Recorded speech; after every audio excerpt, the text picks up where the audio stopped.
Hello? Is this working?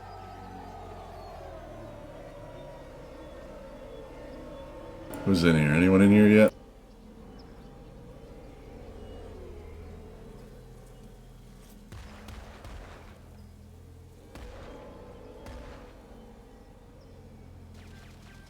Can you guys hear me? I'm commentating this alone right now. It's no big deal. Before we begin, I'd like to once again thank the glorious Jaeger overlords for once again allowing me to use a spectator cam to record and commentate this tournament. Very kind of them. They didn't have to, and they did it anyway. They didn't have to, and they did it anyway. It's on my birthday, but thank you.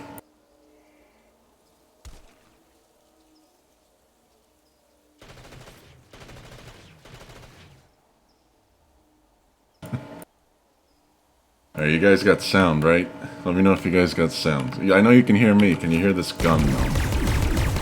Can you hear it? Good to go?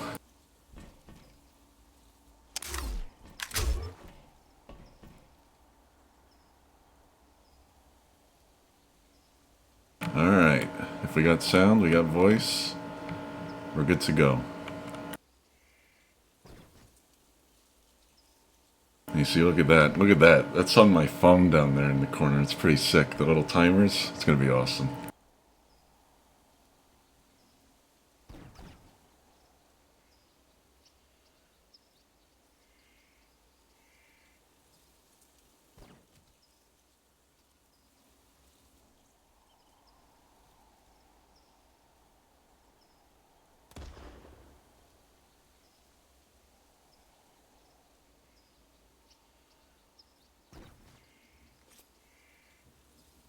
Alright, I'll do my best to keep track of the timers. It could get a little, messy sometimes, but, you know, it's just the way it is. Well, here, let me see if I could, mute my... It's still on my phone. I'll try not to blow your ears out. I'm sorry if I do.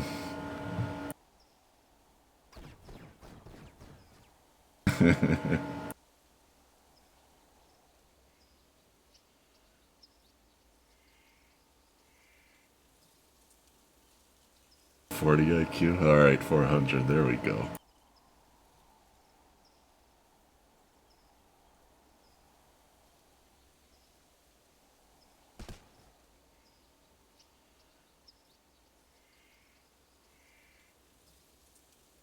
Alright. One more minute here, then I'll check if the teams are ready.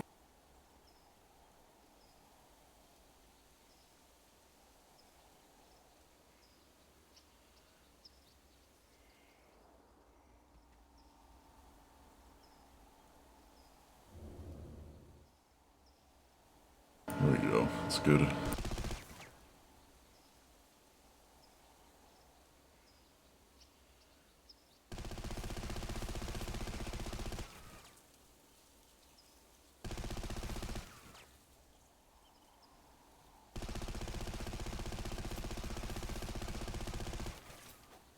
Alright, let's see if these guys are ready to fucking battle.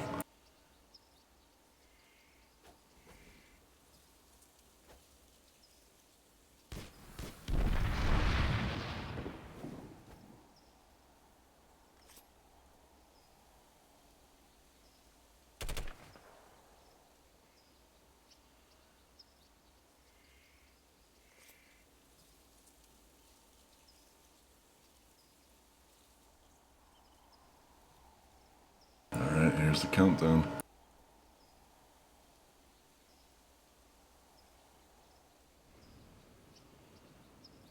Alright, here we go. I sure hope that the stream is picking up the... oh no. I gotta fix the timers. Alright, we won't have timers first round. I fucked up. My bad, guys. But I got them on my phone right next to me. Don't worry about that. Here we go. Alright, back to the game. I'll fix... oh, yep, look at that. How embarrassing. Alright, anyway, it looks like one tail here is having a bit of trouble pushing in. Frost is being very aggressive here. And Frost was able to clean them up. Yep, they pushed straight into the double stack here and got wiped out. Let me know if there's ever any issues with the stream.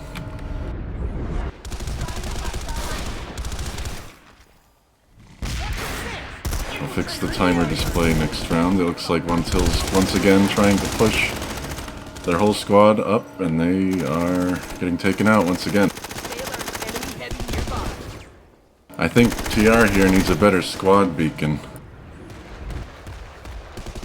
That beacon over there is real far back. But they're able to drop on the roof here, so maybe it's not that bad. Yeah, for now it looks like 1ITL is a bit disorganized with their pushing. They're gonna need to be a bit better than this in order to push Frost off the point.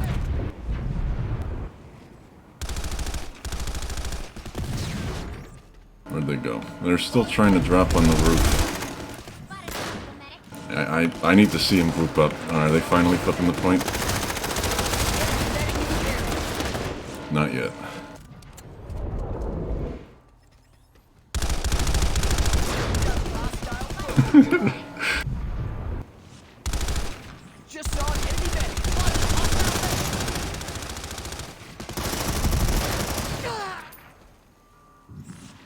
It's looking relatively back and forth here, but I think Frost is getting the most kills. The scoreboard's not active yet. That's the only way I can tell otherwise. If they take out Hefty, this could be their chance to push up. They take out another one. Just saw an enemy medic. They're flipping the point. Or they're on the point. Let's see if they can flip.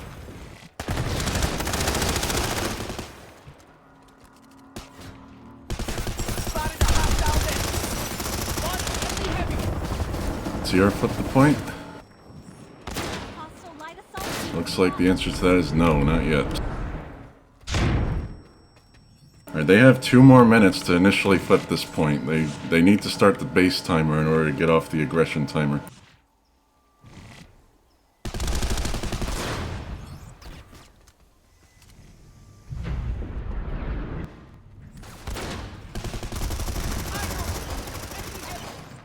Trying to get the good stuff here. Yeah, they're still pushing one by one. I don't like seeing this. If they don't come up with some sort of coordinated push, this is not going to end well for them.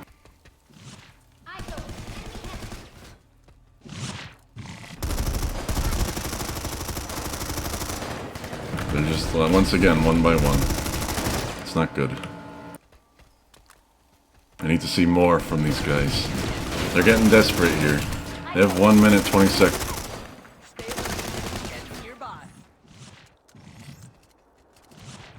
Here, I'll let them know, since my timers are busted right now.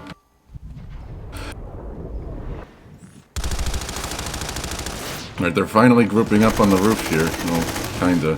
One guy dropped down on his own. Here we go. Well, kinda. Taking turns dropping down. TR here is on this match, this first round on Genudine.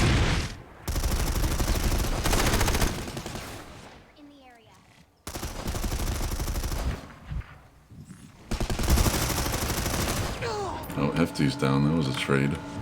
Who was that? I'm not sure if I have the 1ITL roster.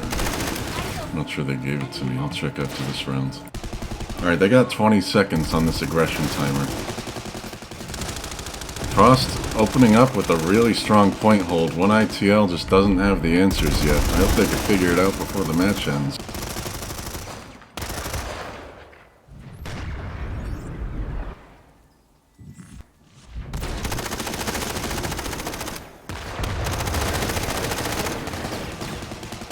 Point still didn't flip. It might flip. Oh, it's over. It's over. Frost wins the first. You got a hostile cloaker Yep. Now, these guys don't realize it yet, but the match, or the round at least, the first round is over. Frost did manage to hold the point for the first 5 minutes.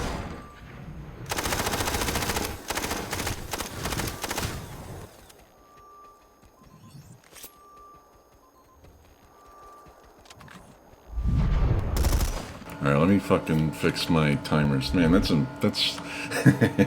I'll fix this. Hang on, guys. I got this.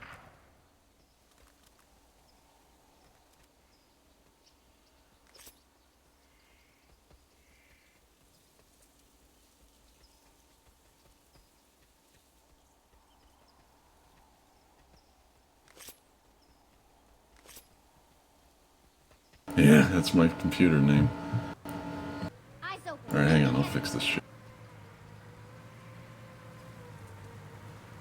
Don't hack me, please.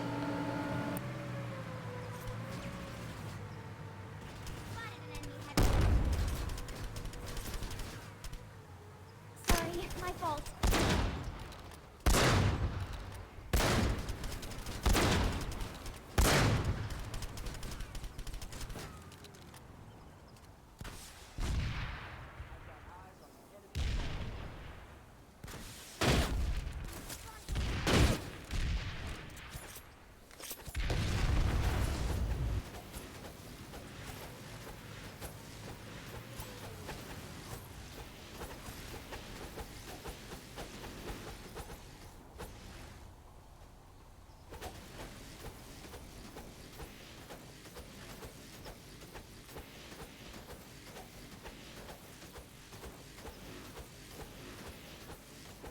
We got 2 minutes here. Hopefully I can figure this out before that.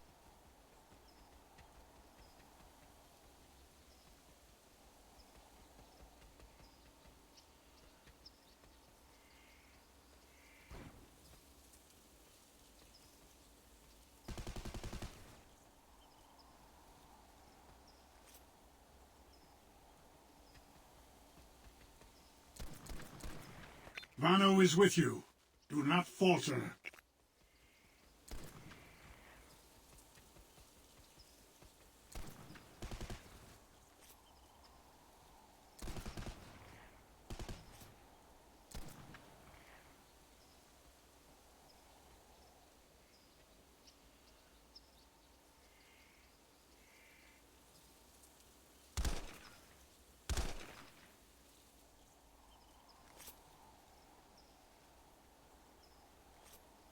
Man, I had it working before and it's broken. 1 second, guys.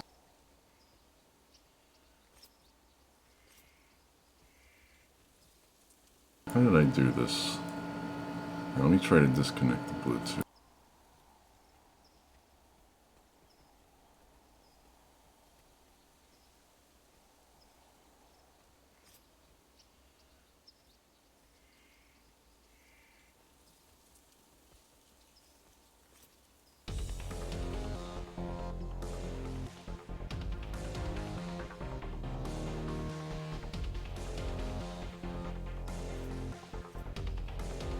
I find your effort lacking.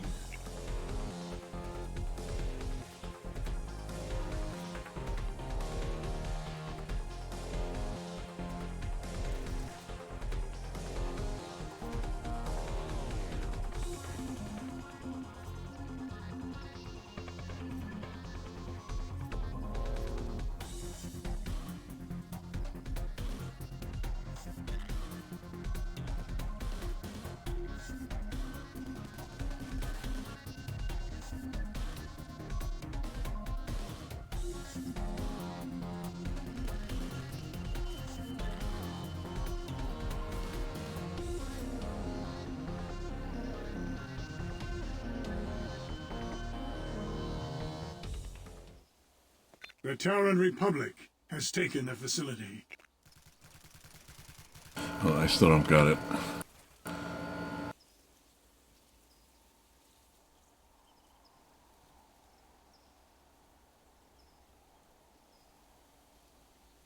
Well, let's get on with the next round, I guess. No worries.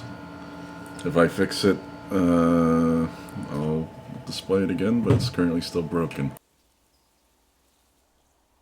Here, let's check the status of the teams. Looks good. These guys in the... Alright, looks like they're ready.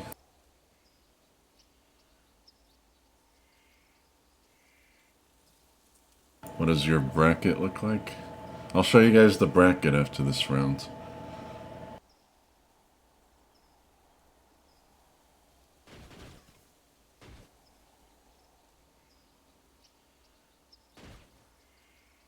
Alright, these guys are ready.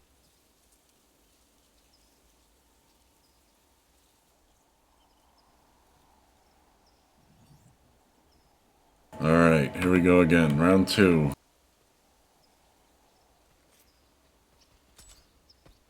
Let's see what Frost is up to here. Looks like they're doing a split. 3 and 3 from the looks of it. They lost one of their heavies. The medic. Oh, they're using the instant beacon spawn. Pushing up this lower ramp here. Let's see if it pays off for them. Eyes open, enemy heavy. So looks like it's so far so good. Once again, I see 1ITL players all over the place. And Hefty just clearing it, clearing the point.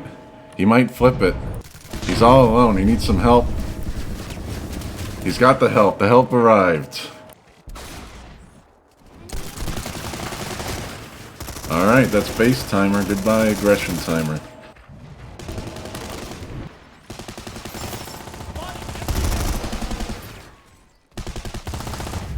Oh yeah, look at all these SMGs NC's running. That's crazy. I just realized that. They have at least like 2 SMG heavies.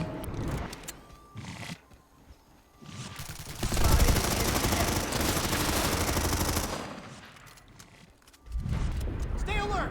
Enemy heavy nearby. Where's TR here? 1ITL. Once again. Heavy nearby. You keep seeing it. They keep going alone. Where's their group? They need to group up. I need to see them group up.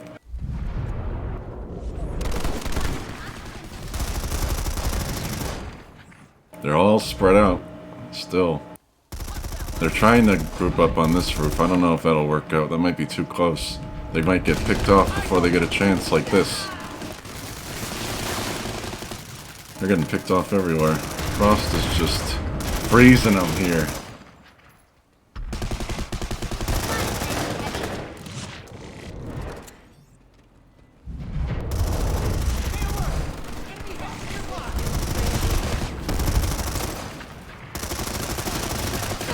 Every single time you look at these guys, the NC guy always wins. No, not that time. Never mind.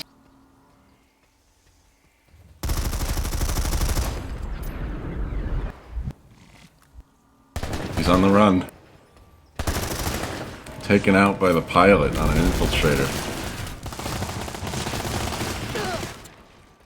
Yeah, notice how, like, grouped up Frost is in 1ITL. Not quite at that level. Stay alert. Enemy heavy nearby.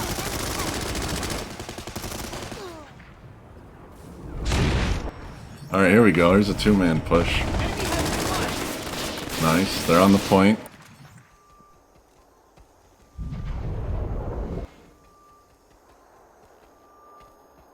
Rise Put to the the base moment back. you can prevail.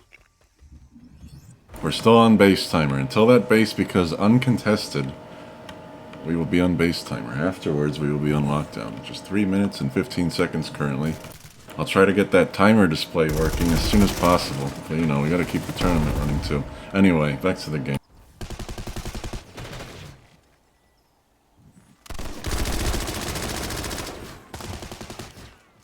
Yeah. It's just more of the same. Oh, actually, 1ITL getting some kills here. Back on the point. Frost's the one. Oh, you know, they got it. Never mind. Yeah, you see that? One of them came through this door here. The other one came through the other door. They're pushing in together. I don't know if that's intentional or just a coincidence, but either way, it worked.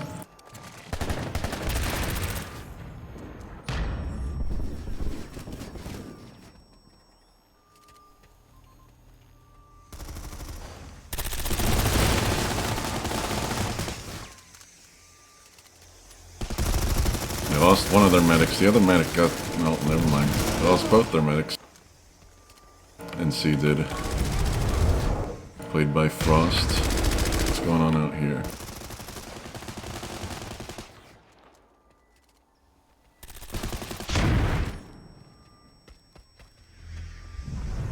Somehow, I didn't see what happened. My bad, guys. But TR is back on the point once again.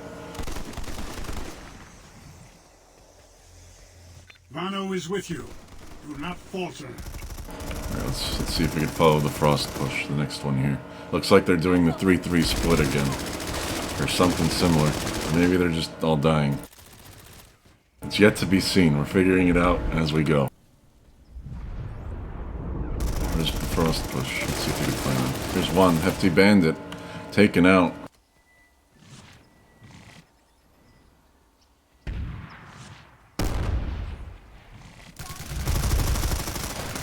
Oh, TR dropping behind them. They didn't see that coming. Where's the red beacon?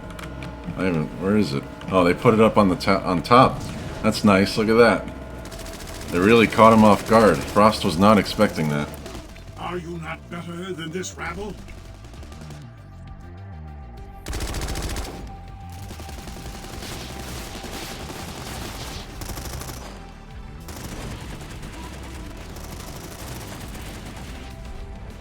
Alright, another...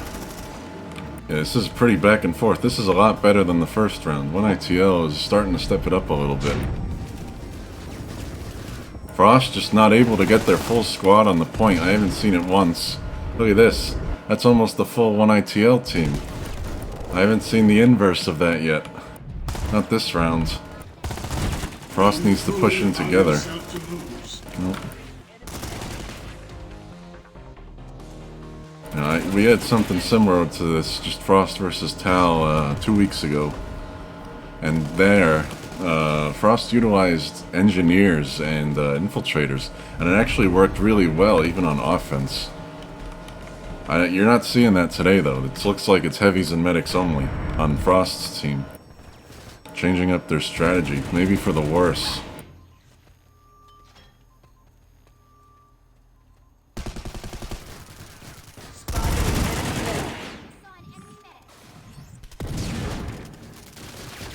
I'd love to see that offensive engineer again. They had the walls up, they had the Spitfire up, but they just don't have the engineer at all this time. And they're convinced heavy medics will do it. And they might be right, because they do seem to be pushed up pretty far now. Like, look at that. Hefty bandit on the triple stack over here by the spawn room. The rest of... yeah, they have a pretty good hold on the point right now. This is the strongest hold they've had all round. Let's see if we can catch some action here.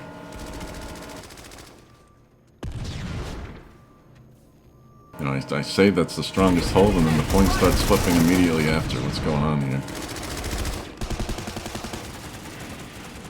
3, 1ITL, go down on the point. It's like 1 or 2 guys. Who's this guy? I don't know if I have the names. I think I have the Frost names. Who's 95? Let's 95 is Red Brute. Red Brute kicking ass a little bit here.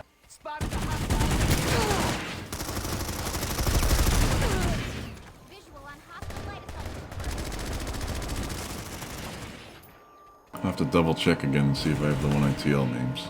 I don't think I do. Victory has not eluded us. Alright, here comes the TR counteroffensive. They already have a man down. I haven't really seen TR medics this round. Do they have medics? I don't remember. Do you guys remember?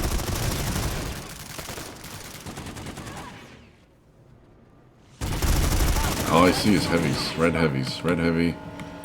Who's left? Red heavy. Another red heavy. There's a revive grenade, so yep, they have one. That's good. Looks like Frost is all in the point. 1ITL making use of an infiltrator with a trap. Very interesting choice. 1ITL needs to push in together once again. Some of them are much further out, getting picked off.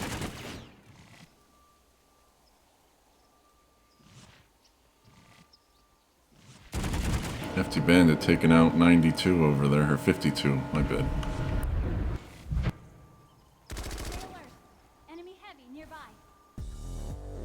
That's alright.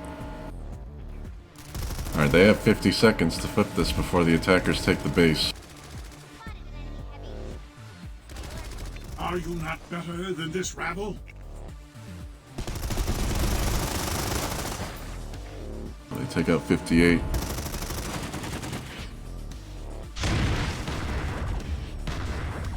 The medics, they have a light assault. I'm not sure how much that's going to help them. I've seen it before, I'm just finally commenting on it. On a base like this, might be too late for that light assault. Might want to switch it up a bit. Yeah, once again, one ITL all spread out. Very sad. I want to see more from these guys. But it's not too late yet. 8 seconds. 8 seconds.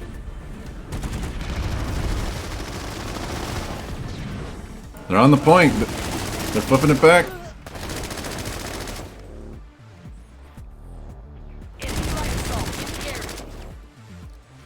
Stay alert. Oh, they actually cleared out Frost. Look at that. That light assault, he's proving me wrong. I was just talking some shit about the light assault pick. And there he goes, clearing out the point. At least for a while. I think that's a Frost win now. It's looking like it. 4 seconds. Lacking.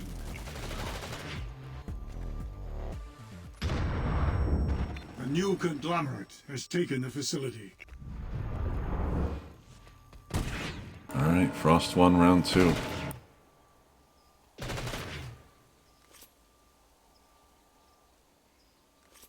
With 3 minutes left on round 2, or 4 minutes left on round time. I want to fix this. I'll try to fix it by the next match. I don't know how though. We'll figure it out. We'll figure it out together, guys.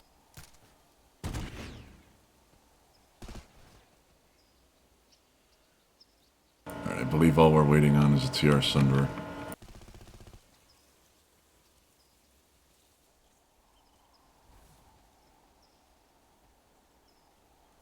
First round, Frost locked it down. Second round, Frost took the base.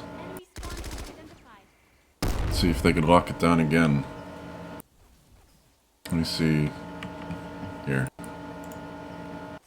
Let's see if I can fix it. Connect.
Alright, do we have that TR Sunderer yet? Let's check.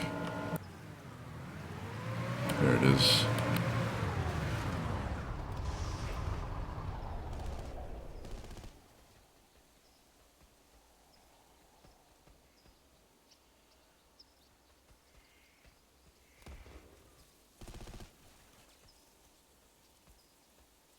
Yeah, I'll try to fix the timer display by next match. I don't think I can get it up in time. No problem.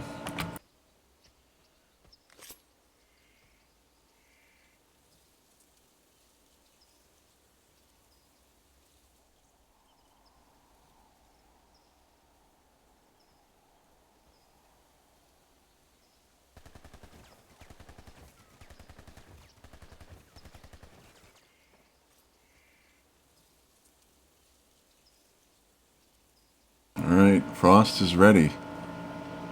Question is one till ready? One ITL? One idle? I'll just keep calling him one till.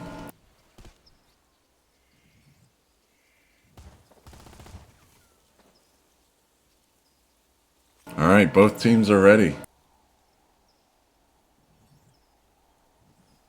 Here's the countdown. Here we go. Alright, let's see the one ITL initial strategy. I want to see some Sticking together here. I'm already not liking what I'm seeing here. The medic's all alone here. Looks like they split up 5-1, 4-2. They got the opening kill. I saw that on the kill feed. Let's check it out.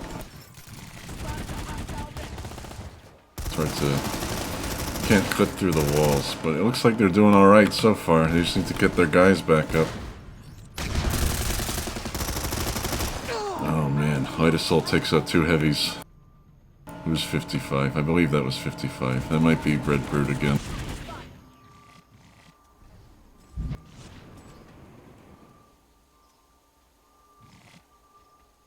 Got a hostile cloaker nearby.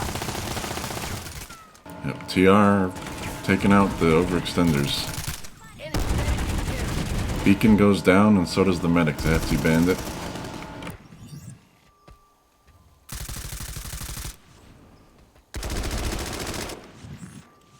Yeah, Light Assault on the roof goes down, Infiltrator goes down. Oh no, that was like 3 kills by hefty bandit. I forgot the stupid timers, I'm a jackass. My bad, guys. Stay alert. Enemy heavy nearby.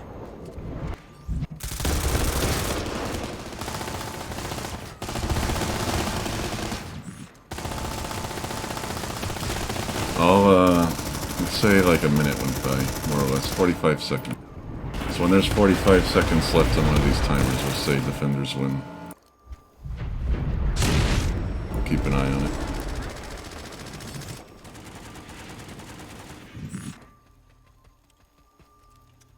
Enemy heavy. But they actually did flip the point, so we don't need that aggression timer anymore. See ya.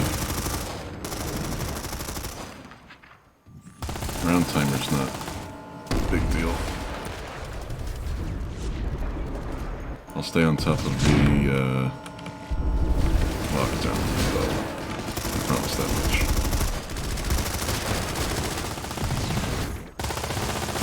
This is actually pretty good from 1ITL. Taking out the counteroffensive. They actually got a good timer starting on this base. Probably the first time all match. Are they waking up? Did they finally remember they're playing PlanetSide? Enemy heavy nearby. Let's see what Frost's response is to this. Eyes open. Enemy heavy. Alright, hostile light assault. Infiltrator takes out 2 heavies. Trades with the second. Spotted enemy heavy spotted. The 2 infiltrators on Frost's side. Here we go. I was mentioning the infiltrators before. I still want to see the engineers, though. I want to see the Frost engineers. I think 1ITL is getting a little cocky here. Pushing up to the triple stack, getting taken out. They should back up a bit. There goes another. They gotta stay in cover. Maybe like stay around here or something. Stay inside or like around here where they're dropping and just hold. They're doing alright though. They're still doing alright. The Frost is grouping up. Medic goes down. Then back up. Then down again. Trades with the infiltrator, it looks like. Frost is back on point. They did have that flank going. Victory has not eluded us. Fight harder. Nearby. It's a brawl here on the point. NC takes the point back. Let's see if 1ITL can do that again. Where are they? Right, they're dropping. One of them's dropping. What do we got? 2 of them are dropping. 3. They're relatively together. But you see what I mean? When Frost defends, they have people outside and inside. When 1ITL defends, they're just pushed up. That's what killed them here. Well, TR back on the point. Eyes open.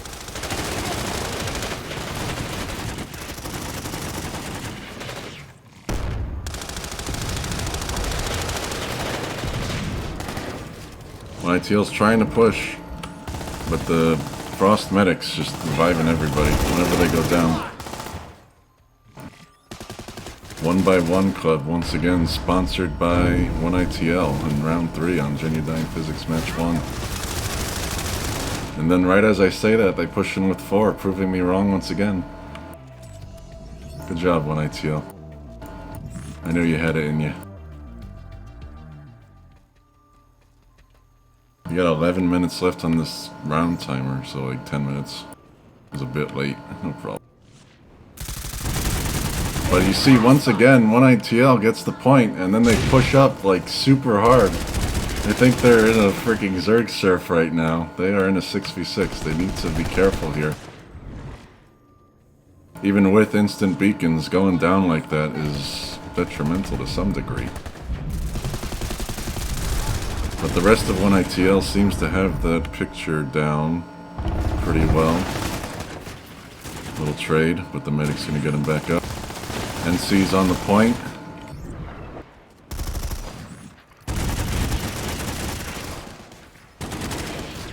Vano is with you. Do not falter.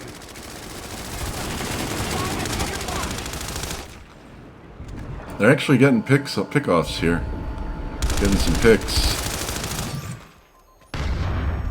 TR's on the point. Another back and forth. I love to see it.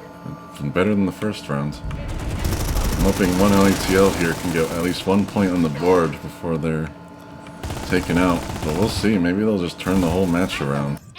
It's not impossible.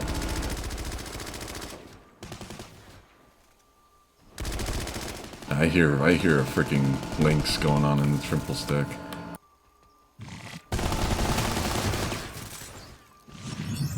Alright, 1ITL medic getting the heavy up. Infiltrator goes down, pushed kind of alone. Frost is grouping up on the triple stack roof. 1ITL, for the most part, hanging out by the point. That's what they need to do. Papa Vanu yelling at me.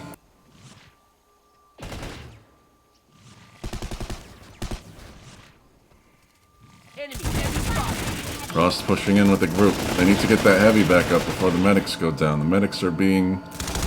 they're effective, but they need to get their allies back up.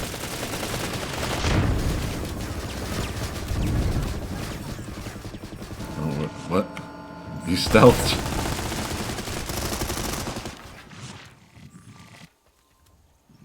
Yeah, 1ITL's got a good hold still. Infiltrator's pushing in alone. Will it pay off? Let's see, that's 1 kill. Taking out a heavy. Second heavy takes out the... Frost infiltrator.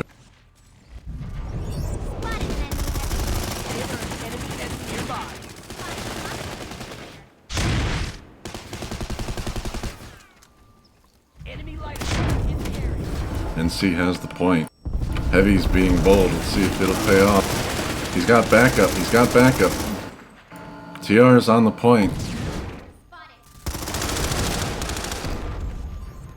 The revive grenade comes out, but to no effect. You are better than this. It looks like the beacons must be really close. You just see fucking planet mans dropping in everywhere. We got the red beacon on the tower. Where's the blue beacon? Let's see if we can find it. Where's the blue beacon? You guys see it? I don't see it. There it is. It was behind the tower. Yeah, they got the beacons directly adjacent. There's a little beacon battle going on here. Frost Light Assault takes out the 1ITL Light Assault and the beacon. That's not going to be good for 1ITL. The new beacon comes up. Light Assault's already on the cave.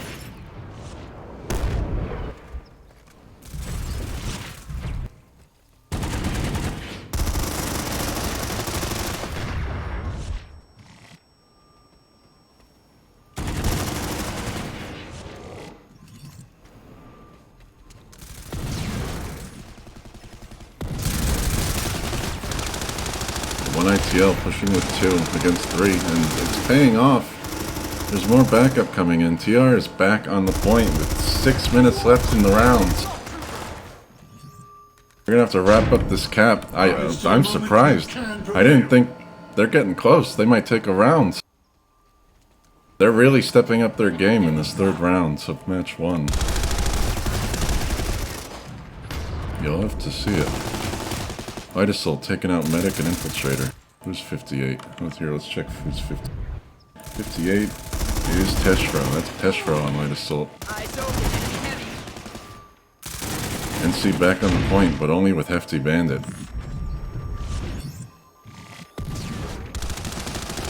And now with the whole squad.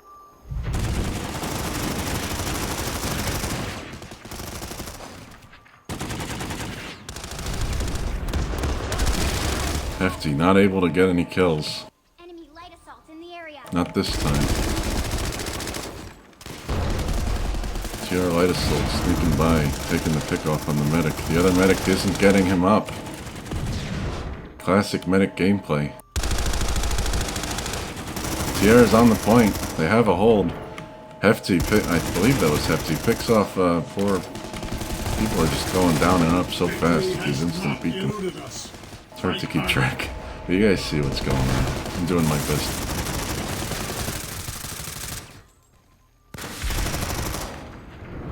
One minute left on the clock, the base timer. 5 minutes left in the round. Enemy heavy nearby. Point, NC's on the point. They need to... TR needs to clear up this point, finish up the cap.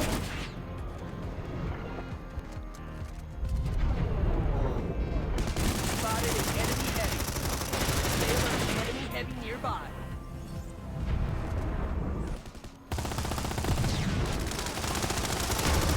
Medic spotted. Alright, what's going on? NC's on the point. Point slipping back and forth. 51 over there gets taken out all alone. 50 says that's a good idea. Goes down as well. TR's on the point though. It paid off in the end. Frost once again wiped off the point by 1 ITL for this round 3. You are better than this. Show them.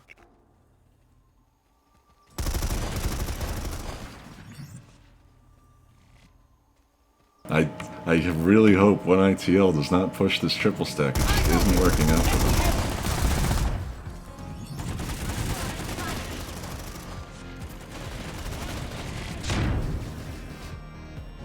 Oh, getting pushed around by the infiltrator in the ops cam here. Will you truly allow yourself to lose? Infiltrator goes down without any kills. Idasol trades with Hefty. Who's this guy? What's your name? Xamp. NFFN Xamp. Nice to meet you.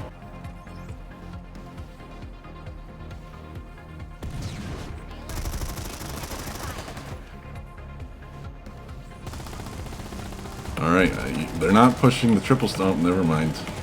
Look at this. This guy's nuts. He tried to go for the beacon, I get it, but it didn't pay off. 10 seconds left on the base timer.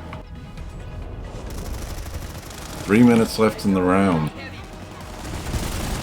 If NC doesn't... Come on, where's 1 ITL? They need to be on the point here. They got it. They got it. The Terran Republic has taken the facility.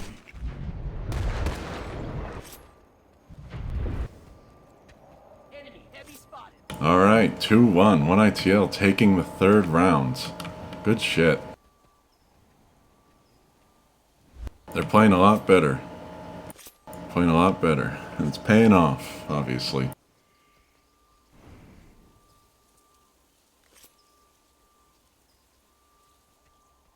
Yeah, there was like 2.5 minutes left on the round timer. Got eyes on an enemy spawn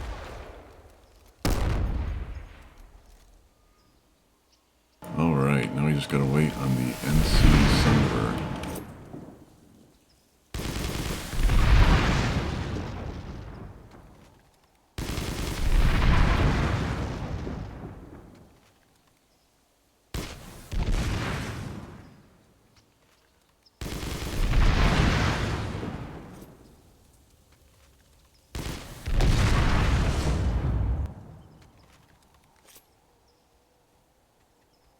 And we will begin our next round once the NC Sunderer arrives. And I will try to fix my timer display again. Here we go.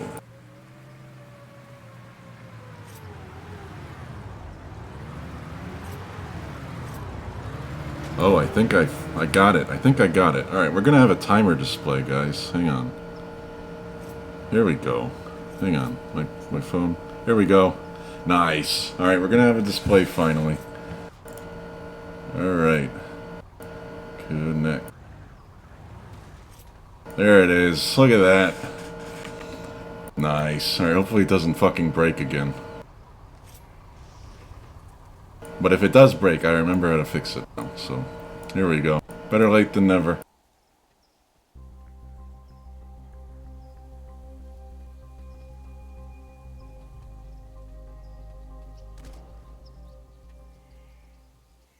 Alright, it looks like we're nearly ready to start this round 4. Let me just check the teams real quick. Looks like TR is all at least together. NC looks together. Let's ask if they're ready. Here, let's watch the NC opening move.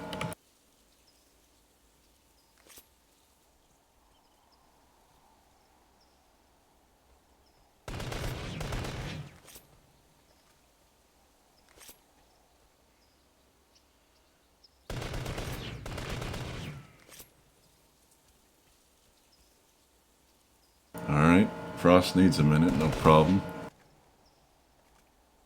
As soon as Frost is ready, we will.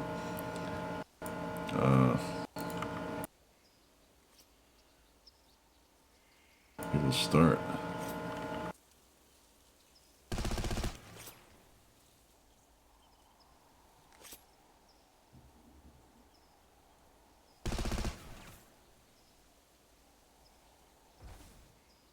And I will ask 1ITL if they could send me their account numbers so I could properly give credit to their players.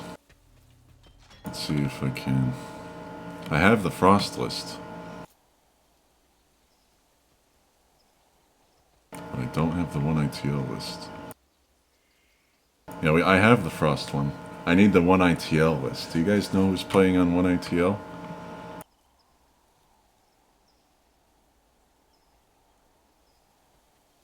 Everybody follow Brobin.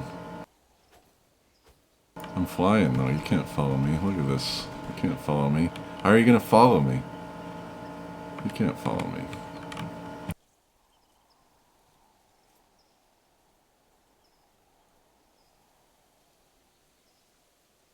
Oh, look at that sweet level of detail.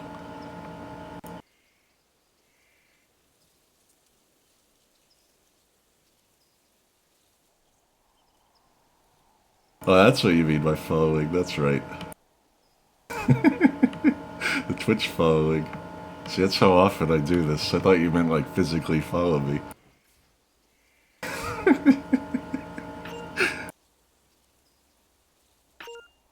Alright, they're telling me their names. Here we go.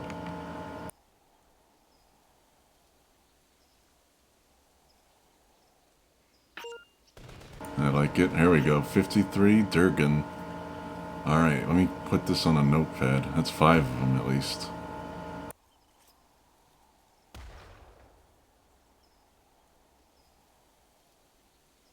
Hey, at least I fixed the timer display, at least.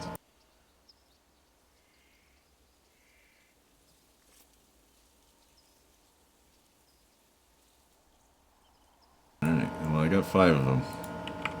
Let's highlight this.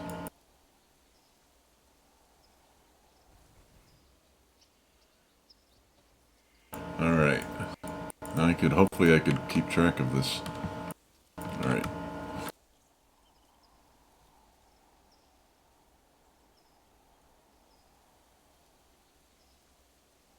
Alright, both teams are ready. Here comes the timer. Or the countdown.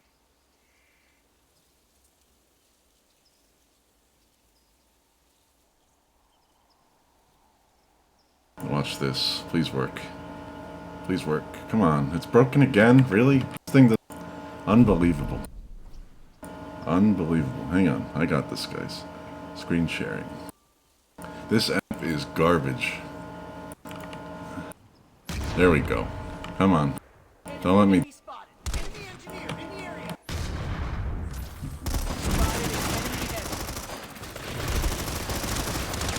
There we go. Timers are working. I gotta find a better solution for this stuff. There we go. There's the engineer.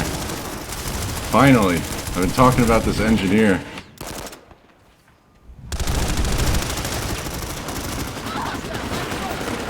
TR losing the point pretty quickly, by the looks of things.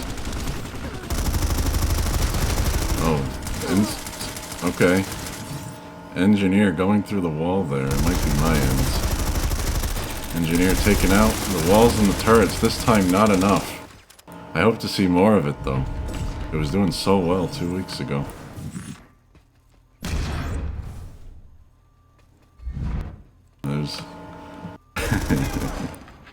There's no Mordecai this time, not yet, maybe later. He said he's busy with home renovations. He had a little incident. It's just me for now. I'll see if I can get another commentator later. But for now, back in the match. 2-1. TR still holding the point, as you can see. 3 minutes 30 seconds on the aggression timer. Visual on hostile engineer. TR playing really well. It's getting lots of pickoffs. Where's Frost? I want to find the Frost push. Light assault trooper. Enemy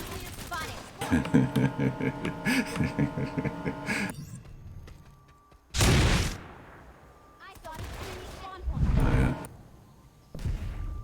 Eyes on hostile. Where's the Frost push? There's the engineer. Takes out the medic. Who's on that engineer? Who's that? It's hard to see the names. Am I losing my vision? 5-5. That's probably Red Brood, if I remember correctly. I'll check in a second. For now, he goes down. NC on the point. Uncontested. Medic's trying to peek. Takes out the infiltrator. Can he take out the heavy? With support, he definitely can. Frost still not starting the timer. We are still on this aggression timer. I swear to God, if this app fucking breaks on me again, I am... Way to be, soldier. Watch it. In the area. Just One ITL on the defense, pushing up, being super aggressive. It's paying off a little bit. They're getting picks. Your dim sums. If anybody can convince Mordecai to co-commentate, it's probably you. I believe in you, Dim. One ITL still pushing up, getting picked off a bit themselves.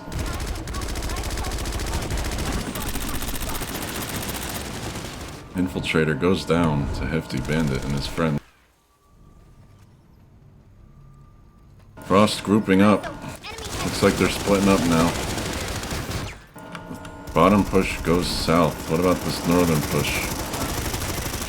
One ITL holding these buildings down.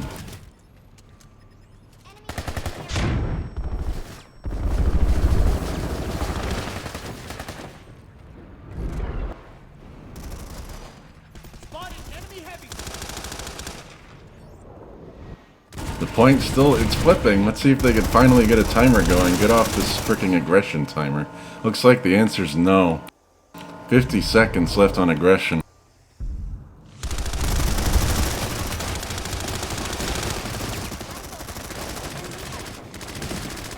Watch your six. Infiltrator in the area. 30 seconds left on aggression. This is something I wasn't expecting at all. One ITL nearly about to lock Frost out before they even have a chance to flip the point. The base timer needs to start before aggression stops. Frost has 20 seconds left on the clock here. The base timer has not started yet. So oh, that's it. I'm sorry I blew your ears out, guys. But it looks like one ITL wins this 4th round, going into a round 5. Holy smokes. One ITL holding the fort for 5 minutes. That was the last thing I was expecting. Good job, one ITL. No, they don't realize it yet. They don't read the chat, but they will soon.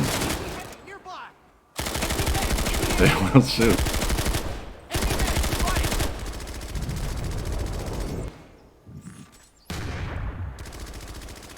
Alright.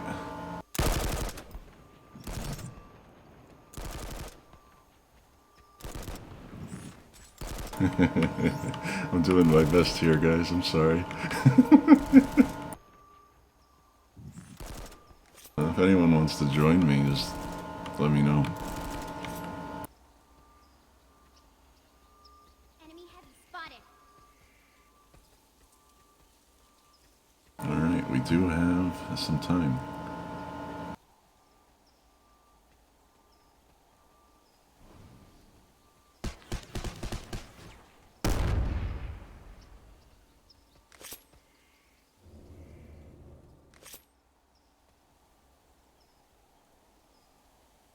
Final rounds after this flip. This is exciting. I'm really glad 1ITL. They really weren't on me. I mean, sorry I won ITL, but you weren't doing too well that first round. But now, it's the tied game here against Frost. I mean, between you and me, guys, you, me, and the whole internet, I was thinking Frost was going to be the favorite for the tournament. But 1ITL really showing that they are not here to play around. Enemy spawn.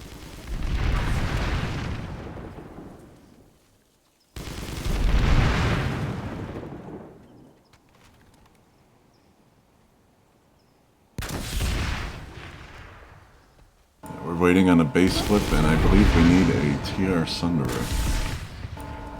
Enemy infiltrator spotted. Eyes on a hostile light assault trooper. I'll take that. I can spot you guys. Infiltrator trying to team kill the Sunderer. 1ITL just does not have the firepower to take out the almighty deploy shield Sunderer.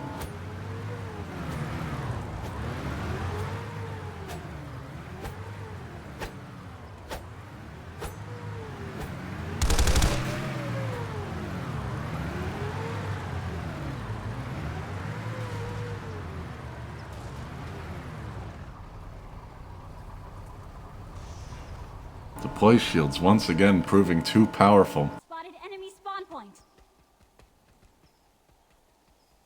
Enemy spawn point identified. NC trying to help out as much they can to take out their own Sunderer, but it's still staying up.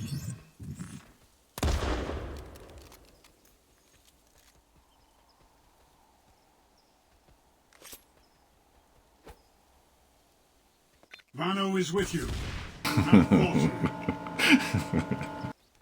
Dim sums. God damn it.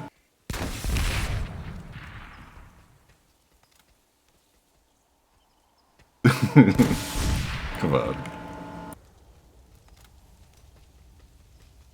Well, next time you guys could join the tournament, let's see how you do. Finally, the deploy shield goes down. 1 minute left on the timer, then we can begin this final rounds.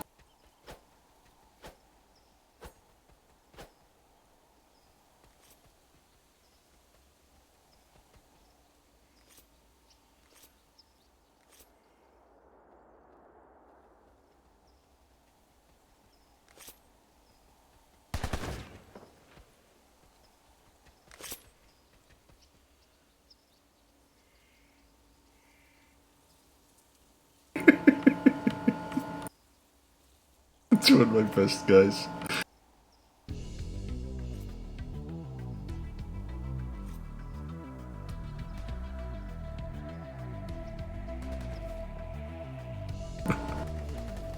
I find your effort lacking. Yeah, friggin' VOD is just gonna be me laughing at nobody. Everyone's gonna think I'm a madman. But they probably already do, so whatever.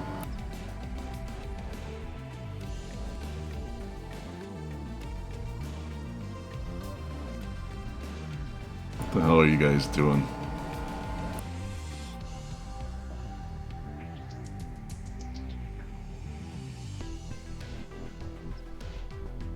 Hey, quit it. Don't make me turn on slow mode. I'll do it. If I remember how. Probably not that hard.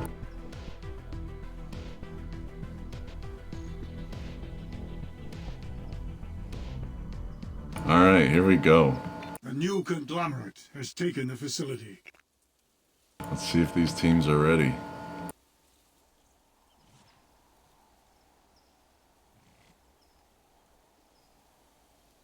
Let's check if Connect's still working. It's still working, good. Here.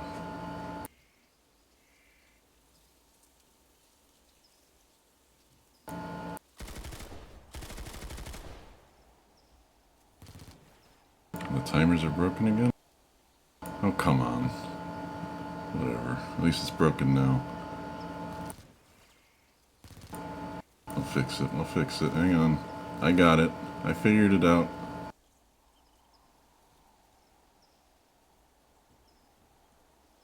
Here we go. Oh, hang on. Back in the timers.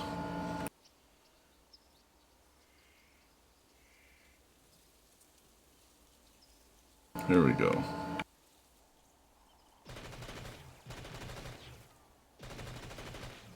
The freaking app keeps... What are you guys gonna do with my PC name? You guys can't do shit. I dare you. Do it.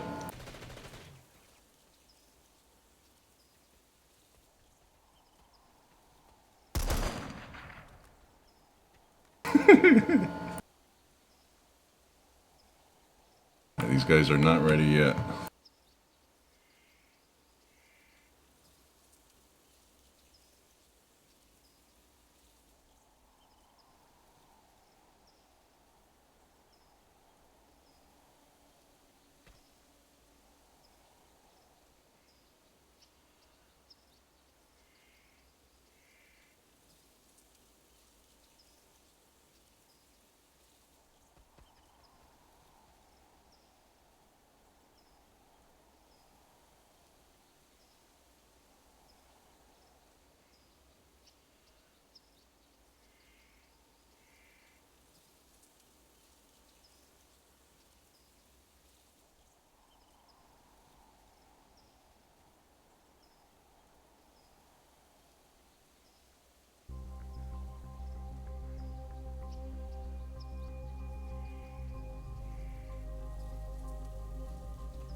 What's going on here?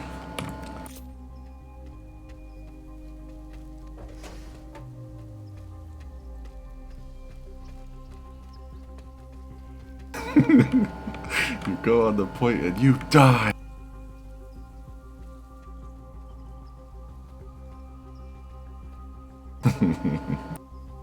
Yeah, it sounds like Teshra, alright. Teshra might be having an aneurysm just from having VS withdrawal. There's no VS in the tournament, unfortunately for him. But he seems to be coping up fine so far. We'll see if it keeps up. He might have a breakdown in the last round. Alright, blue team is ready.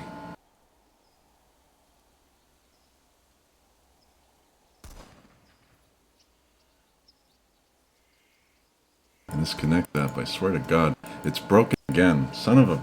This thing is useless. This thing is useless. But I can keep fixing it, that is no problem. There we go. Alright, blue is ready.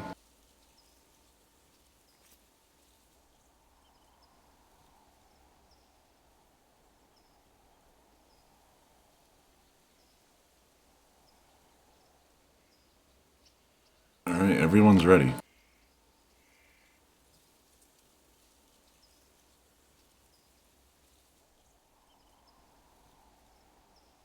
Alright, let's get a good view of the attacker's opening.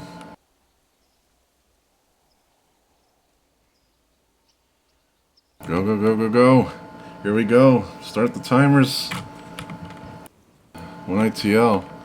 4-man push down the double stack here.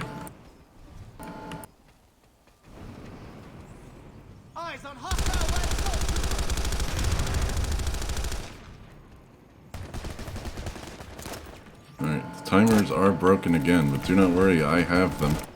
I will try to figure out why they keep breaking. Points flipping right away to 1 TIL, or 1 ITL. I got the timers. No, I got the timers, guys. Don't worry. I didn't forget. Timers are rolling. It's just that the stupid Connect app keeps breaking. It's Connect. It's my PC. No, the timers are rolling. Aggression is down. 14 minutes left on the round timer.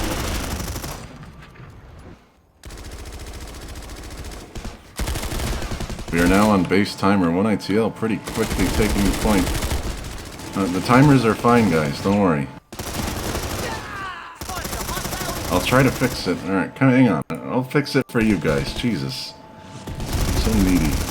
Here, look at these guys kill each other on the point while I friggin' fiddle with my phone again.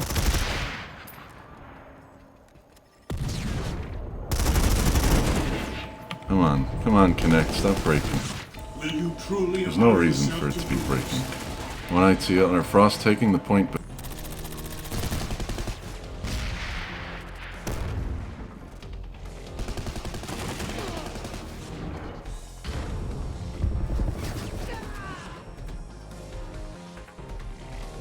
timers are working, I told you guys. Nothing to worry about. It's the freaking shitty Connect app on Windows 10. Tell Microsoft to fix their shit. I know one of you work for them.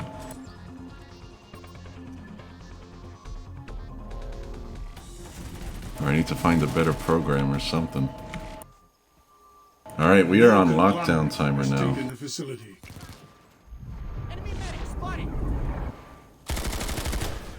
Friggin' timer's freezing up on stream again. But 1ITL has 3 minutes to flip this point again. Don't worry about the timer display, guys. I got it, don't worry. 1ITL pushing in pretty easily.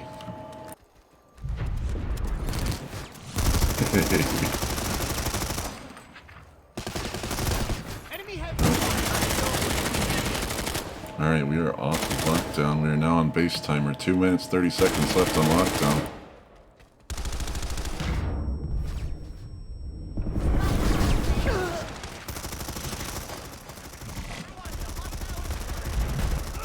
NC flipping the point back. Spotted an enemy head. Back and forth once again. 1ITL going down to Hefty, collectively, in groups of 2. Over time. Hefty going down. Who shot him?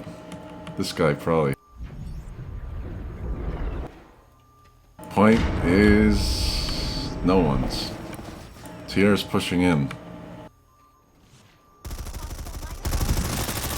We got 11 minutes, 30 seconds left on round timer.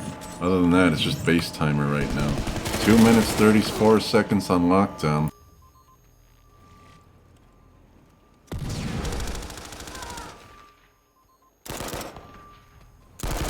Just saw an enemy medic. But that is not currently ticking down because the base is being flipped by TR. Alright, let's stop thinking about timers for 1 second and let's watch this counter push from Frost. Infiltrator, Heavy, and Medic. Hefty taking up to 2 down. Medic ignoring the poor Infiltrator. Medic goes down. Hefty trying to push it all alone, goes down. And then that guy died as well. Oh yeah? Look at this far beacon. They might try to... 1ITL once again, tower beacon. Those have been working out for them.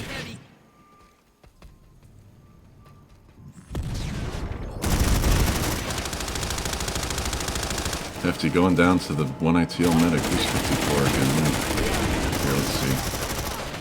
54 is Darling in the Franks TR. Nice to meet you. Hefty going down on the roof with the Infiltrator. Rise to the moment you can prevail. But NC did take the point back. We're still on base timer here. 1ITL trying to push in. But I think they need more than one guy. Revive grenade comes out. 1ITL kicking ass here. Medic goes down. I didn't even see.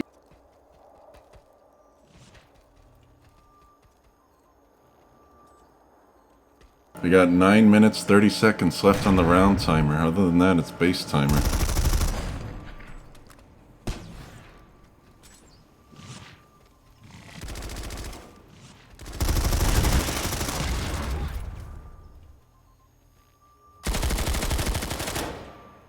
I don't know if I'll do the timer display in the next match because it's causing too many distractions, too many problems. But in the meantime, TR holding down, getting pickoffs on the triple stack roof. Look at that. But Frost is grouping up on the roof here. Blue beacon goes down. I believe that was a light assault that pushed it. Really good hold. Look at that. 1 ITL. They might take this. Victory has not eluded us. Fight harder. 1 minute 50 seconds left on the base. I need to see the Frost push. What is Frost's next move gonna be? Looks like they got a far beacon again. They're trying to flank. Will it pay off? Probably. Medic comes in, dies.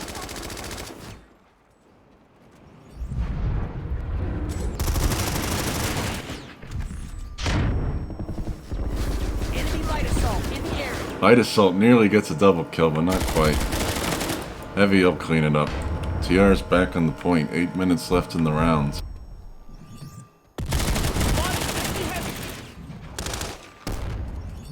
Oh, I have to allow and deny chats? Yeah, whatever. I Are better than this. Show them. don't... Twitch is weird, guys. TR, strong hold on the point. Oh, at least it's a hold.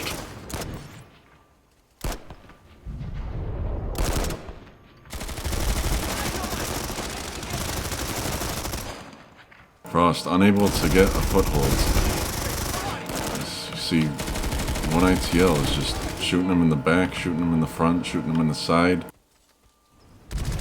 Frost going in one by one. They switched roles with 1 ITL from that first round.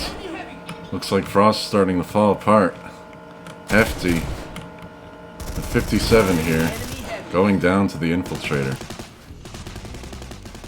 Infiltrator fails the jumps. Don't worry, I do that all the time. They're just getting picked off. Where's the Frost medics? Forget the engineers for a second. Where's the Frost medics? I'm just seeing blue mans go down left and right here. I was not expecting this. But in the meantime, Frost is on the point. 6 minutes left in the round. We have a 4-man hold on this point. 1 ITL. Plenty of time to fix this. Nearby.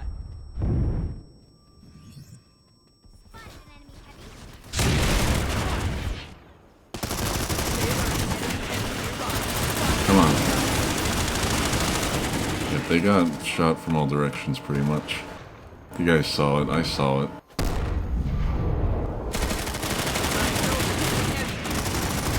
Heavy spot.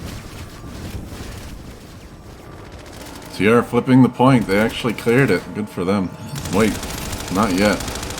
Alright, I need to see a revive grenade. Oh, the instant beacons once again proving the preferred meta over the medic Victory revives. has not eluded us.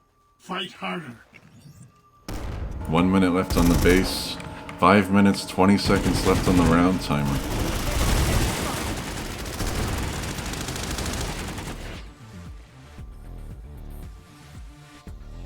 Frost is pushing in. No one's defending the point. Where'd they all go? Base is flipping. 5 minutes left in the round.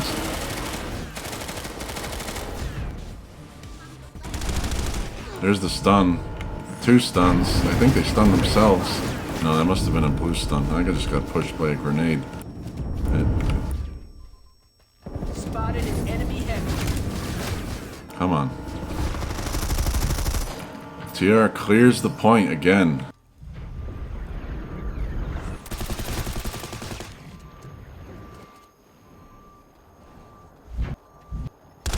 Vano is with you.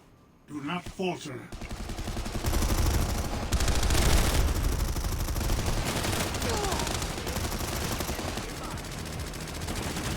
Alright, what's going on here? Hefty. Surrounded by dead allies. Shot in the back of the head. An assassin. 49. Who's 49? And unfortunately, Banu is with us.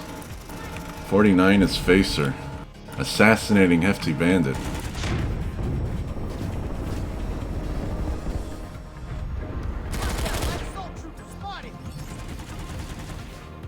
This is what I was saying in that first round.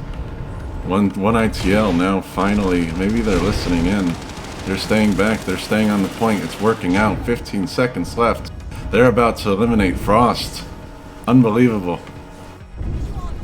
3 minutes, 30 seconds left on the round timer. Looks like NC will take the point back for now.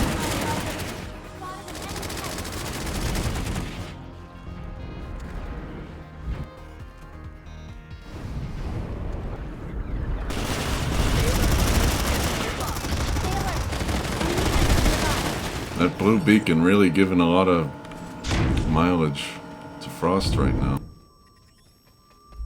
I've got eyes on an enemy spawn point. It's very close. 3 minutes left in the round. Base timer only has like 30 seconds or so left on it.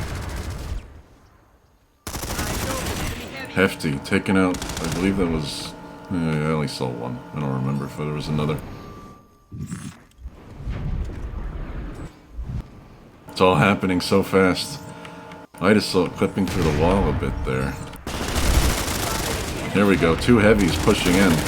Clearing out the point again, this could be it. 1 minute. They gotta hold this for 1 minute.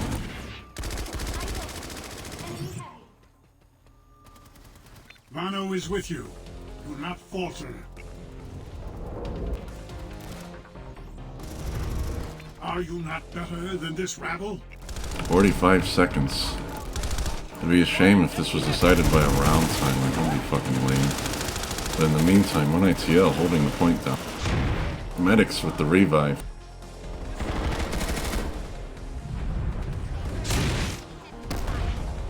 Let's see, they got a double push going. Let's see if it pays off. It's looking like it might. Medic needs to take out that... Oh. Who is that? Xam taking out 2 1ITL players. And then taken out himself by 49, I believe. 49 is Facer. Very, oh my goodness. 1 minute, 35 seconds and left in the round. But 15 seconds on the base. What'll happen first? It's very back and forth. 1ITL just needs to hold this point for 10 seconds and they got it. 1 minute, 20 seconds left in the round.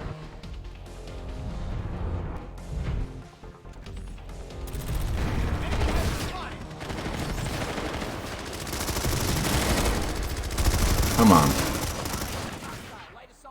1ITL, 5 mans on the point. Red mans. Look at him go. 11 seconds on the clock.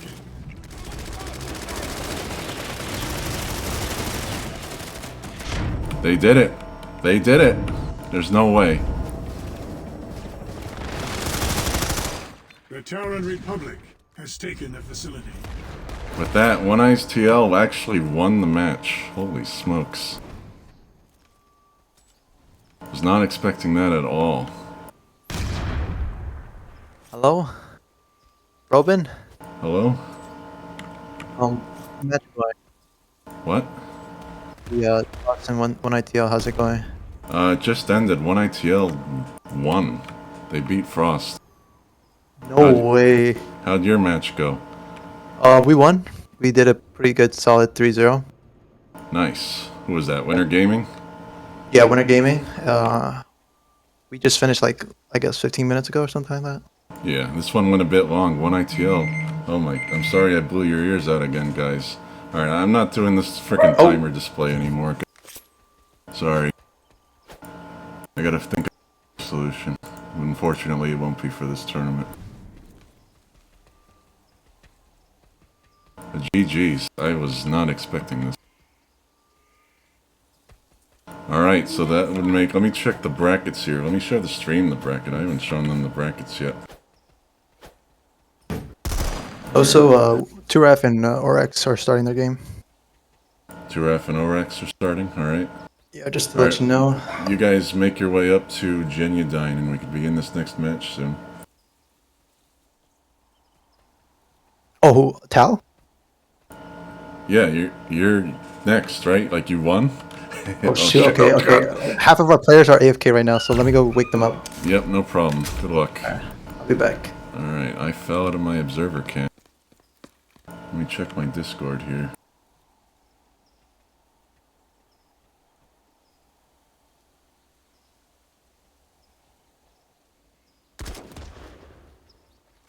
All right, let me show you guys the bracket. Let me pull that up 1 second.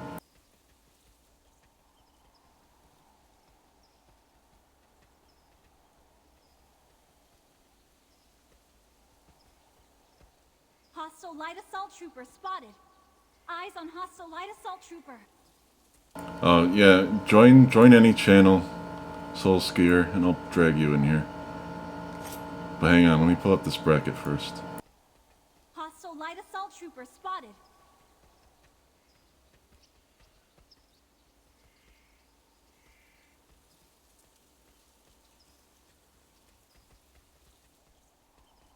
Enemy light assault in the area.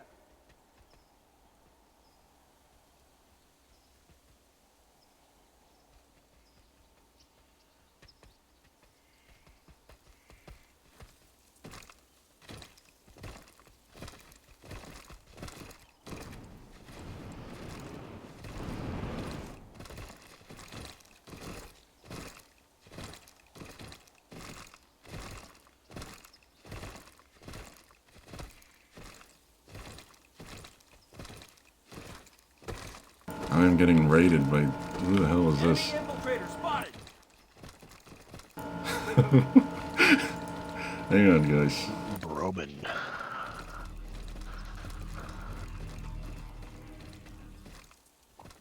Hello. Oh, there you are. Hey. Oh, gotta mute the stream here. Wow. Enemy medic spotted. Gripping match to watch as a Frost outfit member. Oh, yeah. What I would have given to be a fly on the wall in that voice call with the team. Yeah, I'm sure Tesha's Tesha's... blood pressure is probably quite high right now. Yeah, poor guy. Alright, I still gotta get this, bracket up. 1 sec.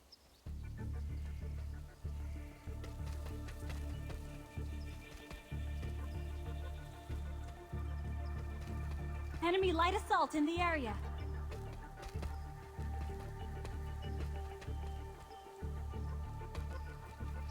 Alright, I gotta make a new scene. Window capture.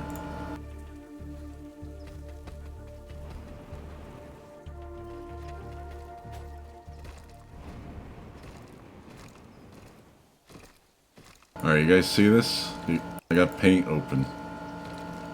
It looks kind of messed up on the preview. Alright, here we go. Look at this. Isn't it beautiful? This is my editor of choice because I'm an idiot.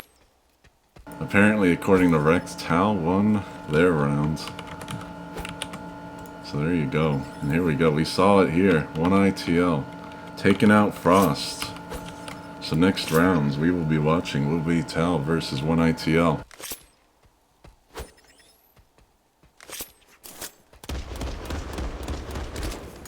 ORAX and 2RAF will be going down on Genudine on Faith's stream in the meantime.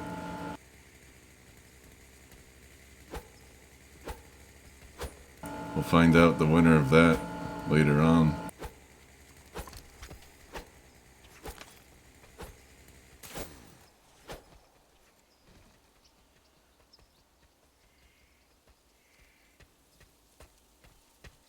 So how you doing, you boy? Oh, wished I was playing, but you know, Yeah. every match in here, it's gonna be a good learning experience moving forward. Definitely good for the guys to get a little bit of action before Outfit Wars comes around, especially with the new format. But what can I say? I mean, we had a great commentator, great stream, some good memes. Team Patrick PC 2019. Hey, it's at least it's not a default Windows name. What But this should be quite an interesting match between TAAL and one ITL here. It was quite surprising, not in a bad way, how quickly one ITL just kind of figured it out and responded to everything Frost was doing. Oh yeah, that last round compared to the first round, it was like they're a totally different team. Exactly. Yeah, they just figured it out and executed on it, which is exactly what you need to do.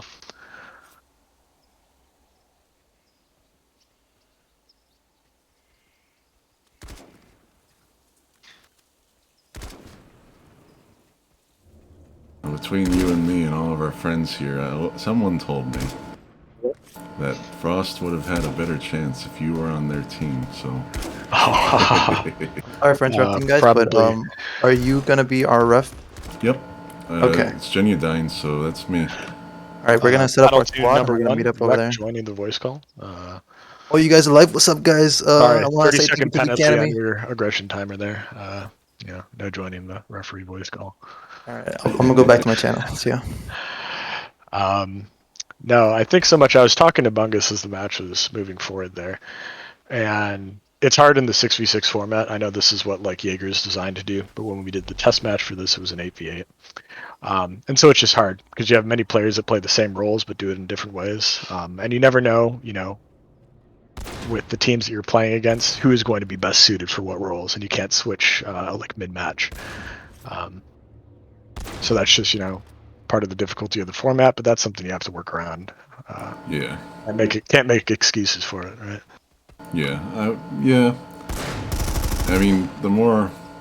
Like I heard you brought up like the NG thing, and I know that was a discussion in our server in preparation for this. Was do we want to sacrifice the lower health pool of having like less heavies to still have that engineer, an infiltrator, and a medic? And as you saw, like when we played TAAL, the light assault play was like really important for us. So not being able to have those two light assaults, really hurts, and kind of having to decide when to trade out that engineer. Tasha will be mad at me for saying this, but in that second to last match there, pulling the engineer on the attacking side was, I think, quite foolish. Area. Yeah, But, I like it's to see the it. nature of the game, right?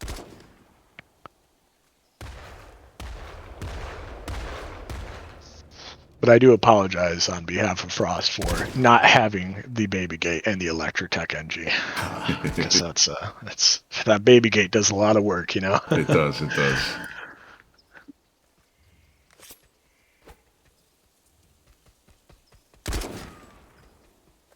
Alright. Just waiting on TAAL to show up.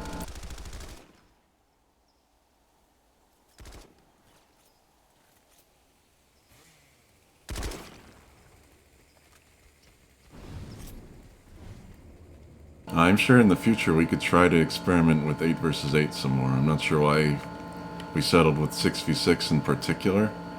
I think it's kind of Rec's way of trying to make this more official, but come on. We can do whatever we want. It's a free country. Yeah, I would agree. I mean, Jaeger, that's, the big thing is the 6v6 matches. But we're playing PlanetSide here, okay? We're not playing Counter-Strike. Yeah.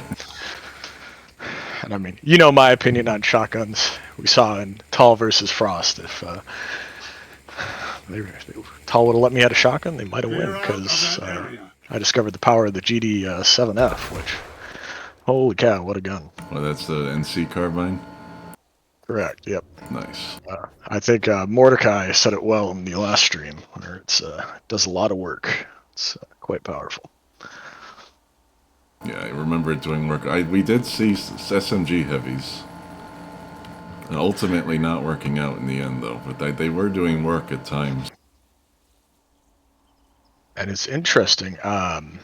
Hefty might yell at me if I'm incorrect about this, but I don't think Hefty ran his suppressed loadout for that entire thing, which is very powerful against TAAL. Sending, your Jaeger main with a suppressor to go flank was quite important. Yeah, I didn't see it either. But I'm really interested to see this matchup here. Hello. See if TAAL has kind of improved what they do, or like figured out a way to better streamline it. Because TAAL is they're a great outfit. and then see if, one ITL can keep it up. Yeah, that was For like, this tournament here. I think it's safe to say that 1ATL versus Frost, this was an upset. I was not expecting this. Everyone I asked wasn't expecting this. 1ITL proving everybody wrong. Taking out Frost in this first match. And I can't give them enough credit, because how quickly they adjusted. My feeling as an outside observer not playing, and having a little bit of a bias being a Frost member, really seemed like in that third match, 1ITL adjusted. They figured out all our little tricks, and after that we had a hard time adjusting to everything that they were doing. They really just locked down and countered what we were doing, and we just didn't have an appropriate response to it. So big shout out to 1ITL there for in relatively Hey, short matches figuring out what they need to do. We're here. You're here? You have Yeah, a we brought Sunday? Sunday and everything. So talk to the 1ITO guys. Alright, all 6 of you are here? Yeah, all 6 of us here. We came in on the Sunday. Or you want me to go over there and tell them? No, I'm here. I'll tell. All right, Roger Dodge. I'll go back to TAAL's channel.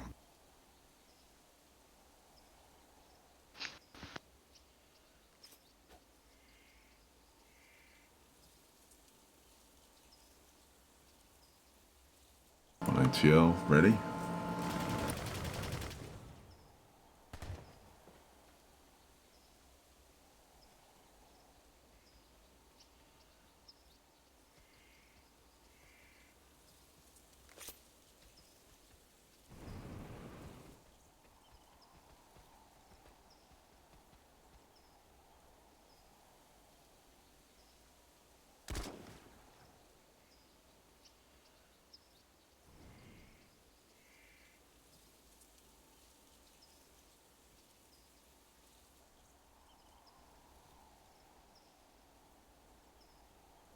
Shouldn't be long now. Just waiting on 1ITL actually to be ready. Ah, interesting. So 1ITL taking the icing strategy here, letting TAAL think and, get a little worried about what 1ITL might be planning.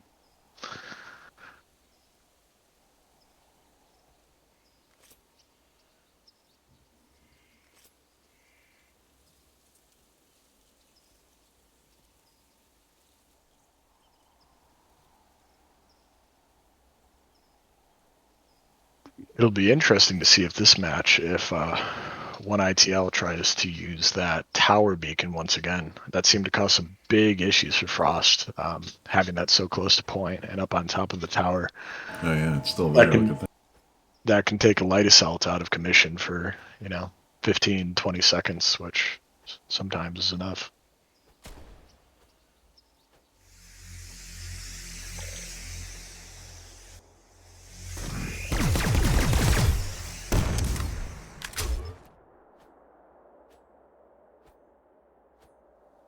Oh, they'll need a new one now. I got a Discord stream running as well. I think it'll have less delay. Okay, I'll join you there. I mean, you could compare and see which one's better. I don't know. Last time, that's how I did it with Mordecai. He was watching a Discord stream. I think it had less delay. Yeah, it seems like there's less delay. I'll keep the Twitch stream up for chat though. Both sides are ready. I think we're ready to begin. Right. Alright, TAAL changing their mind last second. And changing their mind again, giving me the freaking mix-up here. They must be good now. TAAL even playing mental games with the referee. Interesting strategy there.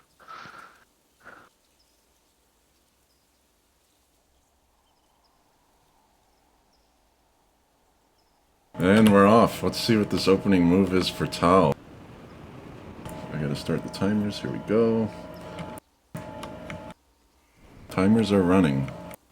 The display was breaking too often, so I'm not doing that anymore. Enemy medic in the area. That poor Heavy just got fucking destroyed by 4 different ITL members. Spotted enemy spawn point. Yeah, that's a great push by 1ITL. They're taking that lower ramp, staying guarded from roof. Alright. Seemed to work for them in their favor. NC on the point. Looks like we're getting off of aggression already. Alright, 14 minutes in the round.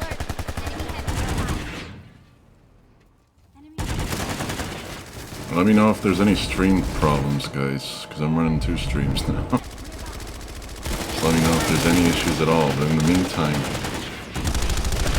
very back and forth fight here, looking like TAAL is ultimately taking the advantage to try to push him to the point. Spotted an enemy heavy. Clock's still running on the base.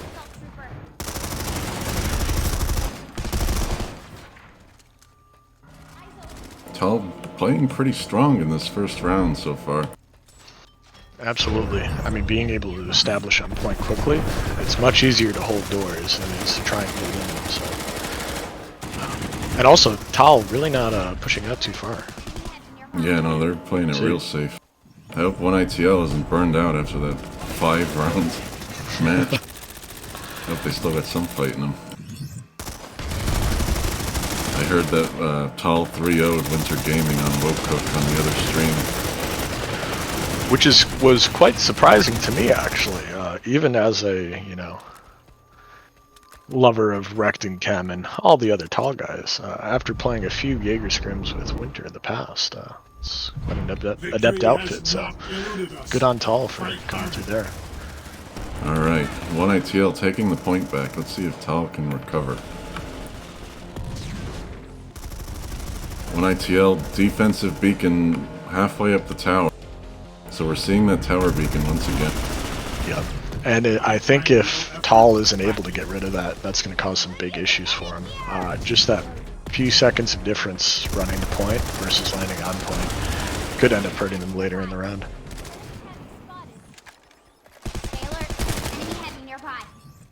For now, holding real strong. Yeah, no, they... Peeking out when they need to, and not taking fights that they don't need to. Yeah, they got right back on that point pretty quickly, but... It's poor Heavy, having a bit of difficulty with his gun there. But TAAL is falling on the point over time. It looks like TR is back on the point.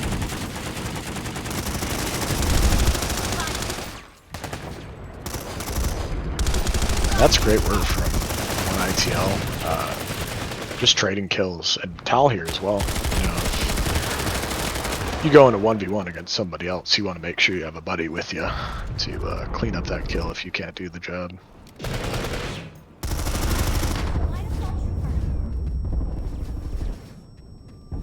Yep, lots of back and forth, but for now, TAAL does have the point still. Here, let's see if I can get a better view from the outside. Let's see what the counterplay is. Heavy's pushing in, taking out 3 of TAAL's members, flipping the point back.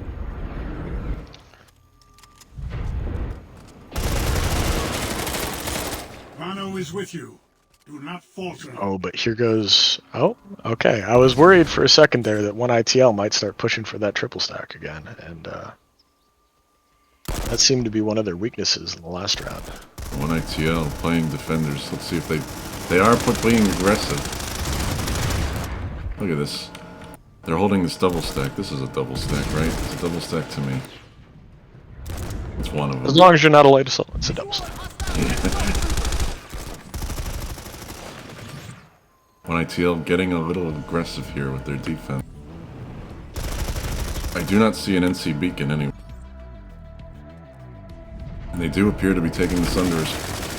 Medic gets picked off by light assault.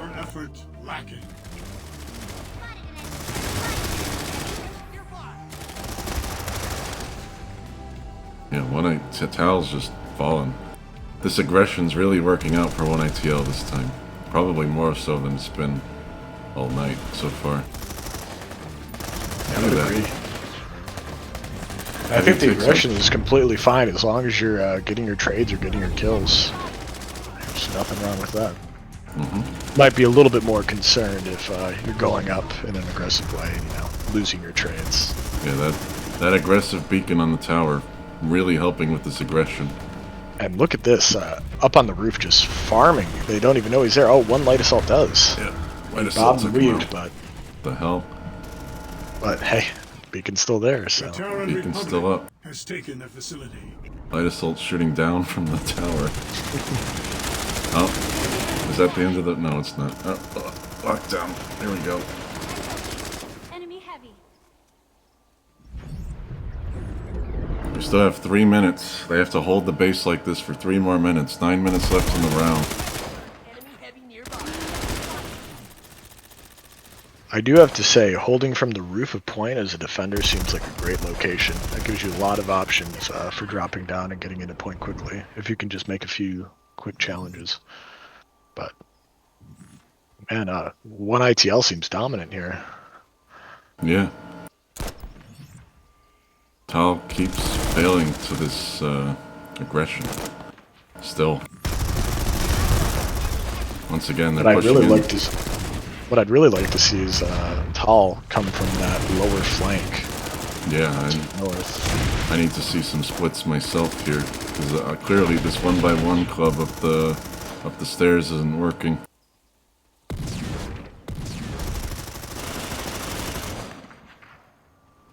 Spotted a hostile medic.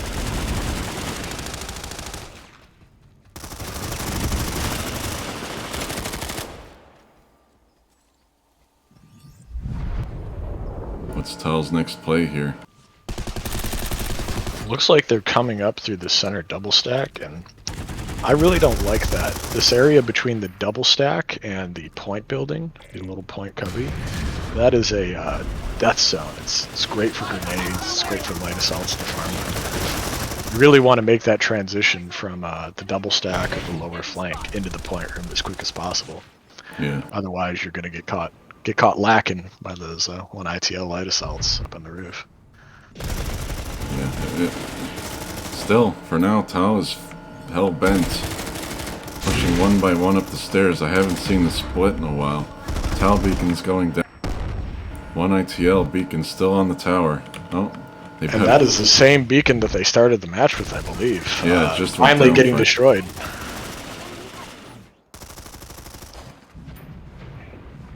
You know, bro, that's another conversation to be had. You know, you can place a aggressive beacon, which might yield you great results, but if all 6 of your beacons get killed in quick succession, what do you do after that? No more instant spawns. Can really cause an issue. Yeah.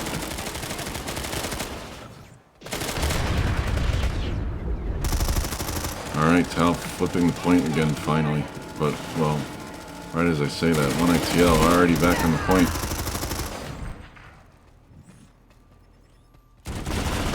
Where is TAAL? I'm only seeing one guy at a time. Yourself to lose. Alright, they have a new beacon up. Drop pods are coming.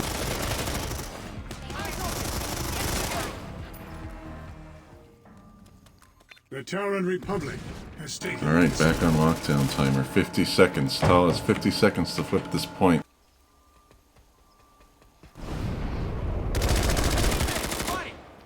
I don't know if it's going to happen. We already have a few 1 ITL guys moving into that forward position again. Oh yeah? Difficult to push. Alright, 1 ITL infiltrator here. Getting taken out. The light assault does take out the beacon. 20 seconds left on lockdown. But That the might point, be it. the point's That's about- flipping. Point's flipping. Some of them snuck by. Even us. At least me. Looks like we have a medic left. And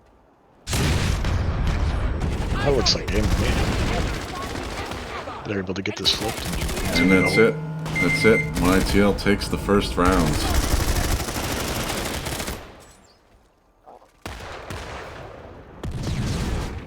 The timer of the base never started, so lockdown never stopped. 1 TIL taking this first defensive round. And the violence continues. Yeah. TAAL seemingly upset about that round, choosing to continue to push points and try and get some consolation frags, but I'm gonna have to let that timer flip. Yep.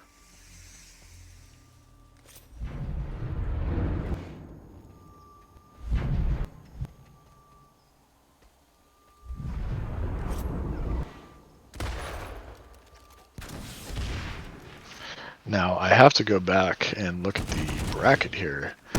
But what map is finals held on? Is that at Ukuk, or is that going to be at Genudine here? Well, between you and me and all of our friends here, Rex specifically requested that the finals are on Genudine. The rest of them were randomly determined. But the finals specifically were, that's gotta be Genudine, that's what I was told. So Genudine does seem like the more balanced base. You don't have to kind of finagle around, you know, sunderer spawns versus enemy spawns. It's pretty equal for both sides here. Yeah. No, I agree.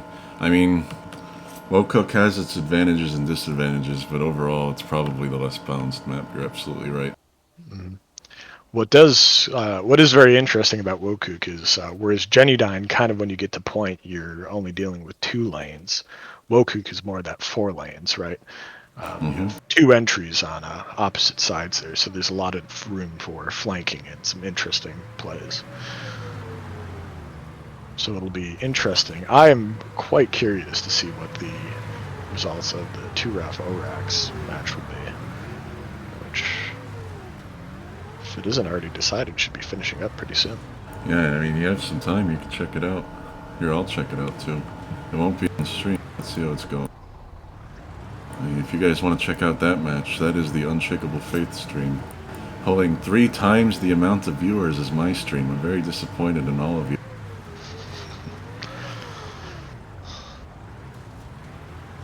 Alright, let's see.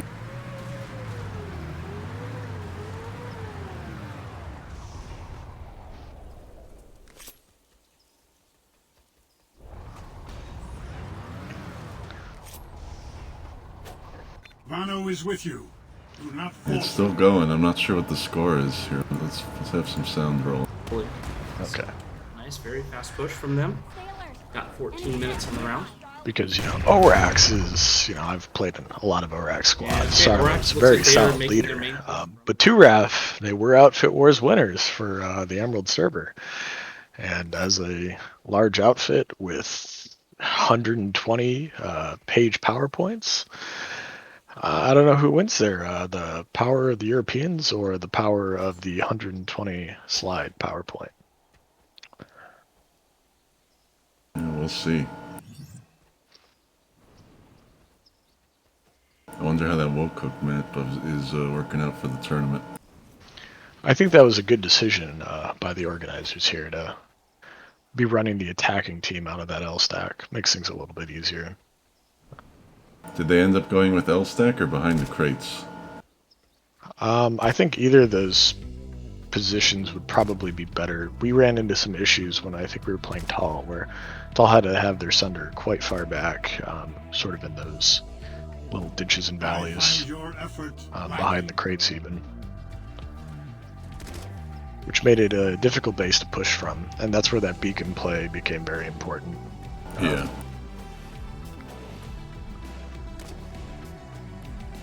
But I do like this format on Jaeger. I mean, we are playing at a smaller scale, but quite similar to how live servers are. Thank you. Ignoring shotguns and maxes. It's interesting to see how people place their beacons and how they play around them. Yeah, I did contribute very heavily with the format rules, so thank you. Well, I think we all appreciate you for that, Brobin. Also, Brobin, by the way, happy birthday. I almost forgot to say it. But, you know, everybody who's watching in chat, let's wish Brobin a very happy birthday. It's not my birthday. Ordo conglomerate has taken the facility. Alright, I think we're nearly ready to start here.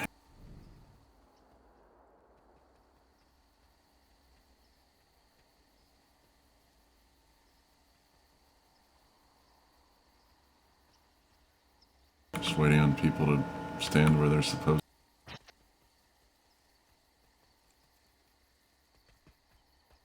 Yeah, get these tall guys in the spawn room. Once again, trying to play some mind games here, pre-match. Oh, I think he sensed the observer cam there and went booking it back to spawn room.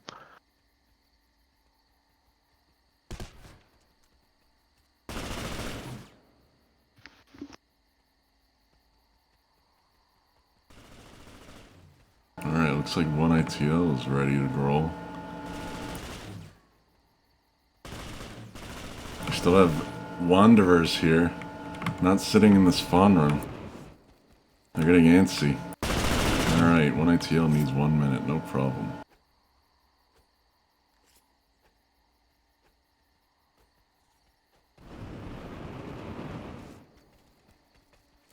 Enemy light assault in the area.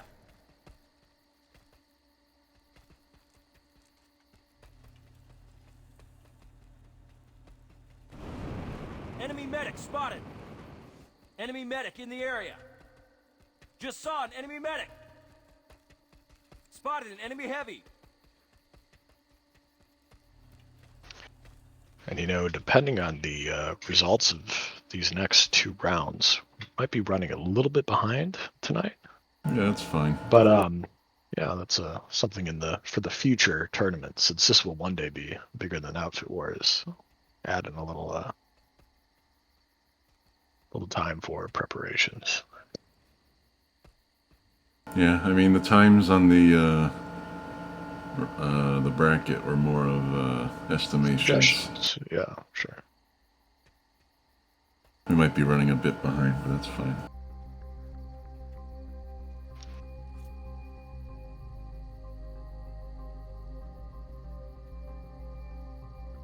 Oh, I forgot to ask Faith if he's recording. I hope he's recording. I'm going to be uploading this later. Probably by tomorrow.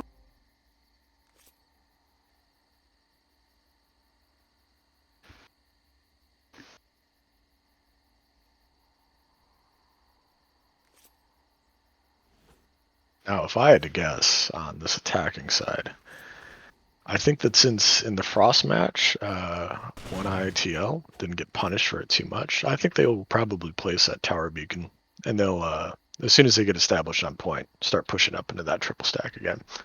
One thing one ITL seems really good at is killing those enemy beacons and causing problems.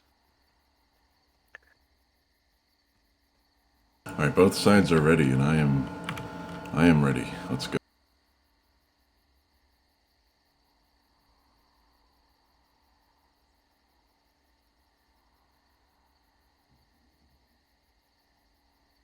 Alright, round 2 has begun. Let's see what the opening move is here for one ITL. It's looking like 3 or 4 here. Whole squad here. One light assault on the roof. That light assault's going back up for that tower beacon once again. Man, there's a NC beacon up there. Hopefully light assault takes care of it.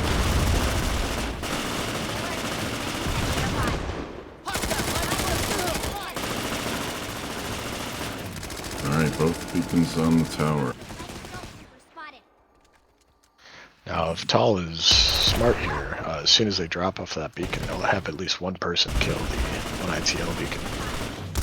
I'm not sure that they noticed it yet.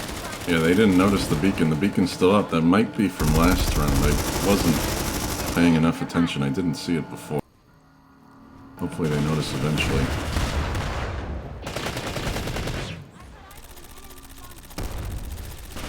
Check the tower every round.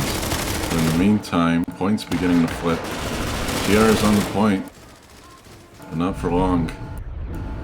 Blue revive grenade coming out. The whole squad's up for top.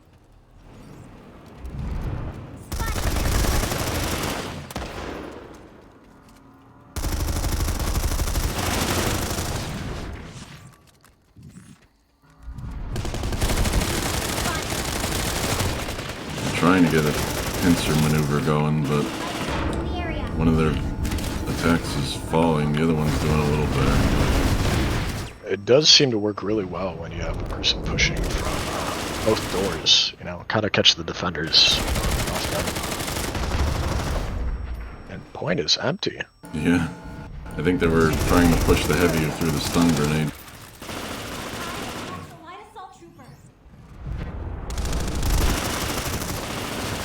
Alright, the point has flipped. Aggression timer is no more. We have 13 minutes left in the round. We are currently running on base time. TAAL wiping the medic and the heavy off the point before going down himself. TAAL medic over there. Who's that? 47. Let me check my list real quick. TAAL a little slow on the uptake there. Seems like both teams being cleared from point. One ITL was quicker to get back there. Yeah, Back here in force, we have 4 people. Eyes open! Enemy heavy! TAAL forgot to give me their roster. I thought they did, but I guess not. No problem, I'll ask him after this round.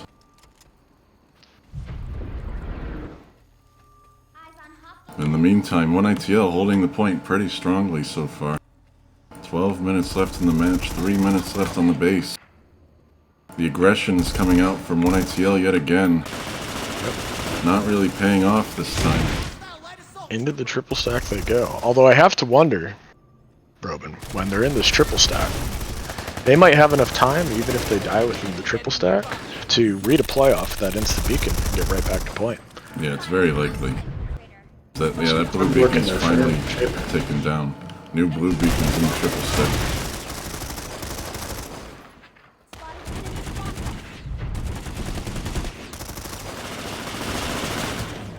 Yeah, you can never really expect where people are going to drop.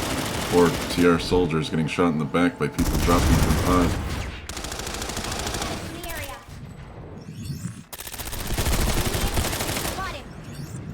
TAAL trying to push in, but not quite working out so far. I think TAAL probably needs to find a place to group up from. Really pushing together, make some trades. Can't trade when it's a 1v1. 1ITL. They're not burned out at all. They won that first round. They're doing really well this second round. If anything, they're riding high. And see here, you know, we've got 1TL players. Seem to be sticking in pairs, you know.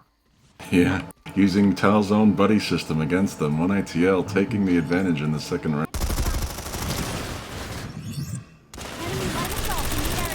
Now, being in this triple stack might cause issues for TAAL. That seems to be where they're pushing through. Yeah.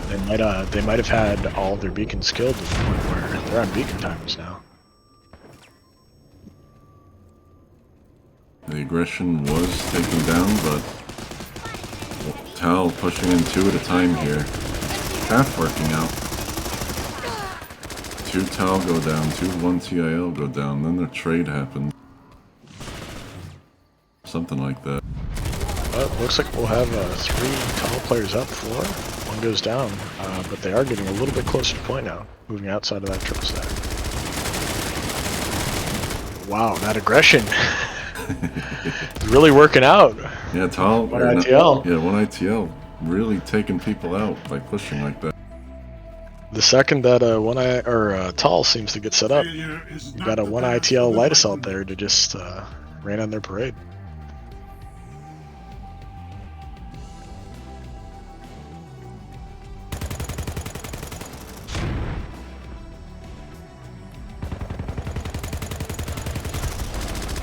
Light assault trooper spotted.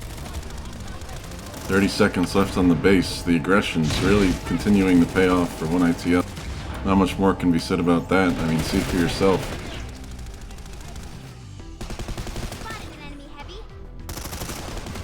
Yeah, I think without a counter here or a strong push from TAAL, this is probably going to be a round for 1ITL. Throwing grenades onto point, but we shouldn't be throwing grenades. We should be running onto point. Yeah. With only 1 second left. No, oh, they And did it. saving it at the last moment. At least for now. Oh. 1ITL is going to be dropping in a second. Yep. And that looks like match if he's able to get this flip here. It's 1 heavy.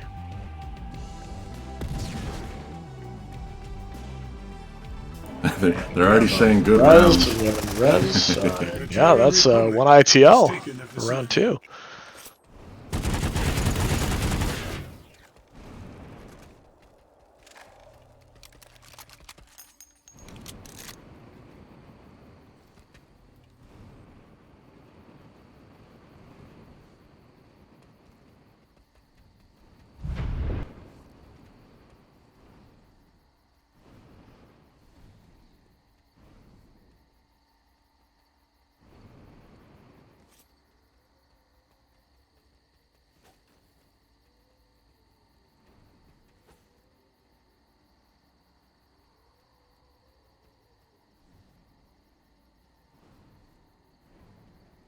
now we just gotta wait for a blue man Sunday. Will you I'll truly take allow out the yourself beacons to real quick. lose?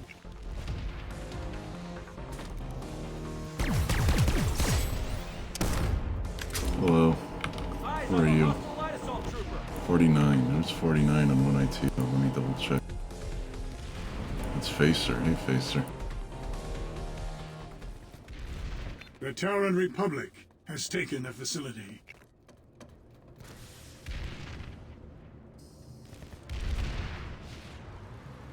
Too fast. Too slow.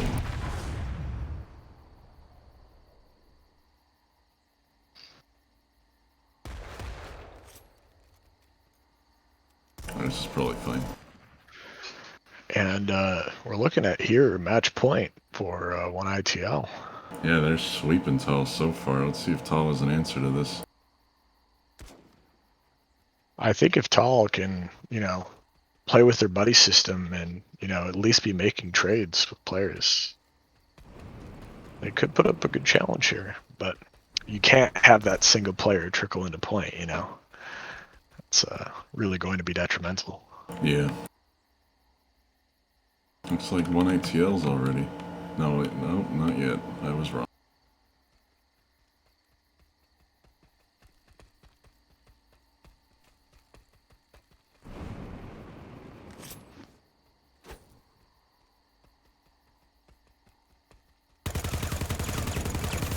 For Brobin, I have to ask, Broadsword planning on playing an Outfit Wars? Outfit Wars. I think we're going to be a bit spread out, unfortunately. Interesting. We're going to be playing for different teams. We'll see, though. I'm very curious to see how this Outfit Wars format works. Yeah, the 1v1. Personally partial to the 1v1v1 because, you know, Frost being, you know, a live server outfit, it's what we like. But I could see how this could be quite interesting with the 1v1 scenarios, especially if it's same faction. Oh yeah, Interesting matchups. I mean, I keep saying I don't think these developers are going to be able to implement it, but we'll see. I think that might be something they'll have to. We'll keep our fingers crossed. I might break my fingers with how hard I'm crossing them, but hopefully Rel finds a way. Yeah.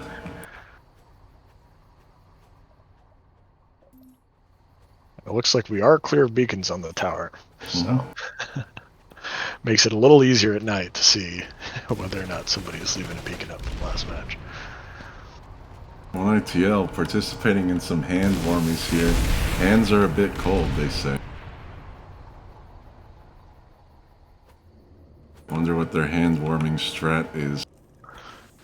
Interesting. My preferred hand warming strat is Rage Tells and Yell Chat, but Jaeger it might not be as efficient. Yeah.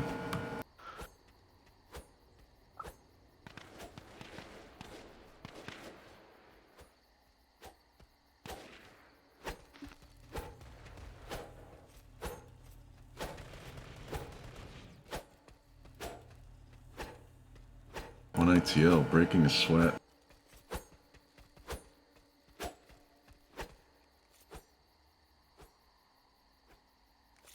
That's alright.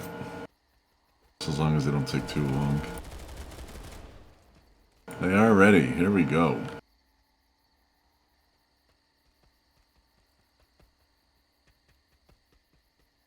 Insufficient privileges. Good job.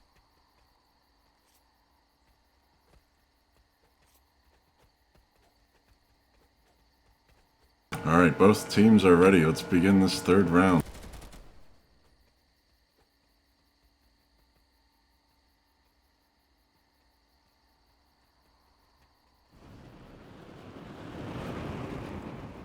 TAAL splitting up a bit. Running at least 2 light assaults. Let's see how the main push is going. 4 of them. 2 medics, 2 heavies, 2 light assaults. That's their strat for this third round. Once again, pushing through that double stack. I'm not sure if I like that. Kind of brings you into this canyon here between the double stack and the point room. It's a bit of a death zone. Very easy to throw grenades back there. Flashes, EMPs, concussion grenades. And as you can see, TAAL entered the death zone and they were wiped off of it by 1ITO. Yeah. I mean, I remember Frost versus TAAL a couple weeks back. When attacking on this map, you guys always split up and sent a few guys down the stairs over here.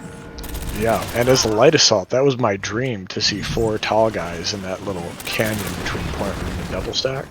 All it takes is one flashbang in a GD7F, and you're getting yourself on the kill board.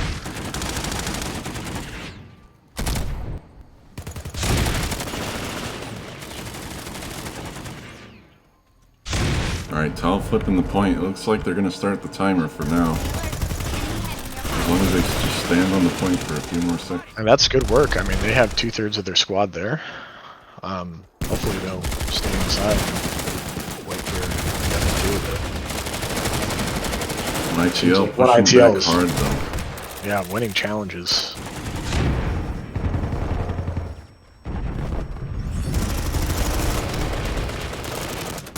Very back and forth. Great work on the response there by TAAL. Very quick to get people back on the point after almost getting wiped.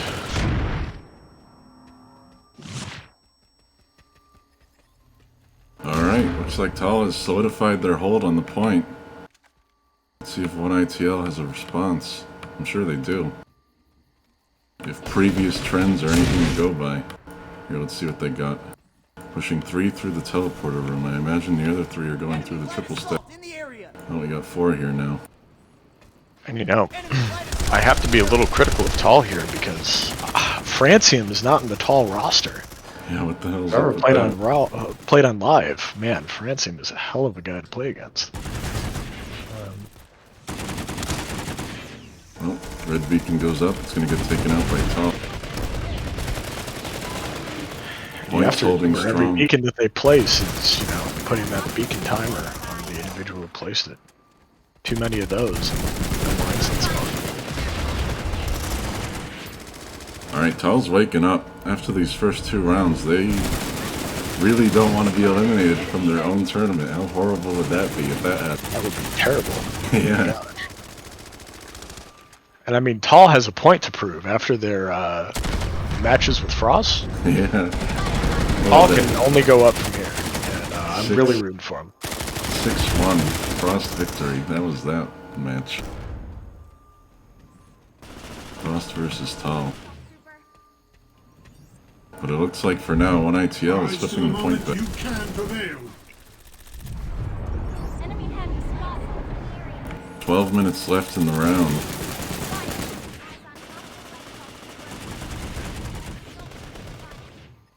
One of the 1ATL guys saw the beacon, went down trying to get it.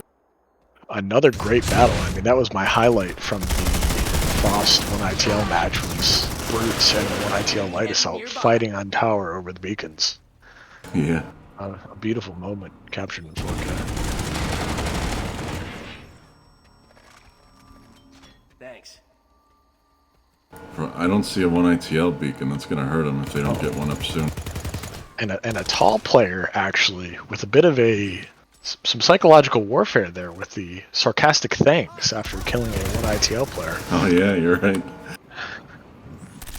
You know, something we haven't seen a lot of in these matches so far, but, you know, maybe those macro tells would make the difference in a close match.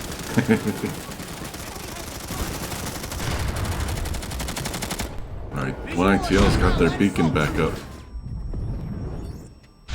Enemy medic spotted. Oh, and great work from TAAL there. You see TAAL going outside of point and clearing that stack before it could even form. Yep, You don't want 4 or 5 players stacking up a door, and TAAL just takes care of it right off the bat. Fight harder.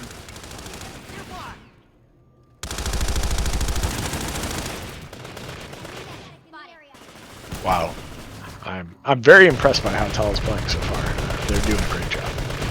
Yeah, no, this is... Not being too aggressive, playing stacks. Well, they're playing a lot better now. It's paying off. One ITL is starting to go one by one again. I think they're getting desperate. Infiltrator coming in. 1 kill, 2 kill, not 3 or 4. Oh, there's 3. Light Assault takes out the medic. Medic takes out that heavy.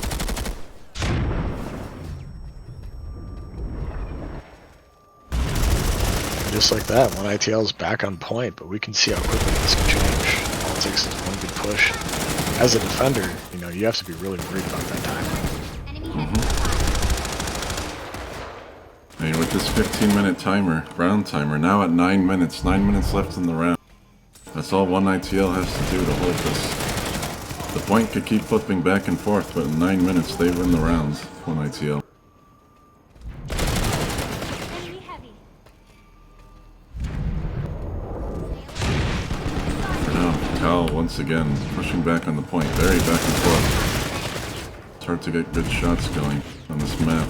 Mano is with you. Do not falter.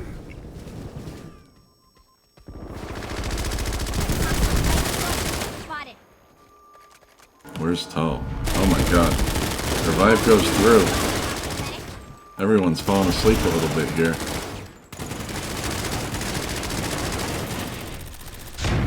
It's just a frigging meat grinder on the point right now. Both teams just going down. And it seems like TAAL comes out on top. Yeah, eventually. Resus, getting 3 on point. Maybe 4 for you. I do have to agree with you though, Brobin. A point hold really isn't the same without an Electrotech Spitfire and a baby gate. Absolutely. Wish we could see more of that, but unfortunately, it's just not quite coming out. The 6v6 format seems a little different. I want to trade that engineer for a higher health pool, like a heavy maybe. Yeah, maybe for the next one we'll do bigger team sizes.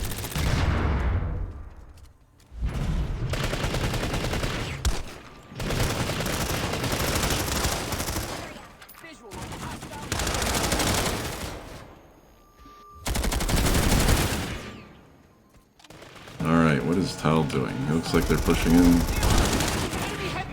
One ITL unseen on the point. TAAL flipping it once again. Where's one ITL? Where's the red beacon? They have a drop pod coming. Without their tower beacon, they're having a hard time. Show them. Yeah, they have the spawn room beacon. I guess that's doing enough.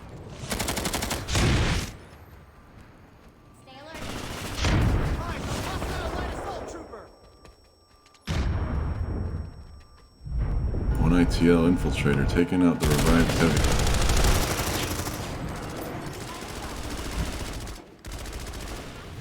Enemy light assault in the area. Enemy heavy spotted. Spotted an enemy heavy.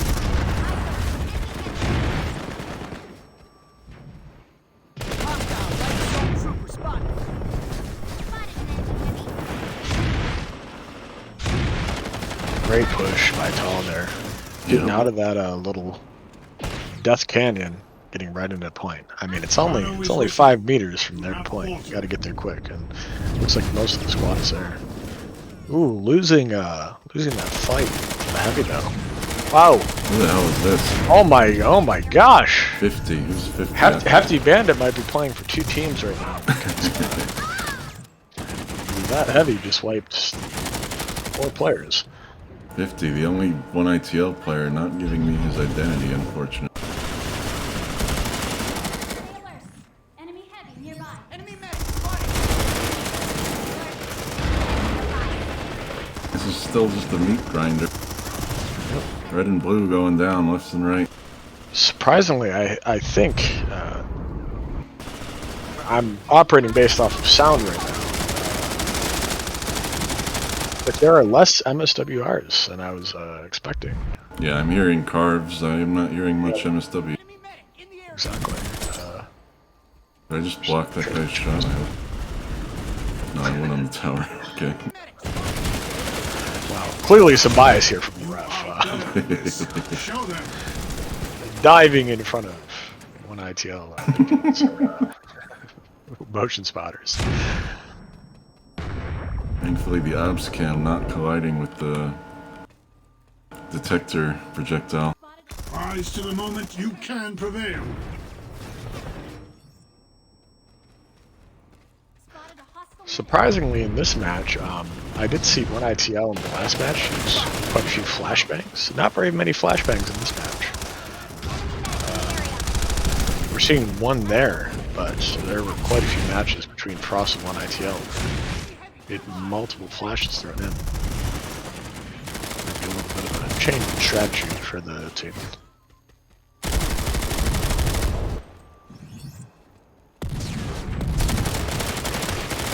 Alright, here we go. Light grenade on the point. Not really paying off for TAAL. enemy medic spotted. 4 minutes left in the round. Enemy heavy. What a great round this has been. A lot of back and forth. Not being ended quickly.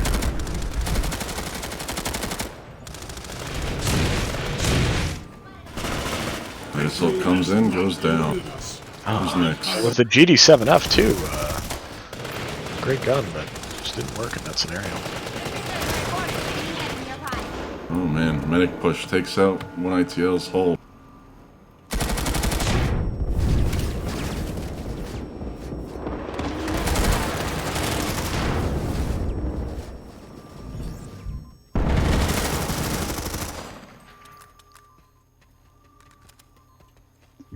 Right there is what ITL has been doing so well. Two guys pushing at once, just making the trade and getting down the point.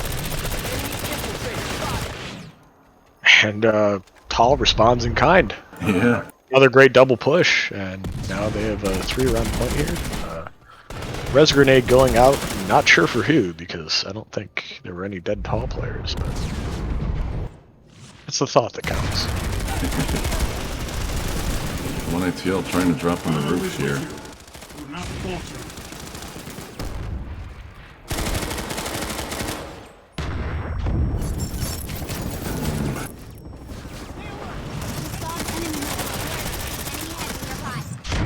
What the hell's killing these guys?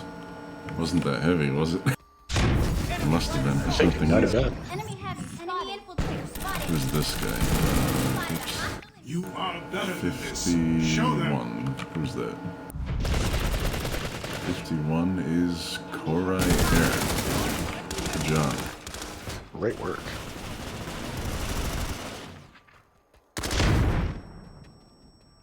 Hostile light assault. 2 minutes left in the rounds here before one ITL takes the entire match. And that's about all the time left. Yeah, it's- To capture I this mean, point. we'll let the timer go, but We're getting real closer. nah, I think the round timer is actually shorter here. I mean, we won't tell them, but get a bit more action here before one ITL takes it.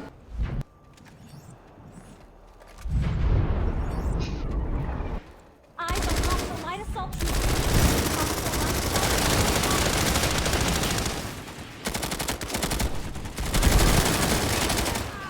You are better than this. Show them. Oh, the light assault mid-air. Just wiping TAAL players off the map. Enemy light assault in the area. TAAL has a good drop here from roof of point. I saw 3 players come down. Yeah. Question is, will they be able to get in? Challenge that point. Enemy medic spotted. Looks like we have 2 inside right now. But one ITL is there to challenge.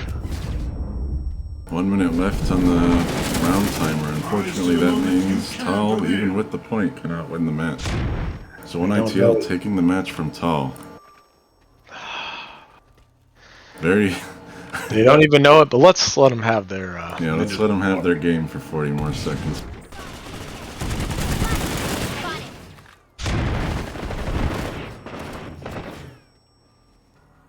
Just like an alert.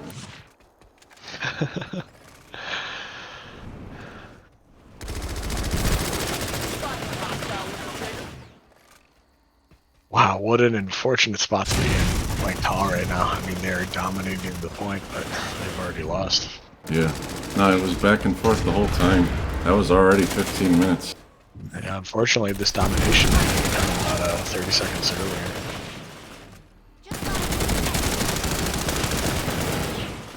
Alright, with that I should probably inform the players. Wow. Still a good match. A lot of improvement from TAAL, especially in that last round there. Showing their point holding ability. Play smart with beacons. Are you not better than this rabble? I believe that makes it 3-0. Strong showing from TAAL in the third rounds, but not quite able to hold the point long enough to make any progress on that timer. And with that, we're moving into our finals. Let me bring this again. Wow, finals. Now this is going to be interesting. Do we know the results of the 2-ref ORAX match yet? Not yet. How about we check for ourselves? I'll do some fun. Do it. Oh wow, zooming over to Wokuk. What do we got? Let's check. Wokuk shipping. There's no one there. Alright.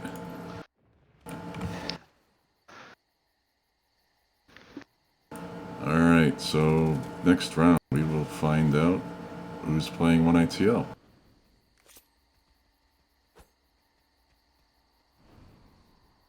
Let me give the bracket to the stream again. Here you go, guys.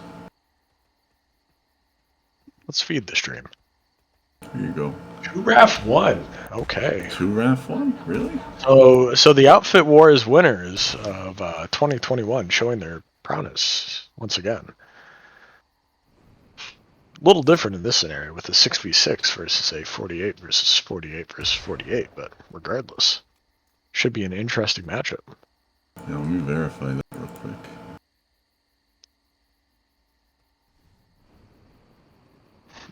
I see we have Jordy's Bacon in chat. Might need a ban for that, but Hello? Hello? hello. Hello. TAAL from,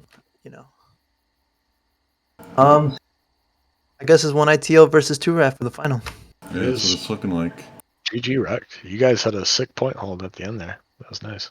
Yeah, we switch up our tactics. We saw that the last 2 rounds we were losing our beacon a lot, so I decided to stay back and hold our beacon because there was always that one light assault going after it.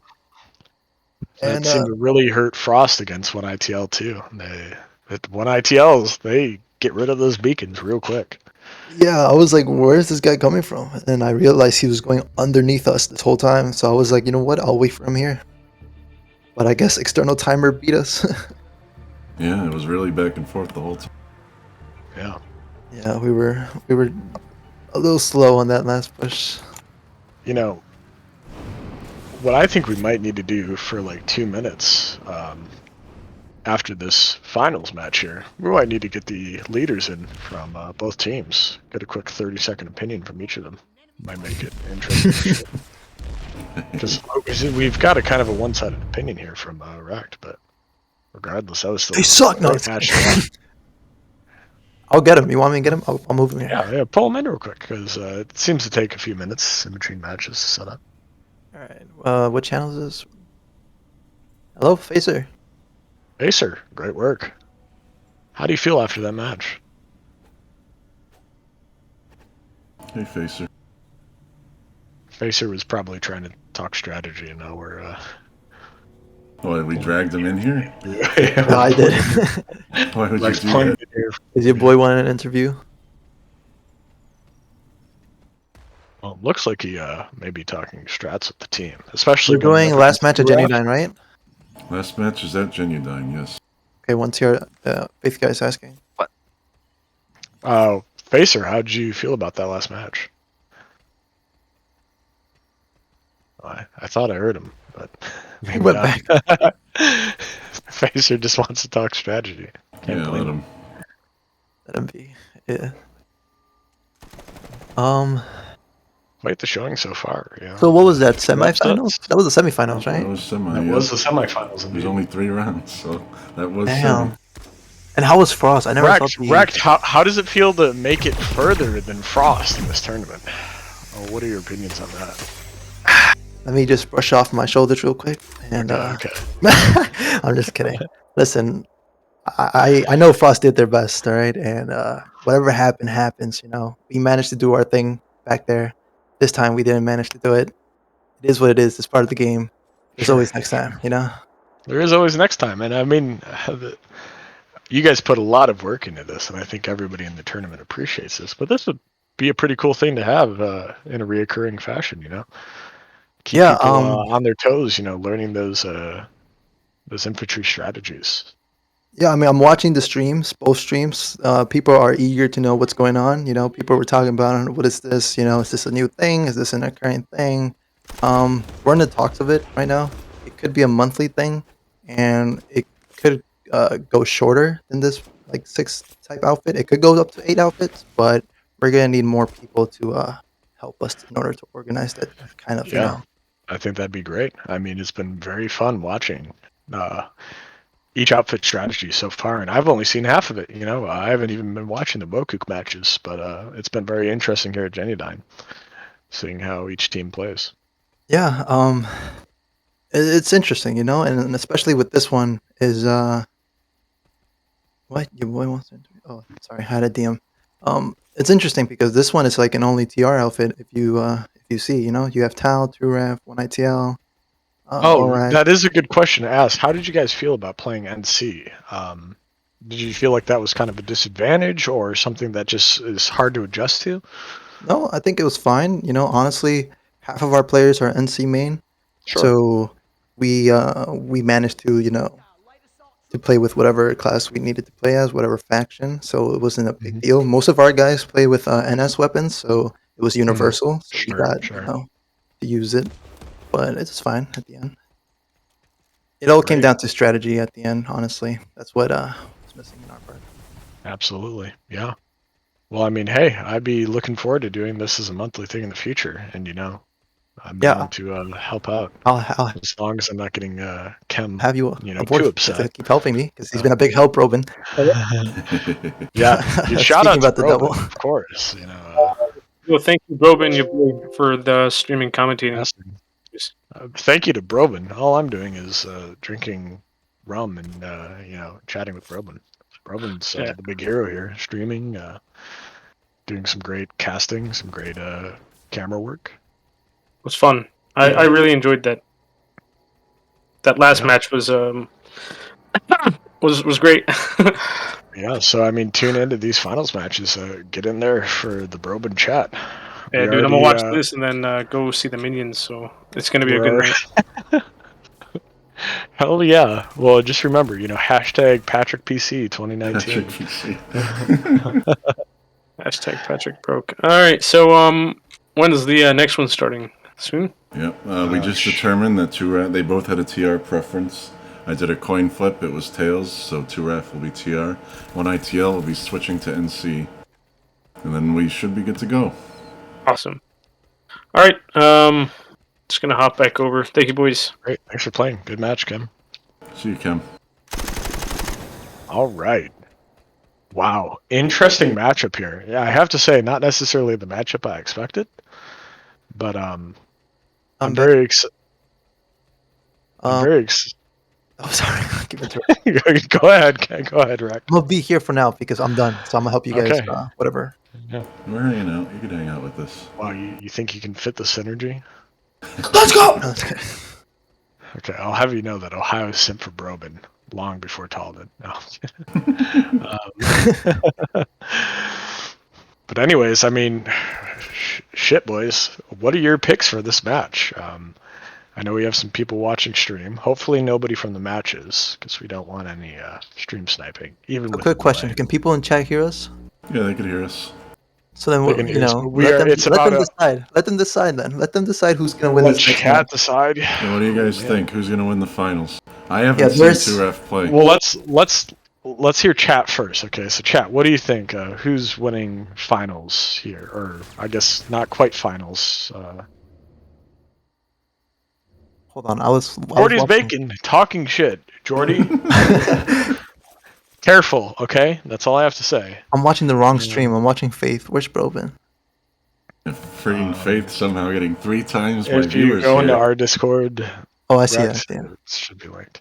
Faith So got it looks like good viewers some too. weird picks here from chat. We have Frost, who was eliminated first round. We have B-Way, who's not in the tournament. 2RAF, which is an actual pick. And then Elway, which is also not in the tournament, but I think we have one Elway player from. Oh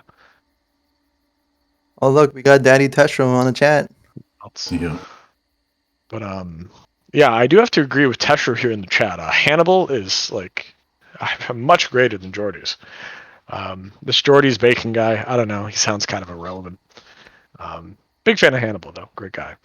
It's the Australians, man. There's something about the Australians. There's something about that Aussie accent, whether it's pale schizo posting in my ear or Hannibal, doesn't really matter. It's just it's that beautiful accent.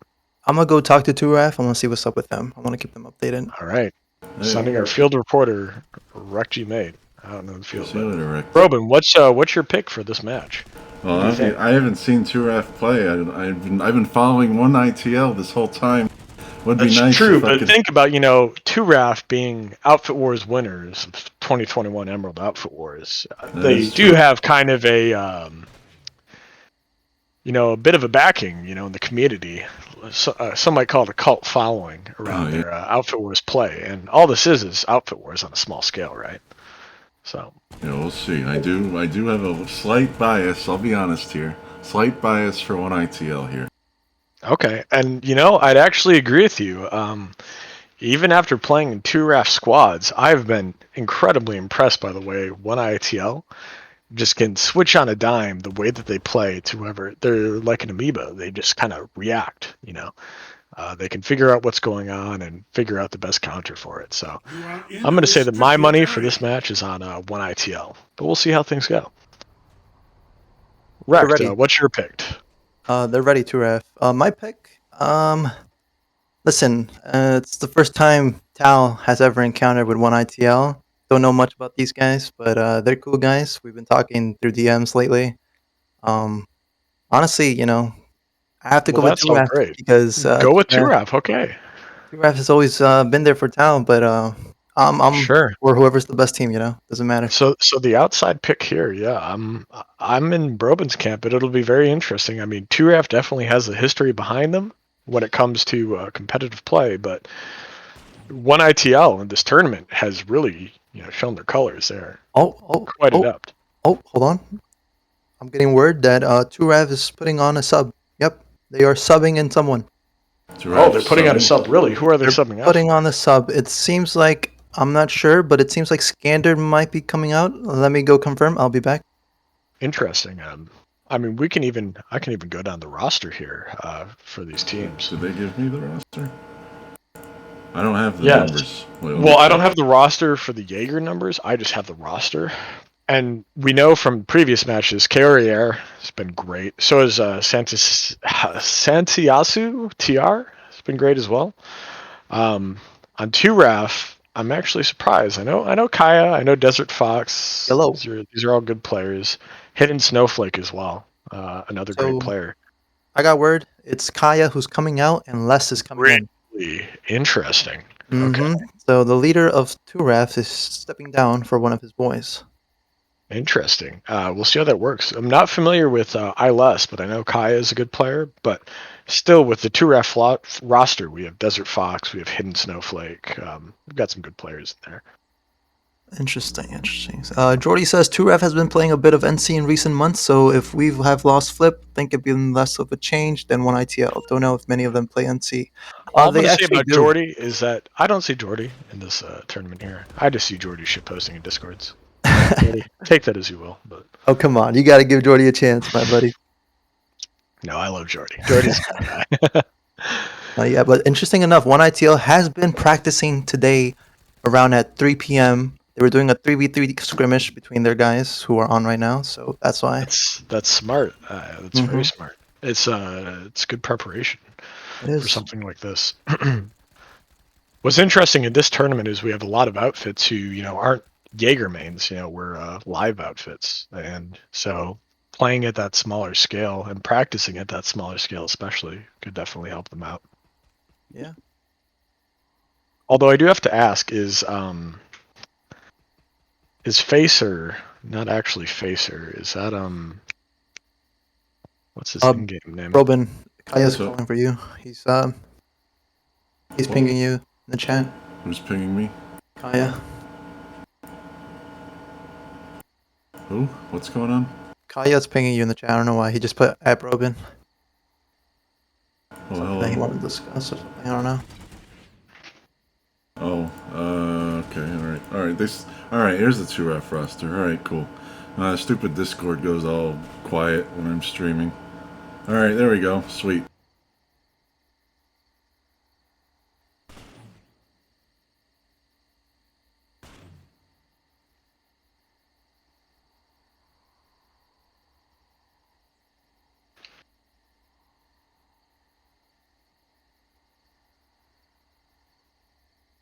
Oh, okay, yeah, that's what I was asking. Lantex Pro. I love you, Lantex. Haven't seen you in a while. You're a good guy. Good luck in this match. Yeah, I wish you guys the best. Latino outfit. Let's see. May the best team win. So, how do you guys get the amp guy into Frost? Was he like Amp guy. your latest recruit, or was he like cool amp? Cool amp. Probably we've had a lot of recruits recently. Yeah, because he was playing Jaegers. I saw him. Maybe Tetra knows if he's still in the chat. Yeah, I mean, I think we've had some great squads recently. Shout out to anybody who's joined. Shout out to anyone who's stuck around and joined the outfit. As long as Daddy Tetra isn't too mad and screaming at people about redeploys, I think most people like it and want to hang around. But looks like one TIL is or one ITL is winning in the chat for picks right now. TrueRaf should maybe take that into account and play a little harder. Yeah, where's my 2RAF people in the chat? What's going on? Oh, there are 2 buses here. The TrueRaf people are too busy reading their 150 slide PowerPoints about what they need to do in this match, but they'll figure it out, I'm sure. Do you guys see this? There's 2 bubbles here, but there's only 1 sunderer. What the hell? Really? I don't see it. No, I see what he's talking about. There's 2 bubbles, one on the left, one on the right. It's like there's a thunder there, but there's not. If you go in the garage, it only shows 1 bubble, but yeah. It's like 2 booties. Yep, it's probably the glitch from the old thunder, probably. Very strange. I've never seen that before. Hey man, we play a strange game. That we do. True. 2Raf's ready. 1 ITL, probably adjusting their loadouts. They just logged into NC for the first time. Yeah, let's give them time. I don't want to give them advice, but I'd really hope that these NC players are running the GD7F. It's surprising to me that we banned shotguns and not the GD. Hold on, guys. You guys want to go to the 1TR Discord, whatever it is? I don't have it, but he said he's inviting us so we can have a cleaner joint audio. Wait, 1TR? Yeah, the Faith guy. Faith wants us all in the same channel? Yeah, so then we can all commentate this final. The only thing that might be hard about that is just the differing perspectives between 2 people in crosstalk. But okay. Unfortunately, I'm not necessarily opposed. Up to you guys. Yeah, he's just giving let's keep it separate. This is fine. Yeah, let's keep it simple. KISS. You have the Discord link for theirs? I just want to say I do. Unfortunately, I did ask Faith if he was recording, and he said no. That's unfortunate. I should have brought it up with him earlier, my bad. Oh, he wasn't recording the first match? No. He wasn't recording, yeah. No, that was a good match. Maybe if it's a VOD on Twitch, we could grab it. Record the Twitch VOD, put it on YouTube. Or something. Alright, both teams are ready here. Let's start the countdown. Alright, let's see. We'll just make sure 2F's still ready. Alright, we'll just stay here, then where is.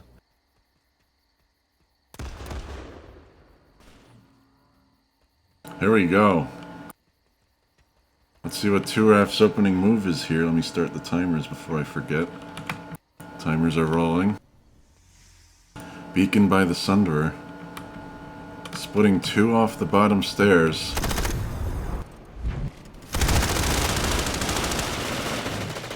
But that push just gets taken out by a 1 ITL light assault.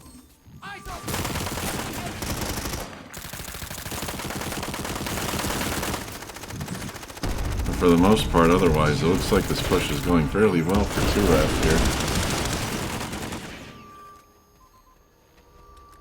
They have 3 down. Now's the time to push in before they get shot in the back from a light assault behind them. Up on the roof here.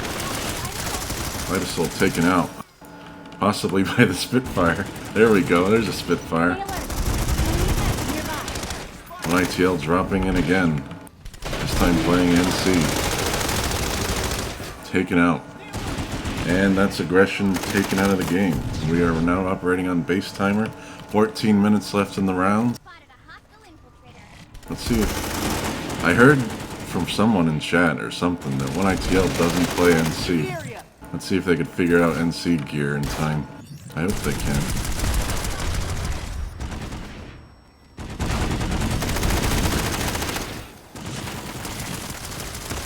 ITL's trying as hard as they can to push in. Nothing's working out yet. I think if we've learned anything from the past 1ITL matches is that they can adjust very quickly. I'm sure within 2 rounds they'll find their rhythm, they'll find their vibe, and if not, well, you know, that's a match. Yeah, 2RAF doing really well, holding the point with at least 4 people at all times so far. Not something we've seen very often on Genudine Physics Labs tonight. What the hell was that? Who killed that guy? You're not wrong. You're not wrong. Now, 2RAF doing pretty well here. If I had to wager, it'd be because Jordy's Bacon is not playing cover. I mean, great hold so far. Although we see 1ITL pushing in. I mean, again, good trades, doubling up on those doors, pushing one guy in through the southern door, one guy in through the northern door. Can be really effective when you're trying to clear out that point.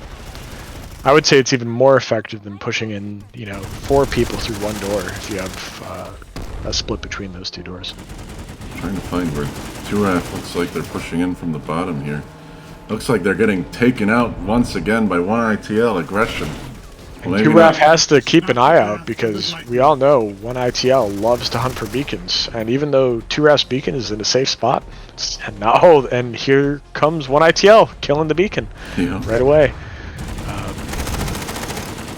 And if 2RAF doesn't notice, that's going to be painful. Here we go. 1ITL, they're making a good effort to push back on the point. They cleared out the 2RAF group. Ordo is with you. Do not falter. The point now belongs to NC. Okay, let's see. Failure is not the path of enlightenment. So 2RAF is NC, right? 2RAF is TR. 1ITL is NC. Okay, got it. A lot of these outfits are going out of their way to make Jaeger outfits for these temporary accounts. Is this what I see occurring here with 2RAF? With 2 WAK is what it looks like in my low quality yeah, they've been having Jaeger's account 2RAF, but the 1ITL guys, they only made an outfit, so not an account. They only made an outfit in the Jaeger's account. That's why they have their little tag. They are not officially Jaeger's account for theirs. Oh, seems like they're pushing. 2RAF holding the point. 4 dudes again. 1ITL trying to get the pick off. Infiltrator takes out the medic. Medic's getting back up. 2RAF's pushing out. They want to take out the push. Doesn't really work out for them. I'm getting a bit too close here. 2RAF revive grenades, gets back on point. 10 minutes left in the round. 3 minutes on the base. Let's go 2RAF. Oh man. Just like that, 2RAF goes down. Oof, that got hurt. Seems like they still have beacon. They're dropping. Vano is with you. Do not falter.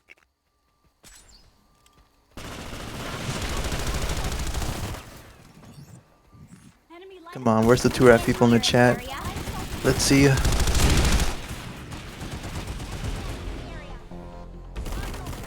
We're not seeing the aggression that much from 1ITL suddenly.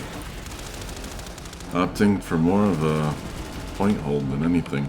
Maybe we'll see the aggression coming out, light assault on the roof. I don't see his, that's an infiltrator, that's why I don't see his model. Infiltrator and heavy combo taking out up to 4 2RAF members, 5. Wow. They seem to have settled into a good middle ground here, not pushing all the way up to that forward building, but holding this second double stack instead. Mhm. Alright, what's going on?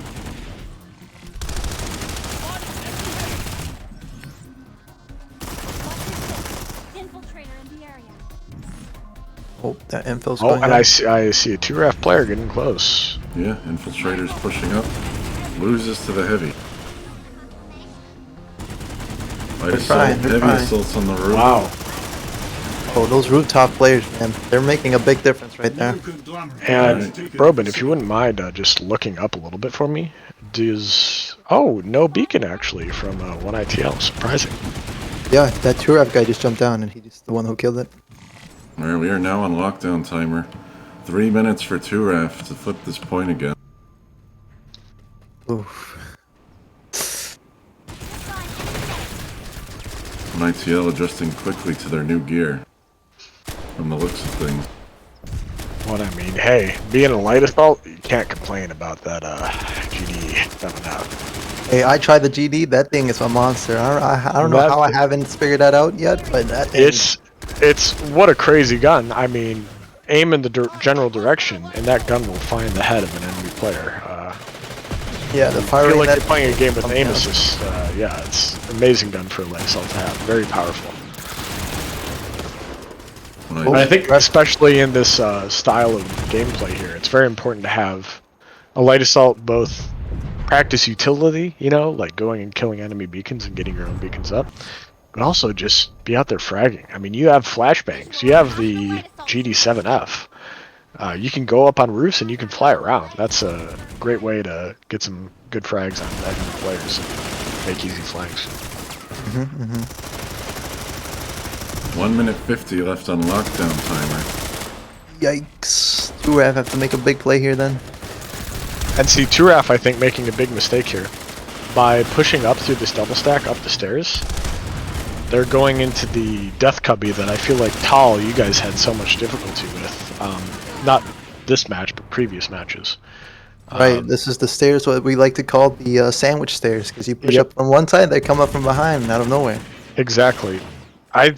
I think, and what has worked well for Frost when we played you guys on TAAL, is going up from those lower outdoor stairs, right? So pushing straight through that first double stack to the stairs that go up to point. It's not some crazy strategy. That's just the quickest route to point, and when you're on the attacker's side, you just want to get to point as quick as you can. Alright, we got 50 seconds left on lockdown. 2RAF getting stalled and taken out a bit. Yeah. So 2RAF by going into that double stack and then actually taking the interior stairs of the double stack is giving themselves a longer route to point, which is not what you want. You need to get that time moving. Light assault, despite landing near the point, opted to go back in the double stack. Takes out the medic. Finally pushing into the point. Point's beginning to flip. 24 seconds on lockdown. That base timer needs to start before lockdown can stop. 1ITL appearing out of nowhere, taking out the light assault. 13 seconds left on lockdown.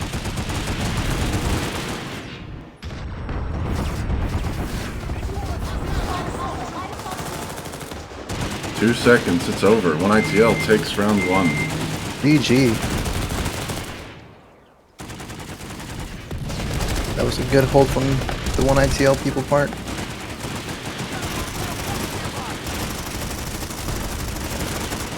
Alright, for this next round, I believe we will need to flip the base to see.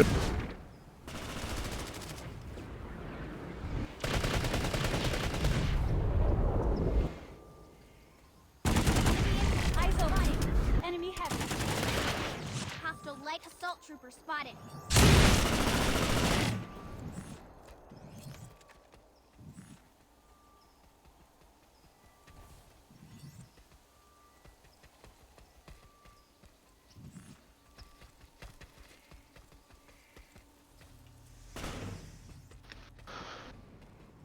Oh, looks like we have a birthday in the chat, actually. Chemstrike TV. Chemstrike, one of the leaders of TAAL. It's his birthday. Happy birthday, Chemstrike. We'd really appreciate it if my good friend Chemstrike got a happy birthday in chat. A happy 70th birthday.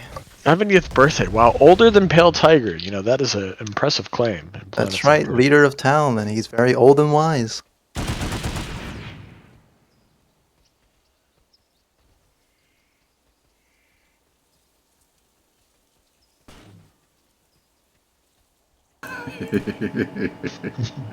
I gotta. He said, "Fuck you, boy." Chemstrike being mad once again. Hopefully I don't get banned from the Discord, but ladies and gentlemen, we'll keep our fingers crossed. Hey, Cam, don't you got that Minion movie to watch? Yeah, true. Is the underbarrel grenade Chemstrike, it's launcher time of to the, get your grew on. is the underbarrel grenade launcher of the Punisher banned? I don't think we ever covered that one. I think in the rules it says that under barrels in general are banned, right? Yeah. Pretty much. Yeah, they're grenades. They're banned. Are they using it? I'm not watching. No, I haven't seen it, but they asked in chat. No. So it I is- could go into a whole rant about shotgun bans, but I won't here. Maybe for finals I will.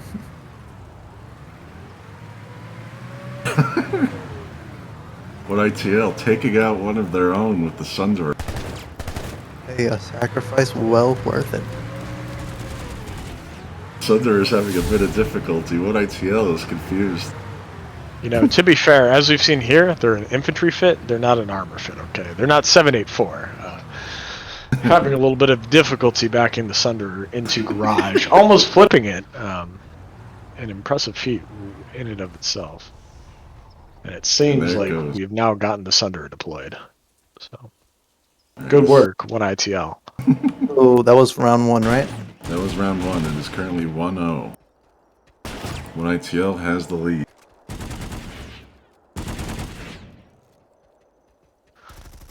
Don't assault my outfit members. You'll be hearing from Frost lawyers from Testra.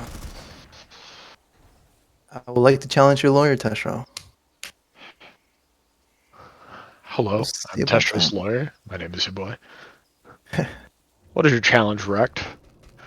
Having Hefty on your team when he's not part of Frost. No, I'm just kidding. To be fair, I mean, I was leading my own outfit at the time, and Hefty Bandit was the one who convinced me to join Frost, which I'm very happy that I did. But Hefty Bandit, he's a hard guy to pin down. Hard to make that claim against Hefty Bandit, because I'll tell you what, Oh, as a Frost player, Hefty Bandit just picks whatever the opposite faction of Frost is to play, and then he goes and hunts Frost players on live servers. So seems like we got a special announcement from Chemstrike TV saying, Testra, we regret to inform you that the card title Mommy's Debit has been declined your latest purchase due to suspicious activities. To unlock your Testra, card what for are you further doing? use, please confirm your recent purchase with your local bank. interesting. Sounds like Teshro spending more money on Final Fantasy VII again, and Not, Testro's mom's not, bank not appreciating that. Hate to hear it, but that's a no it is, bueno. Bro. the nature of things.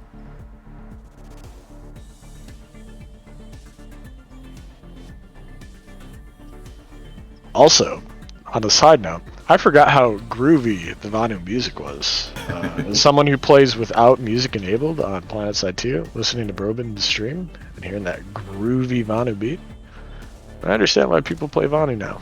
That and the Beetlejuice, but And there we go. Terran Base is Republic flipped. We could has start taken soon. the facility. Alright, let's get the countdown going if they're ready. I'm asking now. Let me make sure there's no beacons. Let me do a beacon patrol real quick. let's check tower twice, Brobin. Alright, here's tower. I don't Just see to be it. safe. Okay, okay. No tower beacons. NC's not ready. They probably need to fix their gear. Once again, unfamiliar with NC weaponry from the sound of things. They're figuring out.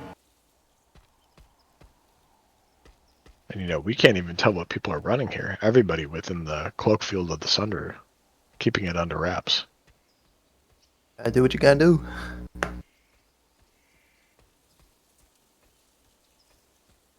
Oh my gosh, they locked me out of Twitch, bruh. They locked you out of Twitch? Yeah, I changed my password to my PC, so I was watching it on my phone too, and then it just logged me out. Nice. What Put is it that? back in. What is that freaking spam from? That my thoughts exactly crap people keep posting. Yeah, I see you guys. Seems like people are eager to talk in chat. What is that from? That's gotta be Breathing, from. bro. Brobin, you can't escape it, okay? Sounds like you ran a mile. Doesn't matter if it's Yeeb or Ohio or Frost. We'll always have a Brobin copy pasta ready. Yeah.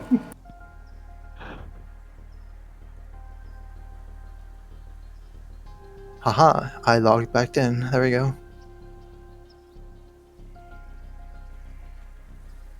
I'm watching both streams, one on my phone and one on my PC, to get both experience. Why don't you just open 2 windows? Wow, another question what, Brobin? is Rectumate an Android user or an iPhone user? Either Sadly, way, no, I'm disgusting. an iPhone user.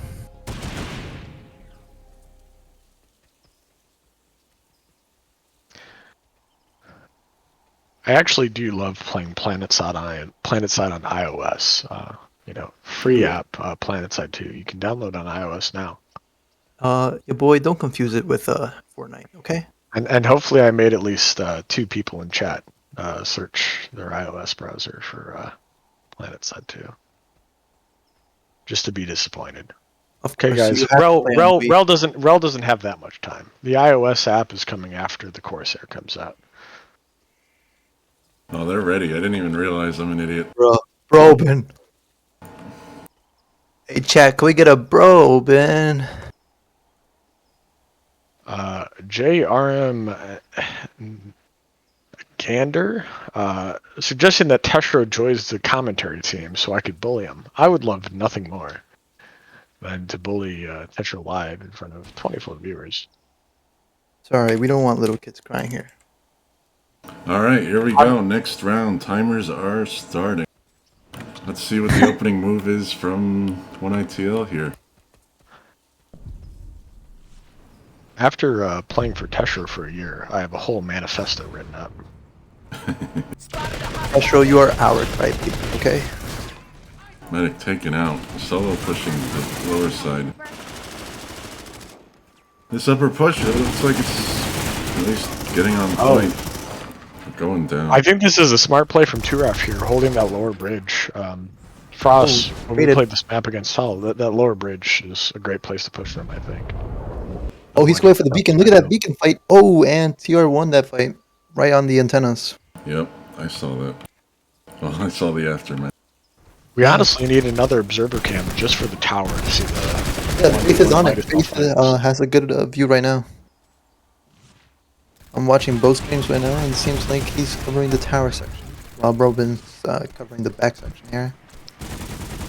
Now, it seems like, Brobin, you brought this up earlier. We're kind of seeing single pushes here from 1ITL. Yeah. Grouping up with their res grenades, but... And they're trying to group up. Hopefully they could... And they're pushing towards point, and in the immortal words of Testro, push point and die. That's really what you need to do in these matches. Getting into point room and hoping for a res grenade is sort of the best way to play it. What number is this guy? It's hard to see. And you can see with 1ITL here, 36. they waited in that Death Canyon. They had 3 guys stacked up, and they just got shredded, and now they're nowhere near point. Like an idiot on the light assault for Turaf here. Taking out 3 1ITLs from that rooftop. Yeah, great play. And once again, I always get really concerned when I see players in this back area, because the defenders are always going to have an advantage shooting down these lanes. You have to get to point as quick as you can. Yeah, you can't. It's a lot safer to be inside than outside. That's right. 3 minutes on aggression timer. Turaf holding the line so far. What the hell is that? Wow. He went flying open and died. This might be a really interesting match here, because it seems like Turaf and 1ITL, both great outfits at adjusting. Turaf has adjusted very well from their first round. and they seem to be doing much better. So we could see another match here going to 5 rounds. We'll see about that. It's a bit early for that. Has one ITL flipped the point at all? They have not. Not yet. They got bodies on point, but they couldn't flip it yet. Enemy Interesting. Giraffe is playing great defense. Peeking when they need to and challenging that little death valley between point, building, and double stack. This could be the first time when ITL is struggling here. It's not the first. They were having some troubles at the start of the tournament, but they adjusted. They still have time to adjust now. We'll see what happens. Like we said, they're good there in Neva. They, one ITL, it seems like their strength is just adjusting to whatever the strategy of the other team is. But 2RAF is doing the same thing. So what happens when you have two teams that both adjust well? Now that medic clutched it right there. That revive. Now he got his boys back up. Oh, and the medic straight to the revive, still holding that timer.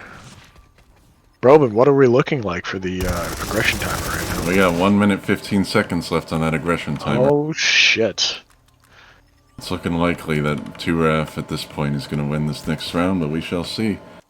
Right now, 2RAF has to play the corners really, really tight here. Yep. Light Assault losing that trade. 2RAF holding strong.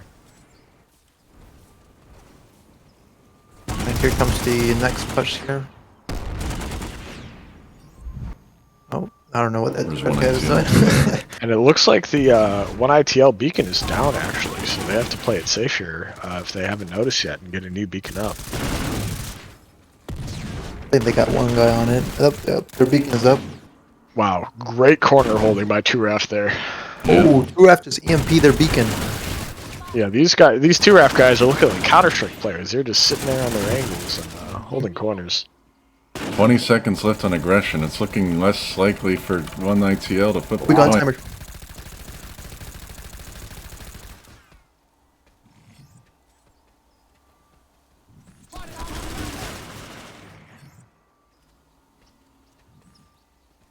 And I mean, not much of a push showing up. That's it. 2RAF holding the same corners.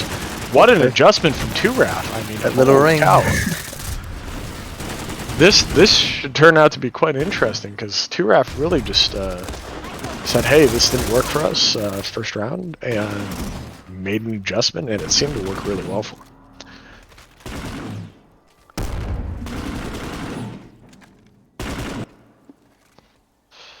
Alright, we got 1-1 in the match here. Thanks. Yeah, after this, we should get all the leaders in here and tell them their opinion of the whole tournament. Maybe after the championship, but I'd be interested to hear the 2RAF and 1 ITL just to keep things moving because we are Of course, after a little this, bit whole behind match. schedule. Yeah. Well, this is the last match of the tournament right now. Yeah, this is the final team. My bad. I thought we were on finals right now, but this is the championship. Seems like your boy needs some sleep. Less liquor, probably, but either way. 1 ITL trying to enter the spawn room of the Terran Republic, unable Clear to out breach of the that door. area. It must be that language barrier.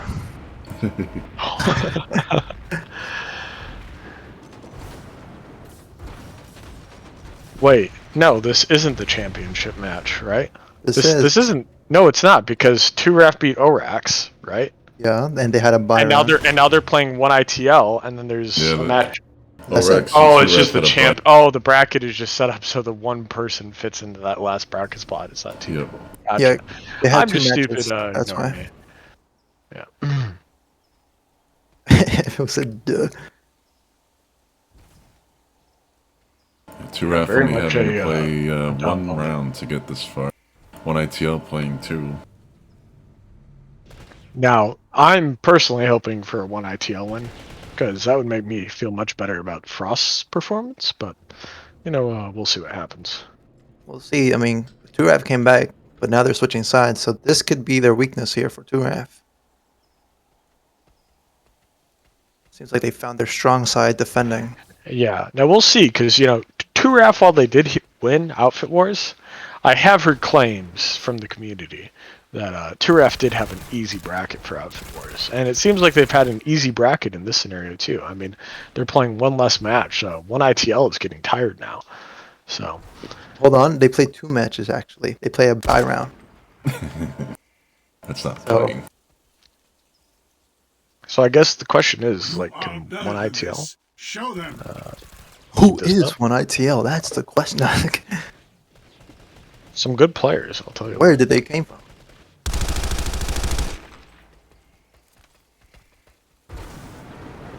Oh, seems like we got voices in the chat from Bungus saying, "Hey, ya boy, can we hear more about Outfit Wars, please?" Yeah, so if you didn't hear it, all that you need to know about Outfit Wars is that Yeet Cannons beat SKL. SKL beat 1TR. That was a sad one. Well, Ooh. it's I one was- TR, I was so there. One you expect. We don't want to start no drama here now, don't we, boys? I remember it very clearly. SKL took the middle of Desolation and built this massive base. Absolutely enormous. And they just Seems like we got controlled the Vice whole- Rice in the chat saying, "Doesn't have Oh, these solo 2 RAF and SKL." Might be true. Might be. Well, what does that mean? Does it mean Hefty solos 2RAF and SKL players, or does he play for those outfits? I don't know. I think. Will you truly against allow those guys. yourself to lose? 1ITL. Oh, look. Special facts about 1ITL. They are South American outfit containing Peruvian players, Argentinians, Mexicans, Chileans, and etc. That's interesting. So basically the whole South American continent.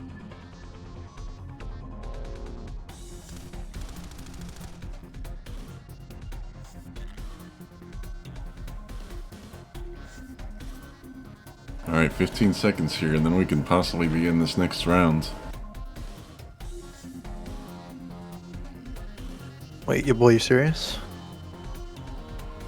Let me restart my client. My client still is a little buggy after Chemstrike's whole thing. You still have New access. conglomerate has taken the facility.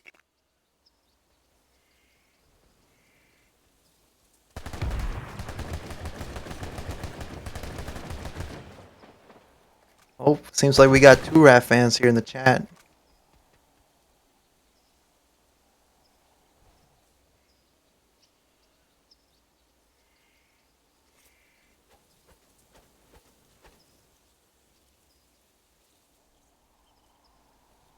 Both sides are ready. Let's get this match rolling.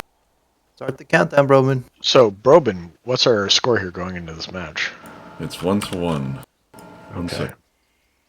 Best of 5, correct? Yes, sir. Best of 5. What? Alright, here we go. Let's see 2RAF's opening play here. 1 light of soul on the roof, 4 on the ground, going up the Here we lower go. area of Genudine. Oh, looks like they're going up the sandwich stairs. 2 of them are trying to go up the... Oh, 2RAF going for the... Hopefully going for the lower route. They Seems split like up they're their splitting forces. 2 to the lower route and 2 going up through sandwich stairs. Alright.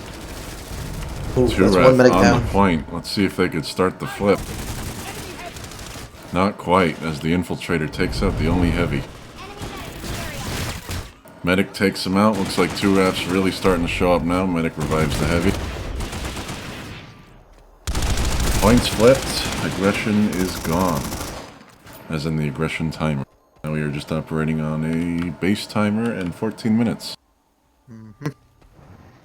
They're still holding 2 RAF, but they're down a couple men. Enemy heavy nearby. Here's everyone here? I mean, they should be. They said they were ready.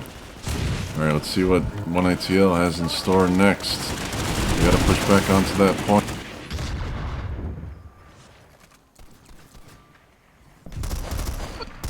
Looks like they're grouping up on this right side here.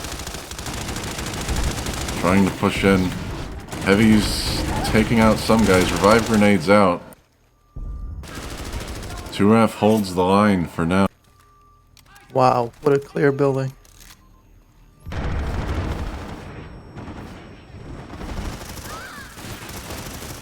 Oh, what the hell? Two RAF sniper on the freaking tower.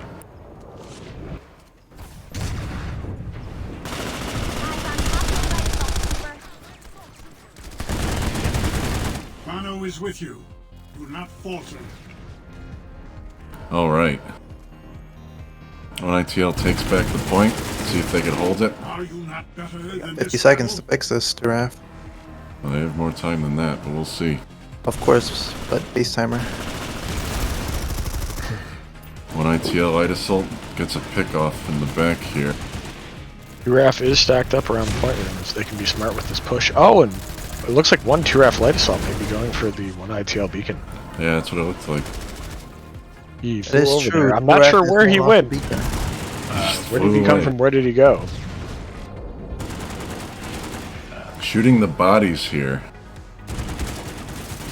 That is a good play from 1ITL. They're holding that corner really good right now. That heavy's peeking right now and kill that light assault, and that heavy's gonna go down. Ooh. It seems to work though. You know, holding point room is good, but you do fall prey to concussions, flashes, other grenades. You can block Holding from the back of taking those facility. lanes can be very beneficial, I think. Alright, we right. are on lockdown timer. But for how long is Light Assault? 2 RAF is pushing onto the point. Sneaky infiltrator goes down. There's still one guy. Hiding out, but Oh, but chasing Giraffe, him I out. mean, we've got 2/3 of the squad on point here.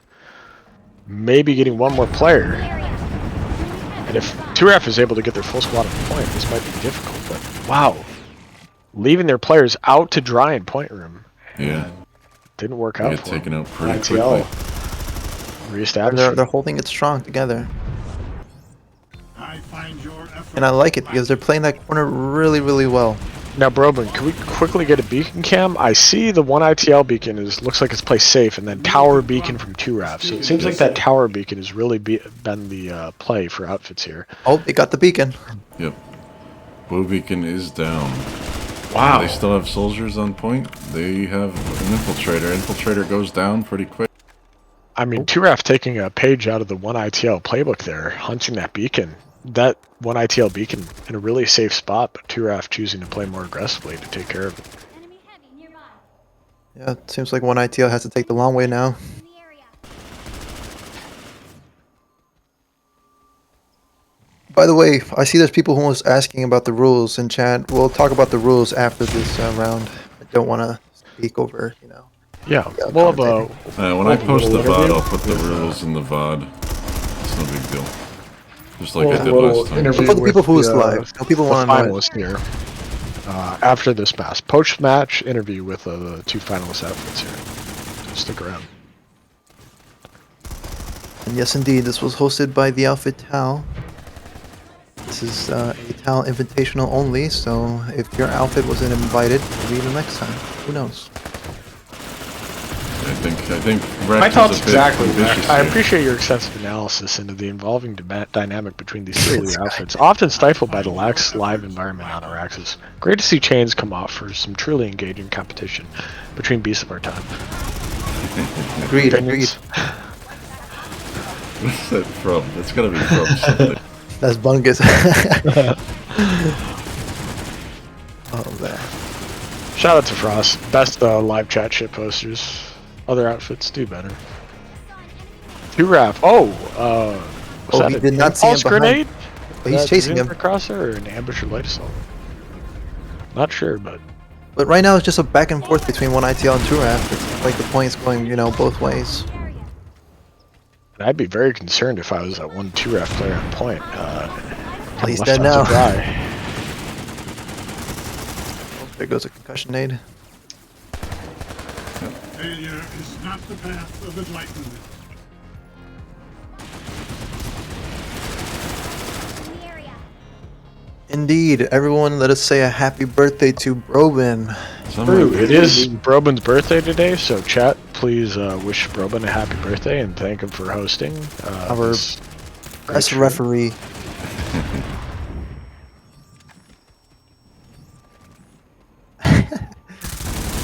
Come on, Chad, let us see it. Happy birthday. There you go. Keep it coming. Keep it coming. There you go. You just made his days, guys. You just made his day. Every day can't be my birthday, guys. Oh, It is- it can. it is when Oh, we're it can Brobin. be, and it will be. We're just missing the cake, that's all. Oh, one ITL just cleared out that building right there. Eyes on hostile Looks like they EMP their own teammate right there, too. Ano is with you. Do not falter. Necessary sacrifice. The 2RAF getting stacked up. They're kind of in this death zone here, and one ITL takes advantage of it, killing that first player.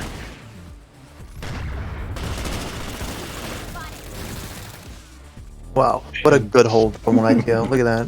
Three, And that in the three, corner. 4. Good hold. Or Then 2RAF on takes point. Oh, the but 2RAF came back, yep. Rex pulling a Brobin there. If one thing comes true getting late, it's getting late. when it comes to the stream, it's the opposite of what Brobin says.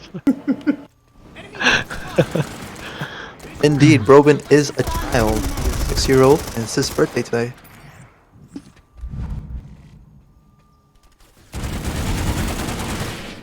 I appreciate the high graphic quality stream tonight, boys. Oh yeah, the stream's coming out well. Oh yeah. One it's- ITL still beautiful. playing off the safe beacon though. Even a the little sun surprising hammered. to me. Eyes open. They play pretty aggressive beacons in previous matches, but instead they're choosing to go with the spawn beacon instead. I'd be very curious what that one pesky 1 ITL light assault is doing, because that 2RAF beacon is still up. Oh yeah. Enemy heavy nearby. It really seems like on Genudine that tower is the play, no matter This what. Well, at the end of the day, Attackers, it's a smart defenders. call, right? Because It if is. you've only got 6 players on your team, that takes a light assault out of commission for 15, 20 seconds to go up there and kill that beacon. Oh, I just got word that Chemstrike is forced to watch the stream because they oversold the tickets to the minions in his nearest theater. So Wow. welcome aboard, Chemstrike. You hate to hear it. Yeah, you can't escape the stream. I just got hit by an EMP, kind of sucked, Eyes open. Spot enemy heavy. but we made it. One till here, pushing back onto the point. That is Fuck. correct, Chemstrike. Oh, We one cannot kill. escape I like this that. too. We I I have cannot. a hard time saying 1 ITL, so I'm going to say 1 till as well from here on out. One till. I've been rotating between one till and one ITL. I am a big fan of 1 till. 'cause Listen, I as always long as forget it's the close, eye. alright? We have He 5 is using minutes, a pusher. 30 seconds left in this round. How many? Yeah. Wait, how many? 5 minutes, 30 seconds. Now 5 minutes, 16 seconds, apparently. Time flies. One ITL going for their signature aggression here, taking out several 2RAF players. And the aggression really working out for him.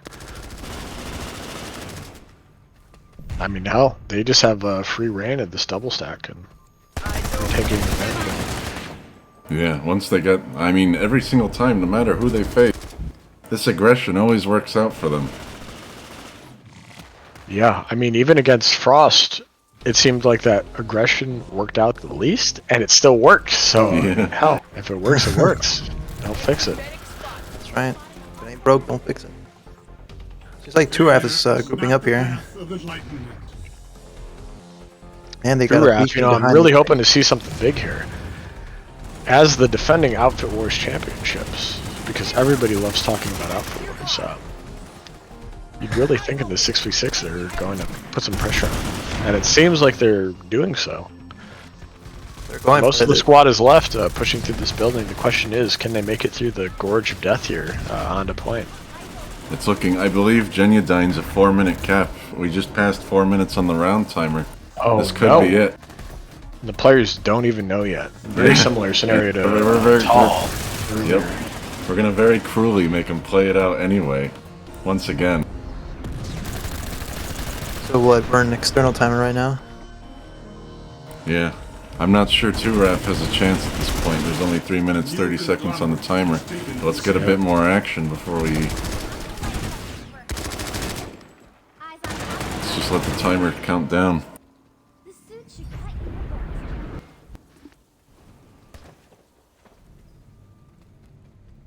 Eyes open. Enemy heavy. ITL able to hold this base down long enough for the round timer to actually end the rounds here. 3 minutes left on the round.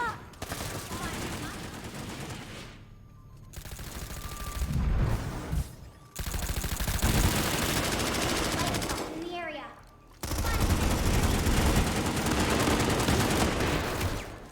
Oh, they made it through. Question is, can they hold?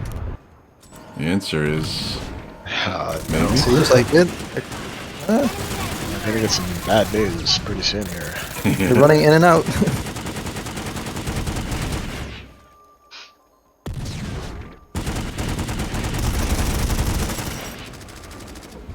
One ITL still doing a great job holding the point.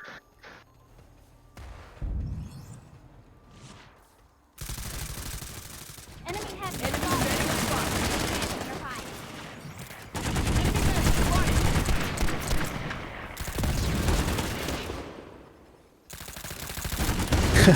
I think Faith also realized that. He said, not enough time, Brobin, to cap. Yeah, I know. It's a cruel joke, but it's worth it for the stream. Yeah. It's fine. I'll let him know. No worries. No. Don't let them know. Wow, alright. We have Keep 2 them in the minutes. dark. 2 minutes of action. No, not to Faith.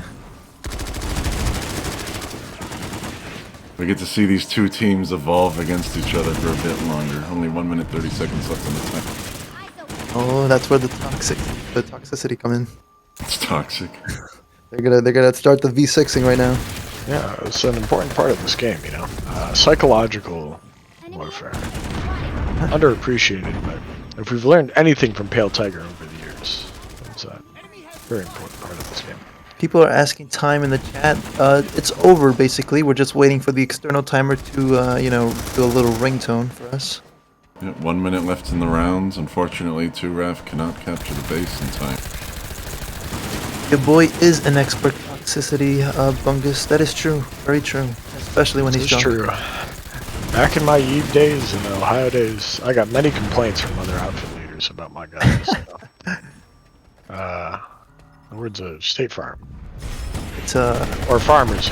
We know a thing or two because we've seen a thing or two. Rise to the moment you Right. can prevail the path of a enlightenment. good ally to have in command chat, that's for sure. These kills can't be right. Maybe they are. I don't know. Oh, there we go. Oh, that's the timer. End it, Brobin. End it. They're killing each other. They're V6ing each other. You gotta end it, Brobin. Brobin. Brobin. Stop the slaughter. Brobin. Stop the slaughter. Oh my gosh. Brobin, there is Men are war still getting crimes being committed flashbang here. Oh, There is yeah. war This crimes. is brutal. Oh my god, they're going at it. They're throwing hands. All They're right. going in. So we finish this round with a score of 1 ITL, 2, and then 2 RAF, 1. Uno, as one ITL would say. So, my fellow casters here, with 2 RAF being down 1 round here, what would your suggestions be going into the next match? What would you do differently? Well, As, fellow pillars of the community. that's right. Well, what we saw here is the weak side of 2RAF, attacking. Right. Now we're going to see the strong side of 2RAF, which is defending. And I think this is where we're going to see a comeback from 2RAF, honestly, if you're asking me. Interesting. Every round in this match so far has been a defender's victory, which is very interesting because you'd think this tower would give the attackers the advantage overall, but so far in this match it seems not, and I'm going to kill the shit out of this beacon. Yo, No, I would agree with you, bro. 2RAF maybe having difficulty without the Zerg Surf here. seems So like it'll Brobin is be- having difficulties killing beacons. Well, we won't talk about what Brobin's headshot percentage is, considering that very difficult duel he had with the beacon on the tower. Freaking observer He was cam nervous. He got was in just the way. nervous. That's all. Observer cam got in the way. It's a physical object. I see. But yeah, should be an interesting round here. 2RAF, if I remember correctly, second round 2RAF did a great job defending. I think second round aggression timer ran out for 1 ITL. Am I correct? That's correct. Yeah. So seems like 2RAF has a pretty effective defense here. The question will be, against the very adaptable 1ITL. Can they keep it up? We'll see, but right now 2RAF has to be aggressive in You this outnumbered this. Clear out defense that side here. area. Well, not so much aggressive. I guess they gotta play conservative and, you know, try to hold the point. Oh, and it seems like we lost your boy. Oh, we lost him? Yep, seems like his drunk little finger pressed the wrong button. I'll bring him back. No, like he, I think he crashed his whole thing. There he is. Sorry about that. Had some choice words for an outfit member. Hop discords quickly, but This is why we say your boy is #1 in toxic chat.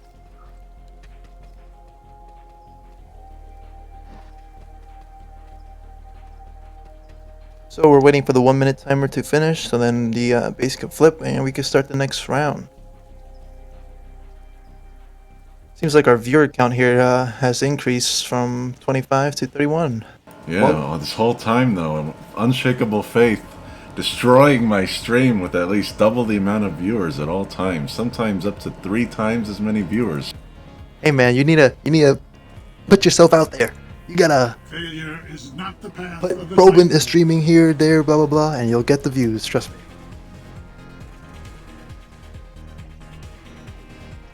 But I'm glad, you know, we have 2 streams. That's almost like what, 100 people watching this Yeah, tournament. something. I mean, there's probably what's that? There's probably people watching both streams.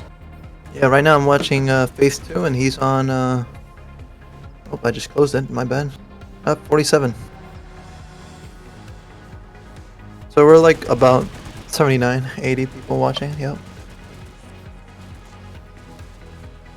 Yep, and I just talked to Chemstrike, guys. He actually said next month for this tournament, all casters will be hot tub streaming to increase viewership. That's right. So if We you will would like sell to see Brobin bathwater. Brobin We will sell his boy working bathwater. in an indoor hot tub together. And we have special guest Chemstrike Sure here. to tune in. Hold up, buddy. Special guest Chemstrike himself. Chemstrike, I'm- what is I'm here this to bathwater turn down thing? these allegations. These are completely false. Don't know what the hell he's talking about. Really. He just pulled that out of his ass. This is some Chemstrike, you sent me Watergate thing. the Chemstrike, you sent me the Amazon link to the hot tub you said you were buying. You, Oh, Testro, I'm afraid was a that won't kiddie happen. pool.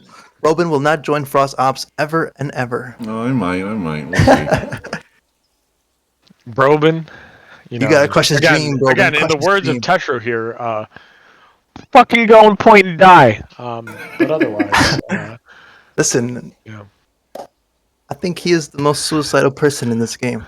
Oh, maybe Testro? Testro. That's Yeah, right. Testro I like think me. if you, I think if you looked at the slash suicide macros, Tetro probably has the highest amount. That is correct. That is correct.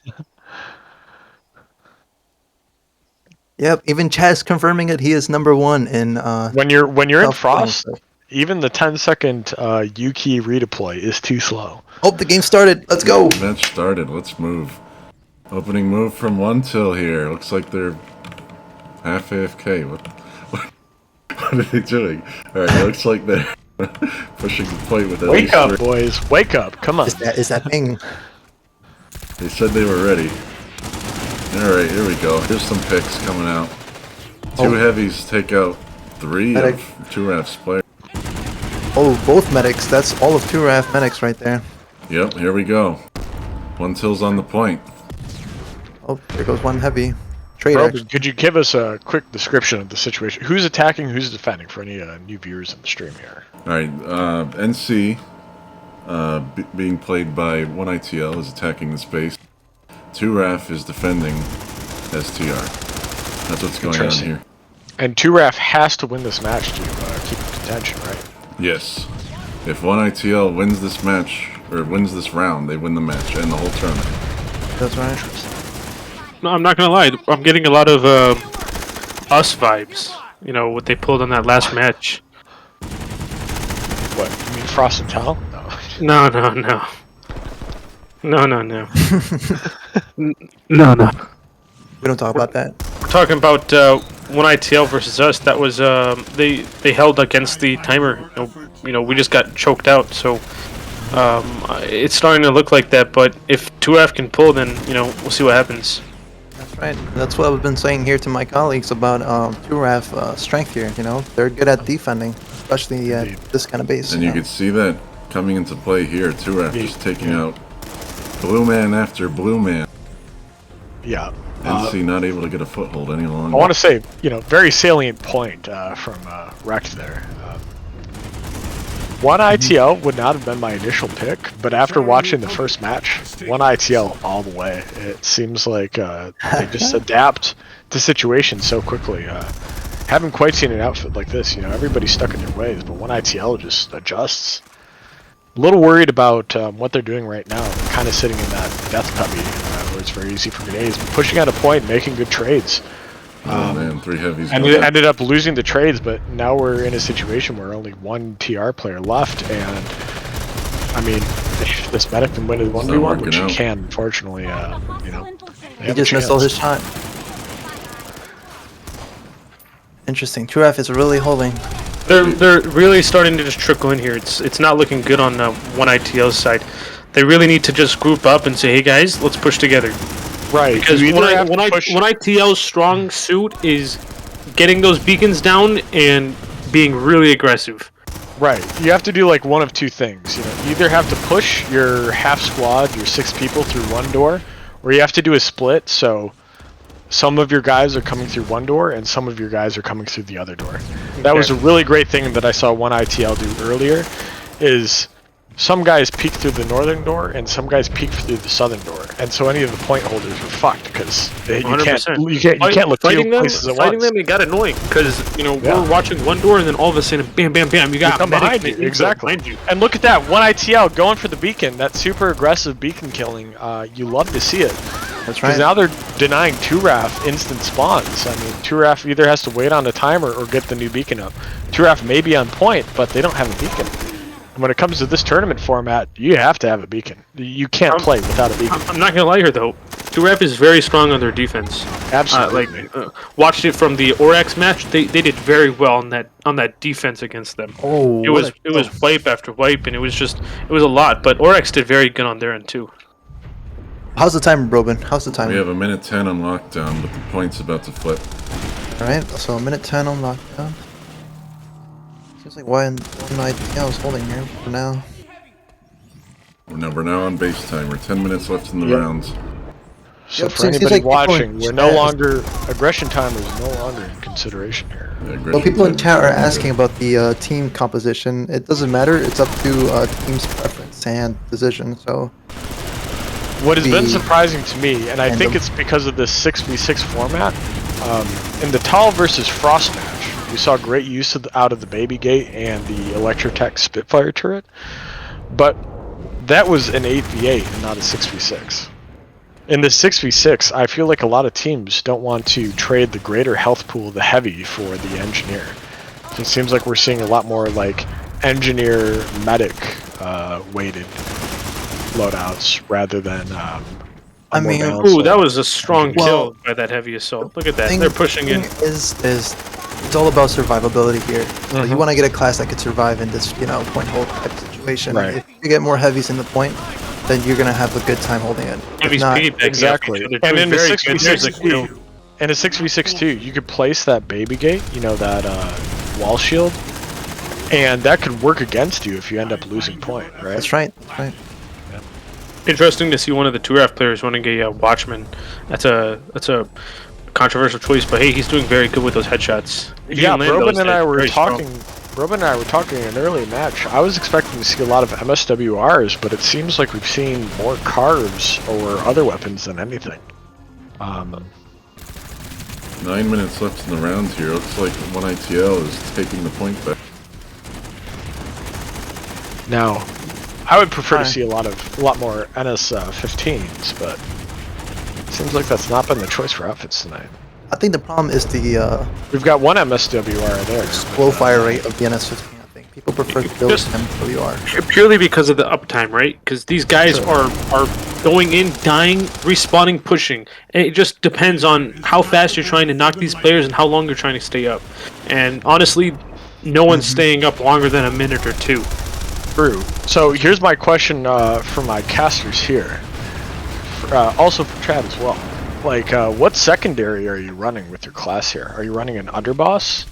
Are you maybe running like an emissary? Preferably in this setup, underboss is the go-to. Just purely because swap you time. want to be able you want to be able to swap quick and you want to land those headshots quick.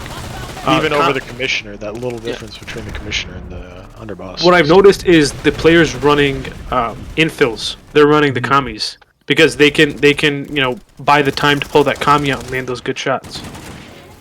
But other than that, I'm seeing a lot of underboss play. I preferably wanted to run a repeater, but just fearing for am I going to be able to kill him in time was alright, I have to play with this commie. Interesting, yeah, because I did see Pancake King. I have to shout him out. A little bit of bias here because he's from my outfit, but he seemed to have some pretty good success actually using the pilot earlier, which seemed to be an outside pick for a secondary weapon. You don't see very many people, at least in this tournament, running the pilot, but he seemed to do pretty well with it. That is right. I mean, shout out to Pancake, the very good sniper you have there in Frost, not gonna lie. Absolutely. Very good info, very good.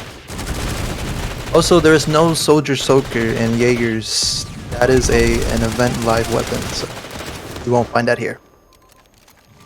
Looks like things are starting to pick up. A lot of aggression back and forth. It's really reminding me of our match, and I want to give all hope to 2RAF, but 1ITL is just doing everything in their possible favor to just choke, just get them off there. Exactly, and that's one thing that's amazing about 1ITL is they play so quickly.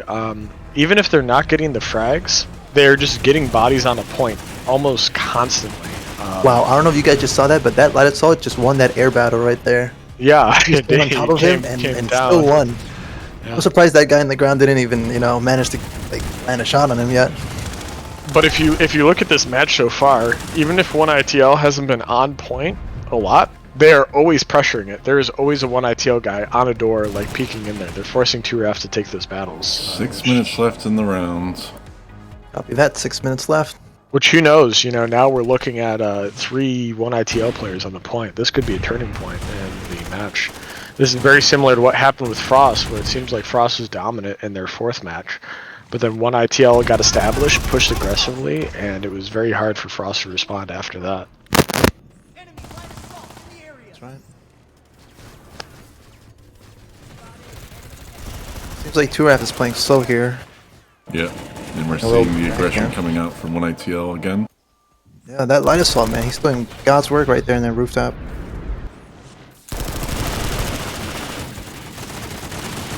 Very good drop on their part.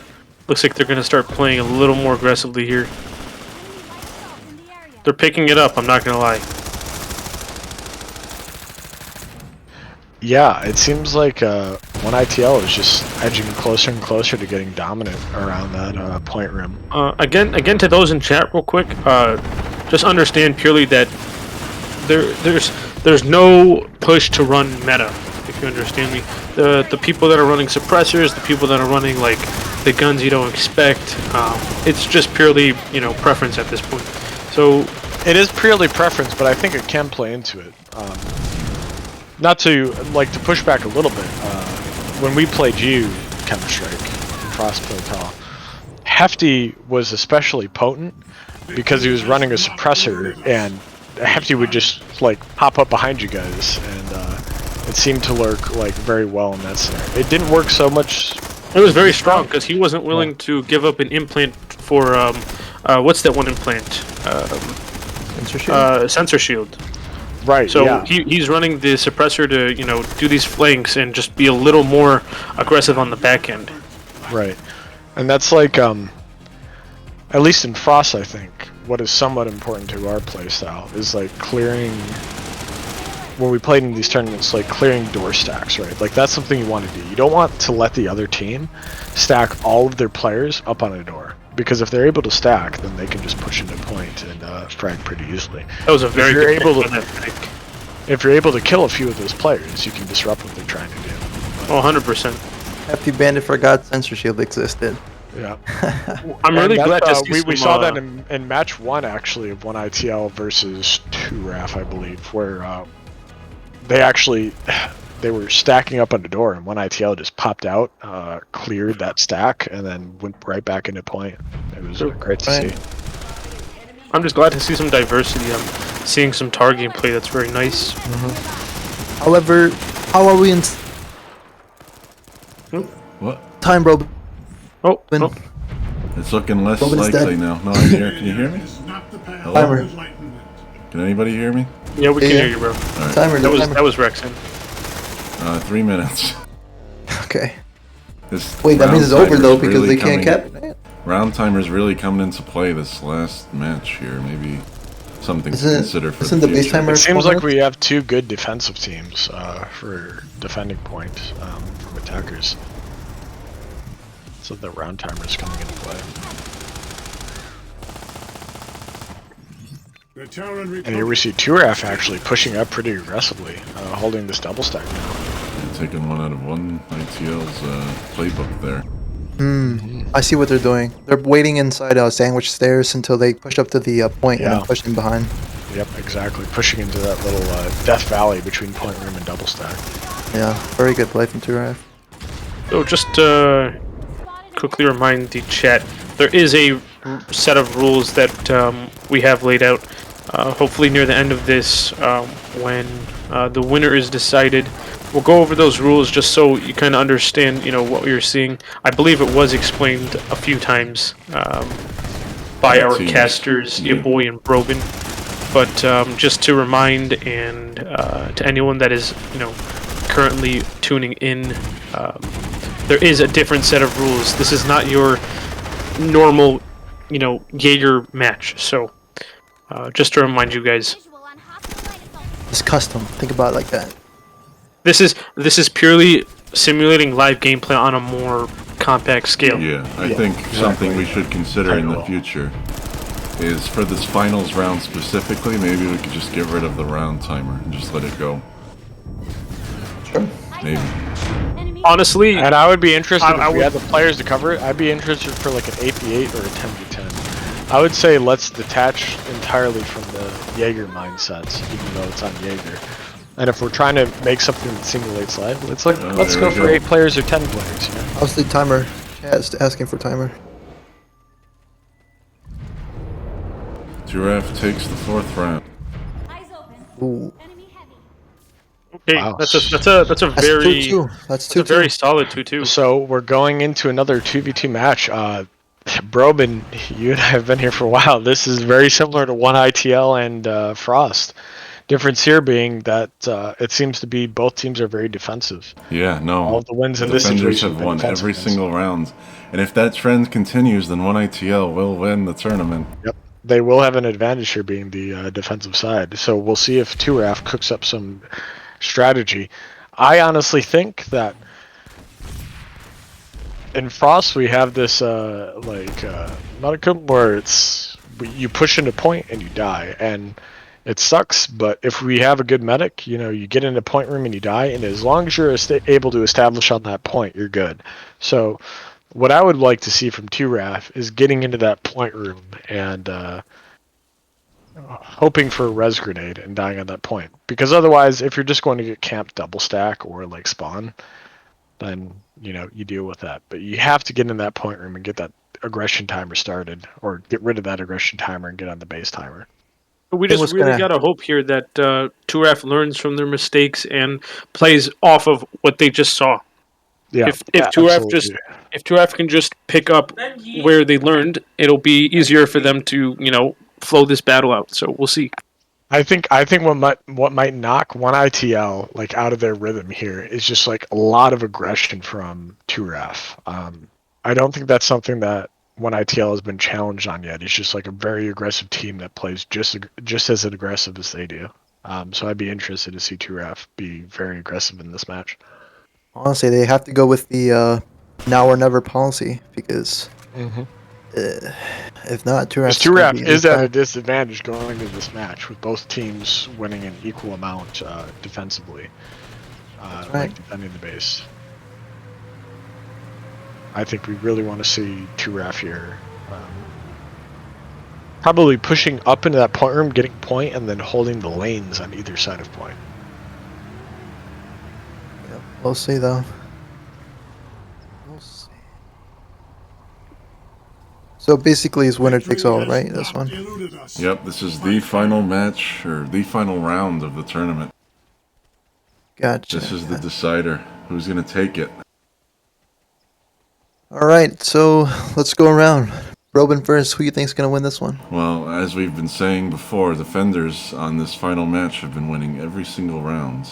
And 1ITL happens to be the defenders in this final round here. So I think it's a safe guess that 1ITL is going to take it. All right. How about you, boy?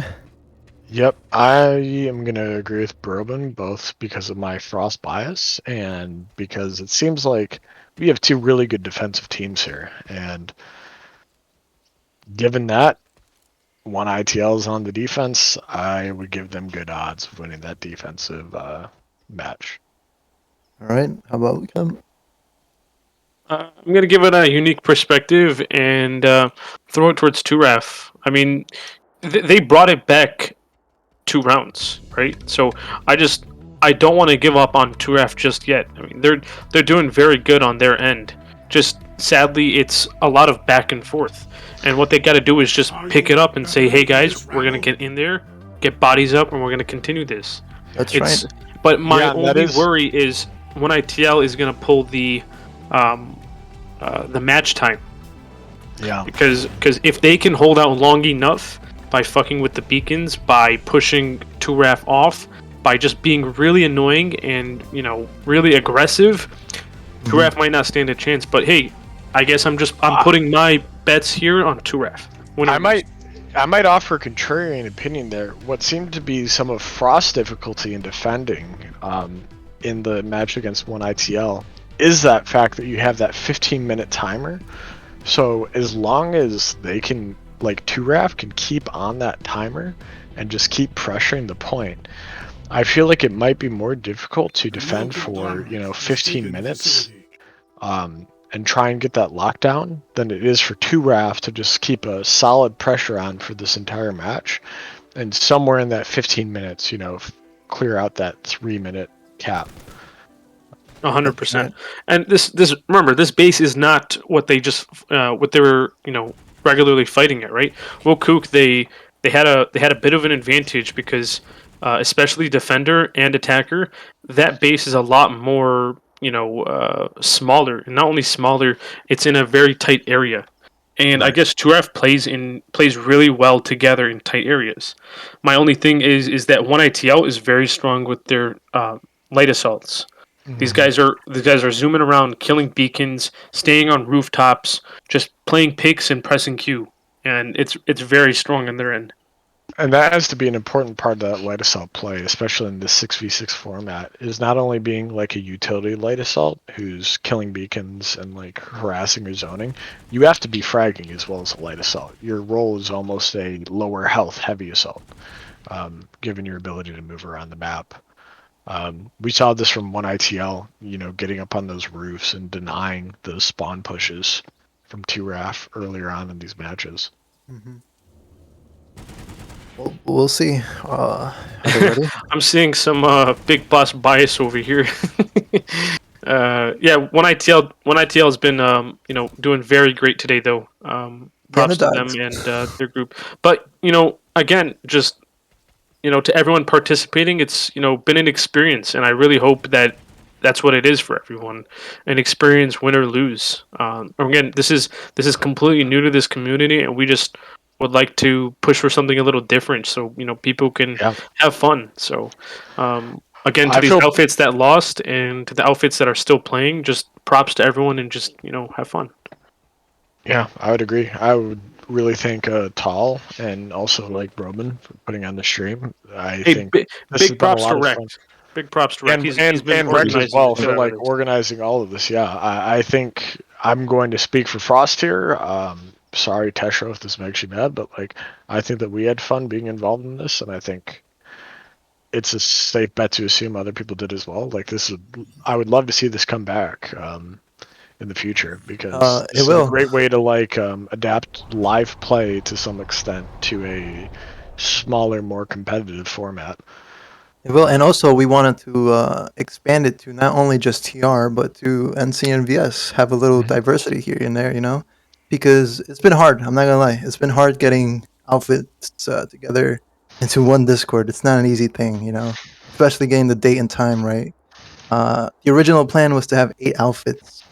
Sadly, we lost 2 due to time and date difficulties and stuff like that. But in the end, we managed a way to fix a small 6 tournament, and it works. And right now we're in the final with 1 ITL and 2 RAF. So best win. Yeah.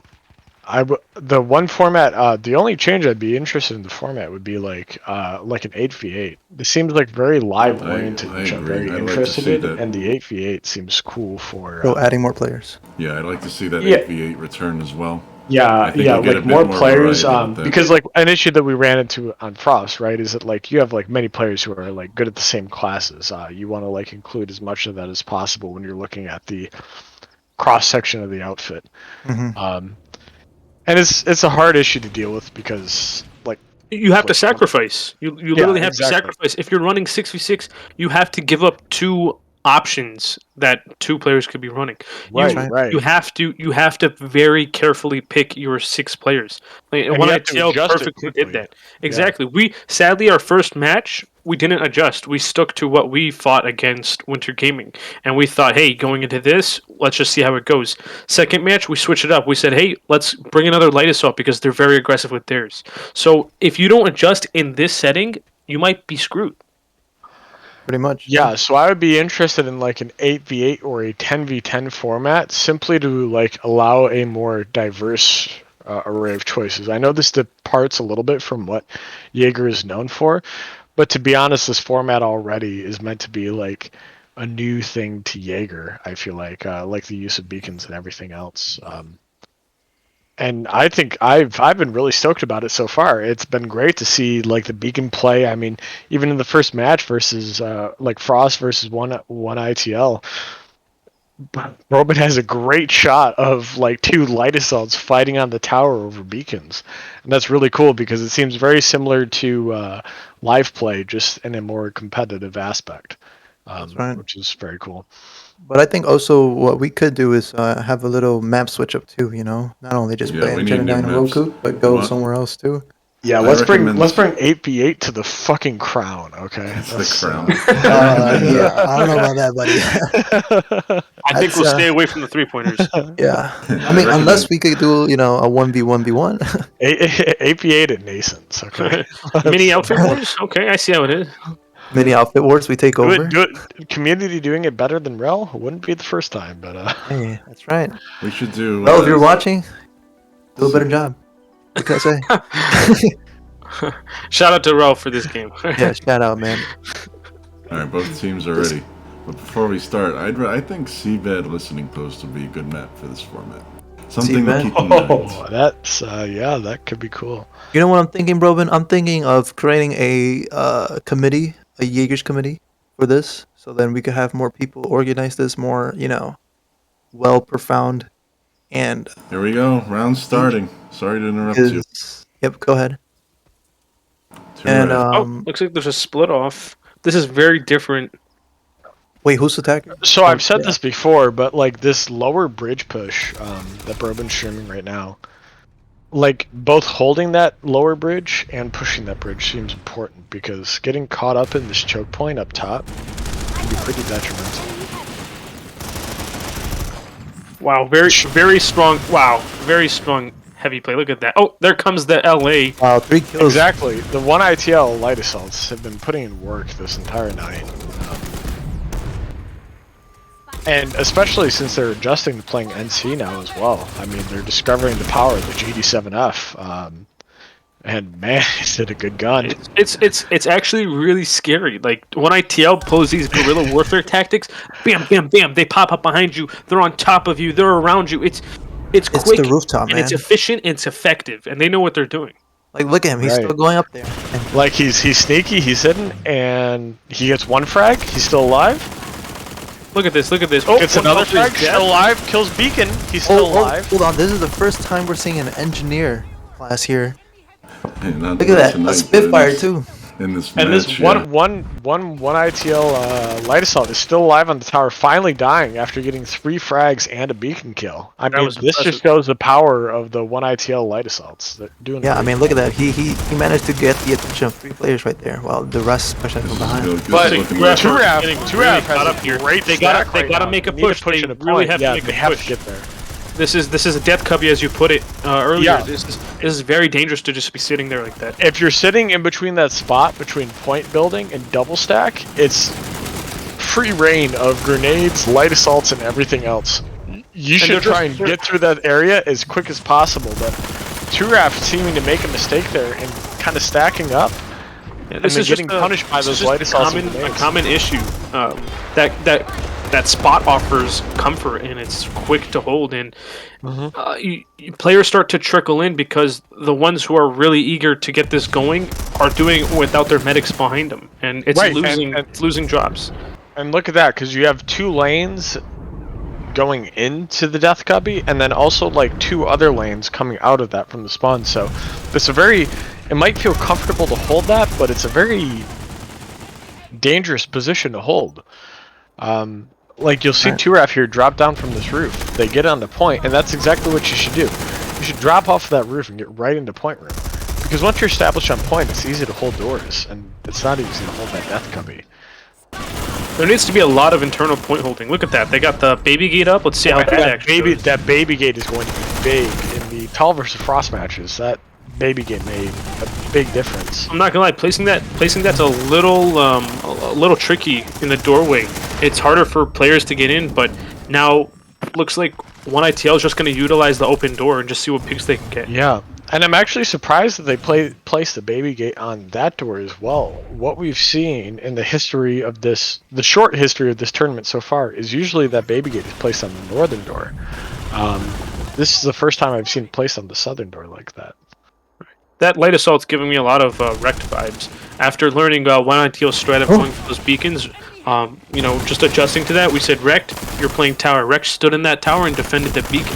And honestly, that gave us, the advantage of just respawning quick, getting to the point, and continuously doing that. Just sadly, we lost the time, but very strong LA play, and look at this. Look at that turret. Wow. The Spitfire getting a kill, and Look at that. Spitfire doing more work than the whole team. it's 1 kill now. They're getting revives off of that, and now 2/3 of one ITL is on the point. And this is a smart play that I think that the outfits that have progressed so far have done. You don't necessarily want to be sitting inside that point room, because that point room is a little cubby, That's a perfect place to throw your concussion grenades, your flash grenades into. Holding those lanes and preventing the push to point seems like a great option, which is what one ITL is doing now. There we go. We got people in the chat saying, go one ITL. Oh, Wayne's slipping. 10 minutes left in the round. Jeez. This is it, guys. This is the final. If you're tuning in right now, this is the final match and the final round. So, whoever wins here wins everything. Go Turaf. There we go. We got Turaf people in the chat too. Bungus saying, Hey, "Go Frost." Again, You guys, should have give played some- Bungus. if We you got to give wanted some love to Frost both go. these outfits. They've been doing very good these last 2 matches. Remember, guys, this is 2-2 right now. This is down to the brink. Who can do better at kicking them off the point or holding the point? You two and they're on timer, right?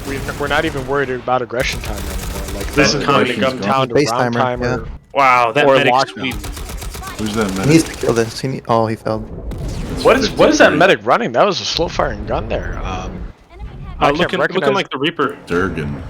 That was Durgan. Yeah. Good Durgan. job. Good Looking job. like the Reaper, yep. Durgan representing one ITL and Can 1. It sounded like the, what's that freaking gun called? I don't play a lot of it. Well, it sounded like the A7 version of the fuck. It's like the Reaper, but it NSX shoots gun, slower. where it's I like- don't remember what it was called. It's a 25 round slow firing like close range I scout rifle. think it was called Atros or something. I think that was the Atros he was running. Atros. I have to agree with Marshall in the chat here. Just shout out to these 2 outfits, One ITL and 2RAP. They've really shown themselves and their true colors in these last few matches against ORAX and TAAL. and Yeah. it's just really rigorous to see two outfits that were playing so well go up against each other. This is amazing. What's been so cool too is the adaptability of both of these outfits. Throughout like the matches, these outfits have both adapted to different playstyles, and now it's really coming to a peak where we have these two very adaptable outfits adapting to each other, and it's very cool to see. Like the Baby Gate now, like playing aggressively. We saw 2RAF in the previous round playing aggressively and trying to kill beacons, just like 1ITL did. Is that engineer using a pilot? It looks to be. It's Using a pilot. the pilot. We have a pilot user here. Oh my goodness. The pilot does work, and Brobin can speak to this. In the first round between Frost and 1ITL, Pancake King had quite the run using just the pilot. Quite impressive as an infiltrator. But the turret goes down, and 2RAF. Oh, the Auraxis fight. Oh, who's gonna win this? And up it seems like 2RAF won the working Auraxis fight.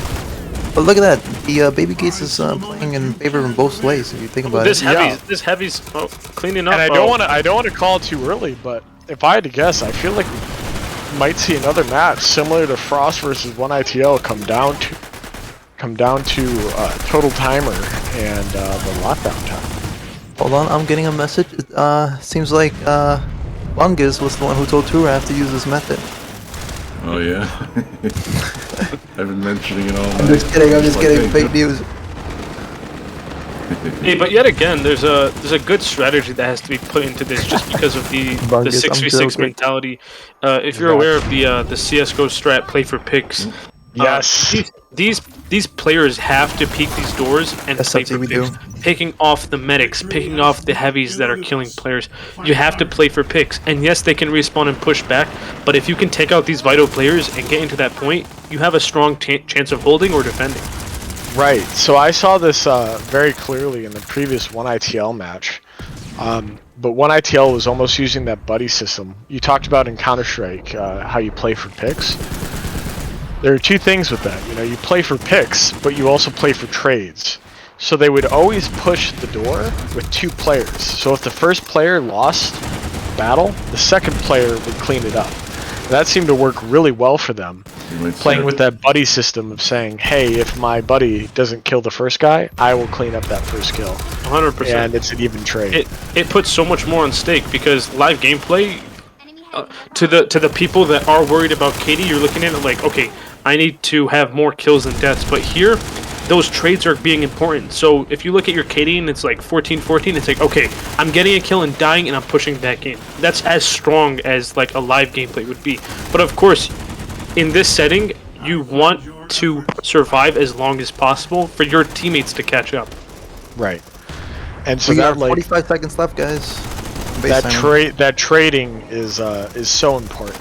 And it looks like 2F is still holding. Guys, I had to say it. 2F just, can. Well, look at that. That was a perfect that was a perfect 2RAF trade, right? The heavy peeked the corner, lost the first battle, but the medic was behind him to win that kill and then res him off of that. Like, that is the perfect trade, 20 seconds. When TL has to make a move for this point here. 2F is still holding. 2F still has the Baby Gate up. 2F still has players just zooming around the map right now. We're coming down to the 10 seconds timer. Guys, 1ITL does have a stack. They do have 4 people outside the door. They are going to get final the push. That's it. 2RAF It's not looking takes it. strong, That's it. and That's 2F takes the game.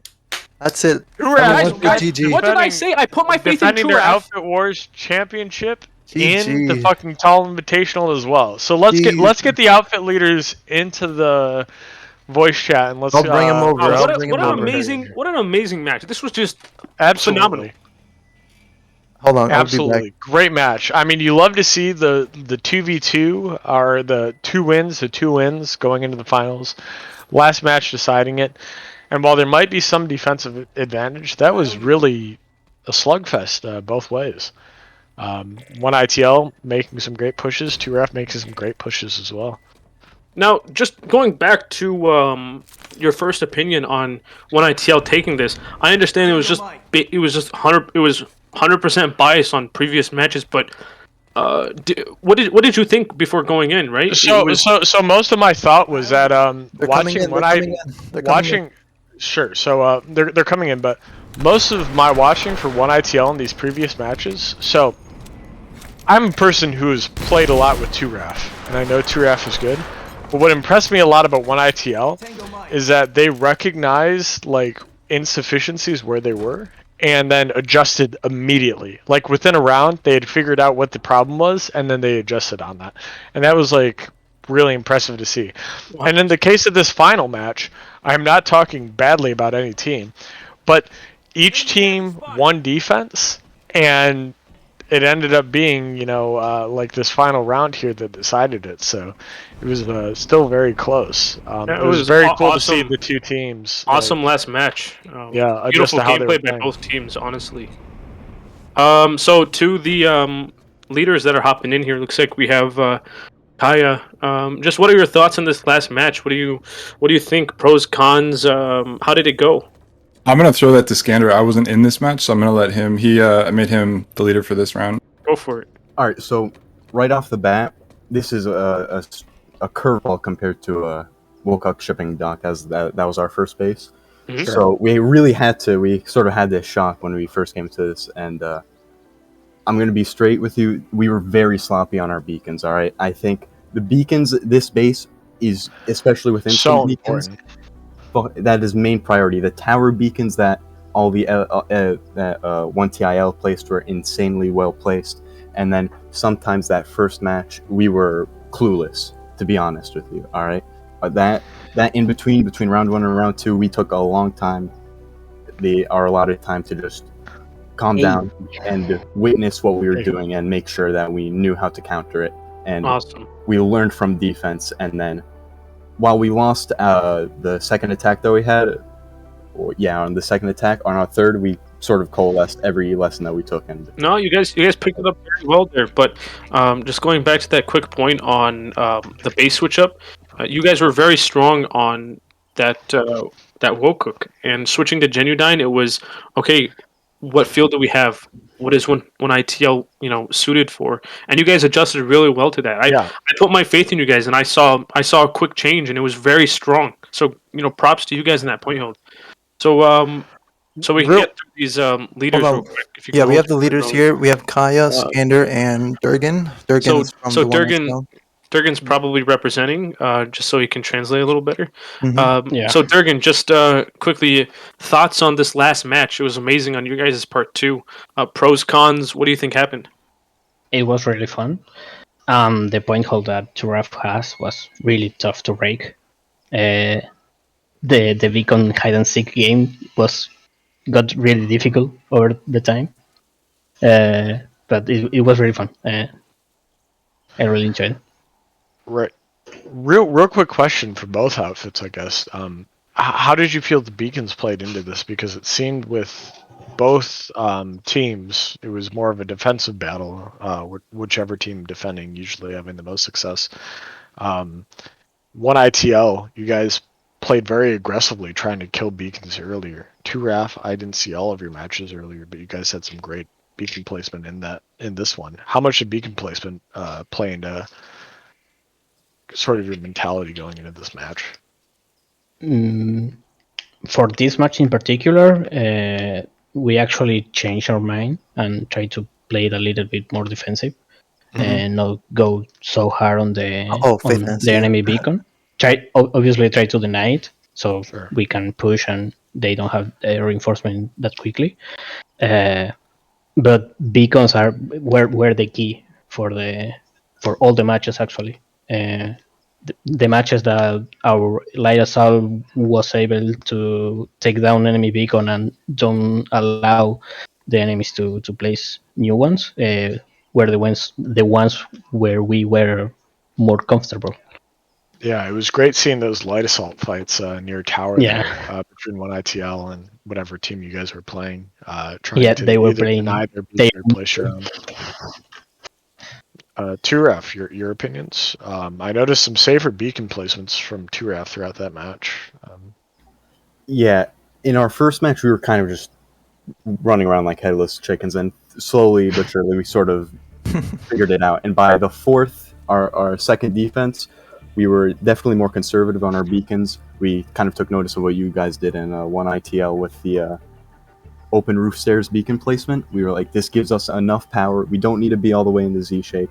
We just need to land on the I-shaped point, and from roof we can contest and give apply enough pressure as to give us an advantage. Right. And by round 5, when we attacked, we were like completely safe. We only placed it on that double stack and maybe on the roof a few times, and I can't remember who, but one person was playing engineer and placed a Spitfire just in case to alert us. And from then on there, we sort of played around the beacon well enough that it gave us a good position to immediately push into point if we were to die and no medics were available. That's It a looks good like it took some time, just to learn that 1ITL was just very strong with that LA play, just taking out those beacons and being very aggressive with spotting and picking off kills. So just props to you guys on trying to circumvent that and make it work. So just quickly to the, I guess the streamers from your guys' perspective, and again, props to you guys. So Faith, Brobin, again, we appreciate you guys coming out and just doing this for us, and giving your comments and just watching these matches. What do you guys think about all this? What thoughts, opinions? Brobin, if you want to go first. Yeah, the matches were great. I followed 1TIL. I watched them climb the whole bracket. I was kind of rooting for them, but no big deal. 2Ref took congratulations to 2Ref. For the future, if we ever do a tournament like this again, I'd like to see a larger team size and different maps.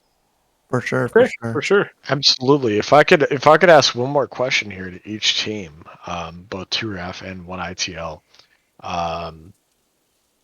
especially if we're considering doing future tournaments in a similar format to this one, what do you feel like was like a strategy or a choice that you made that might have given you an advantage at any point in the match?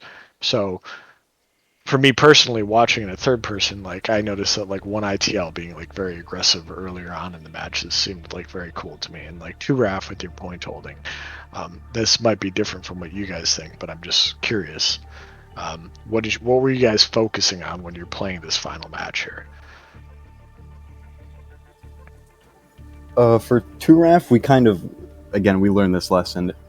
Once we got into the I shape, once we got into A point, we just stayed inside. We did not. If you were to see from the third match when we attacked in the fifth match, if you see the amount of people that left the building in round 3 compared to round 5, it was a lot less. We played very conservative and just played to our strength of, point holding and just staying inside the building, having good angles. And with the conks, we would call them out. We'd run to the opposite side of the room. Some of us running ocular shield, so we would maybe have a little bit of a leg up, so that if you thought we were conked, we would counter and we'd be fine within a second or two, and then we just shoot back. And so we basically learned to stay inside the building, so we wouldn't have to fear your LA, who is a straight demon. Real quick, I just want to add, I'd say like one thing that's super helpful for every competitive kind of match is to learn the map. The other base, like Wokook, we knew inside out. There was nothing we didn't like anticipate.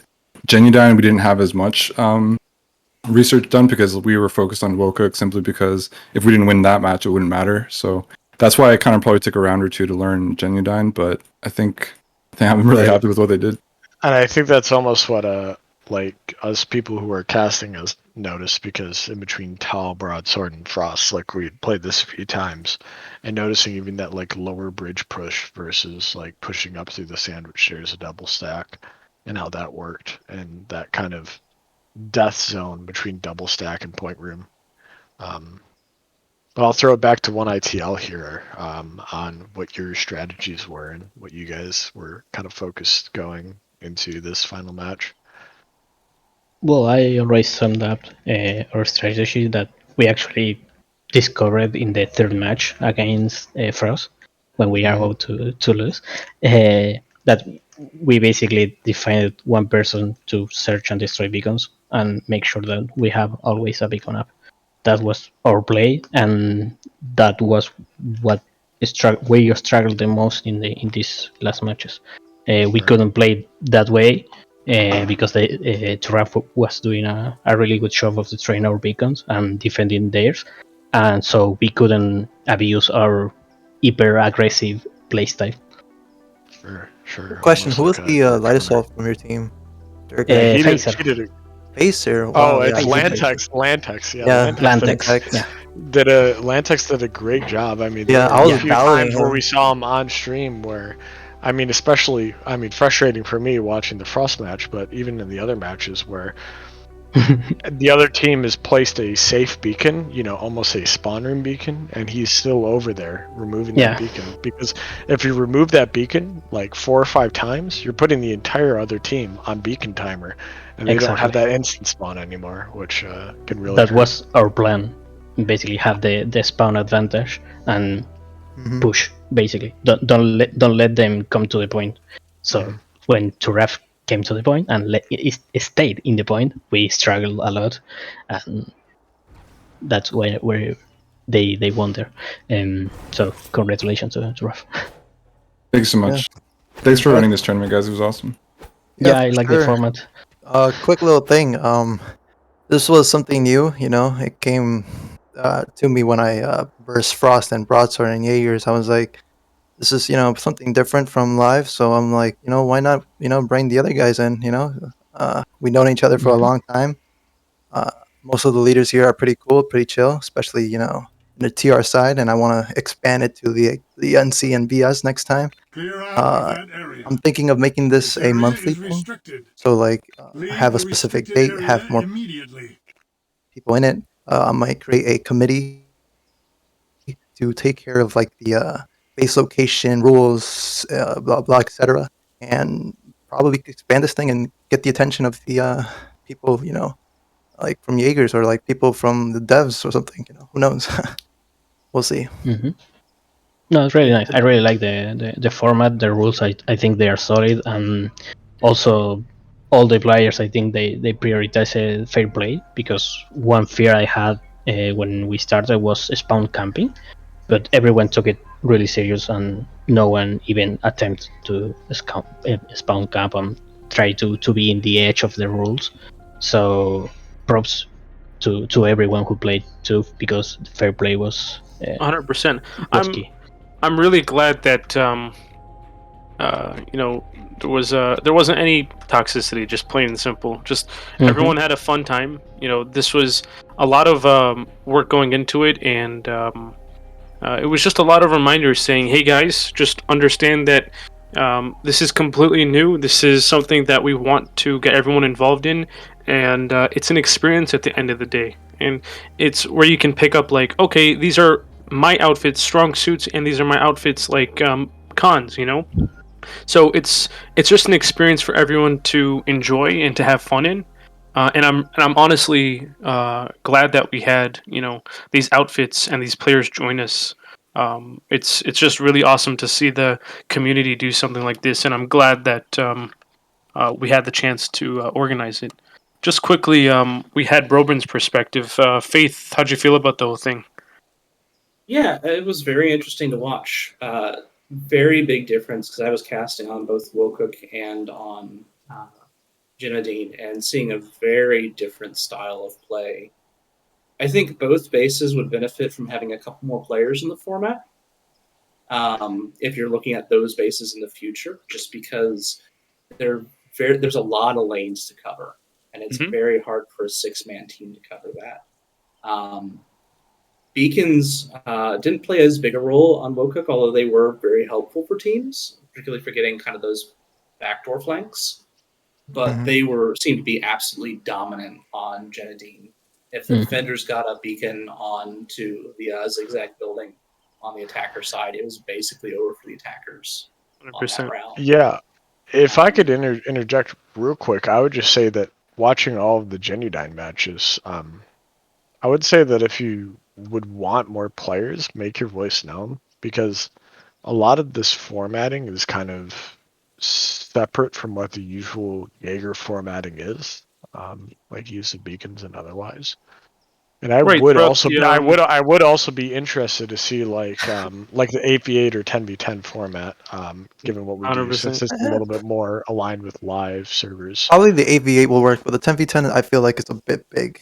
Yeah, know? 'Cause if you already 10v10 might be a bit much, but yeah, the 8v8 would be very interesting. Yeah. Even 8v8 just if you worked already last time. go if you already go to 10 players, you might as well just punch it to 12. So Yeah, I think we'll just bring stick Hell it. Tiger I and Stick it agree. to 8. whole pigs Yeah, outfit. I think 8v8 would be an interesting thing to test. We played matches before at the 8v8, and Yeah, definitely. I think 8v8 would be a good format to at least test out and Mhm. see how much more flexibility that gives teams.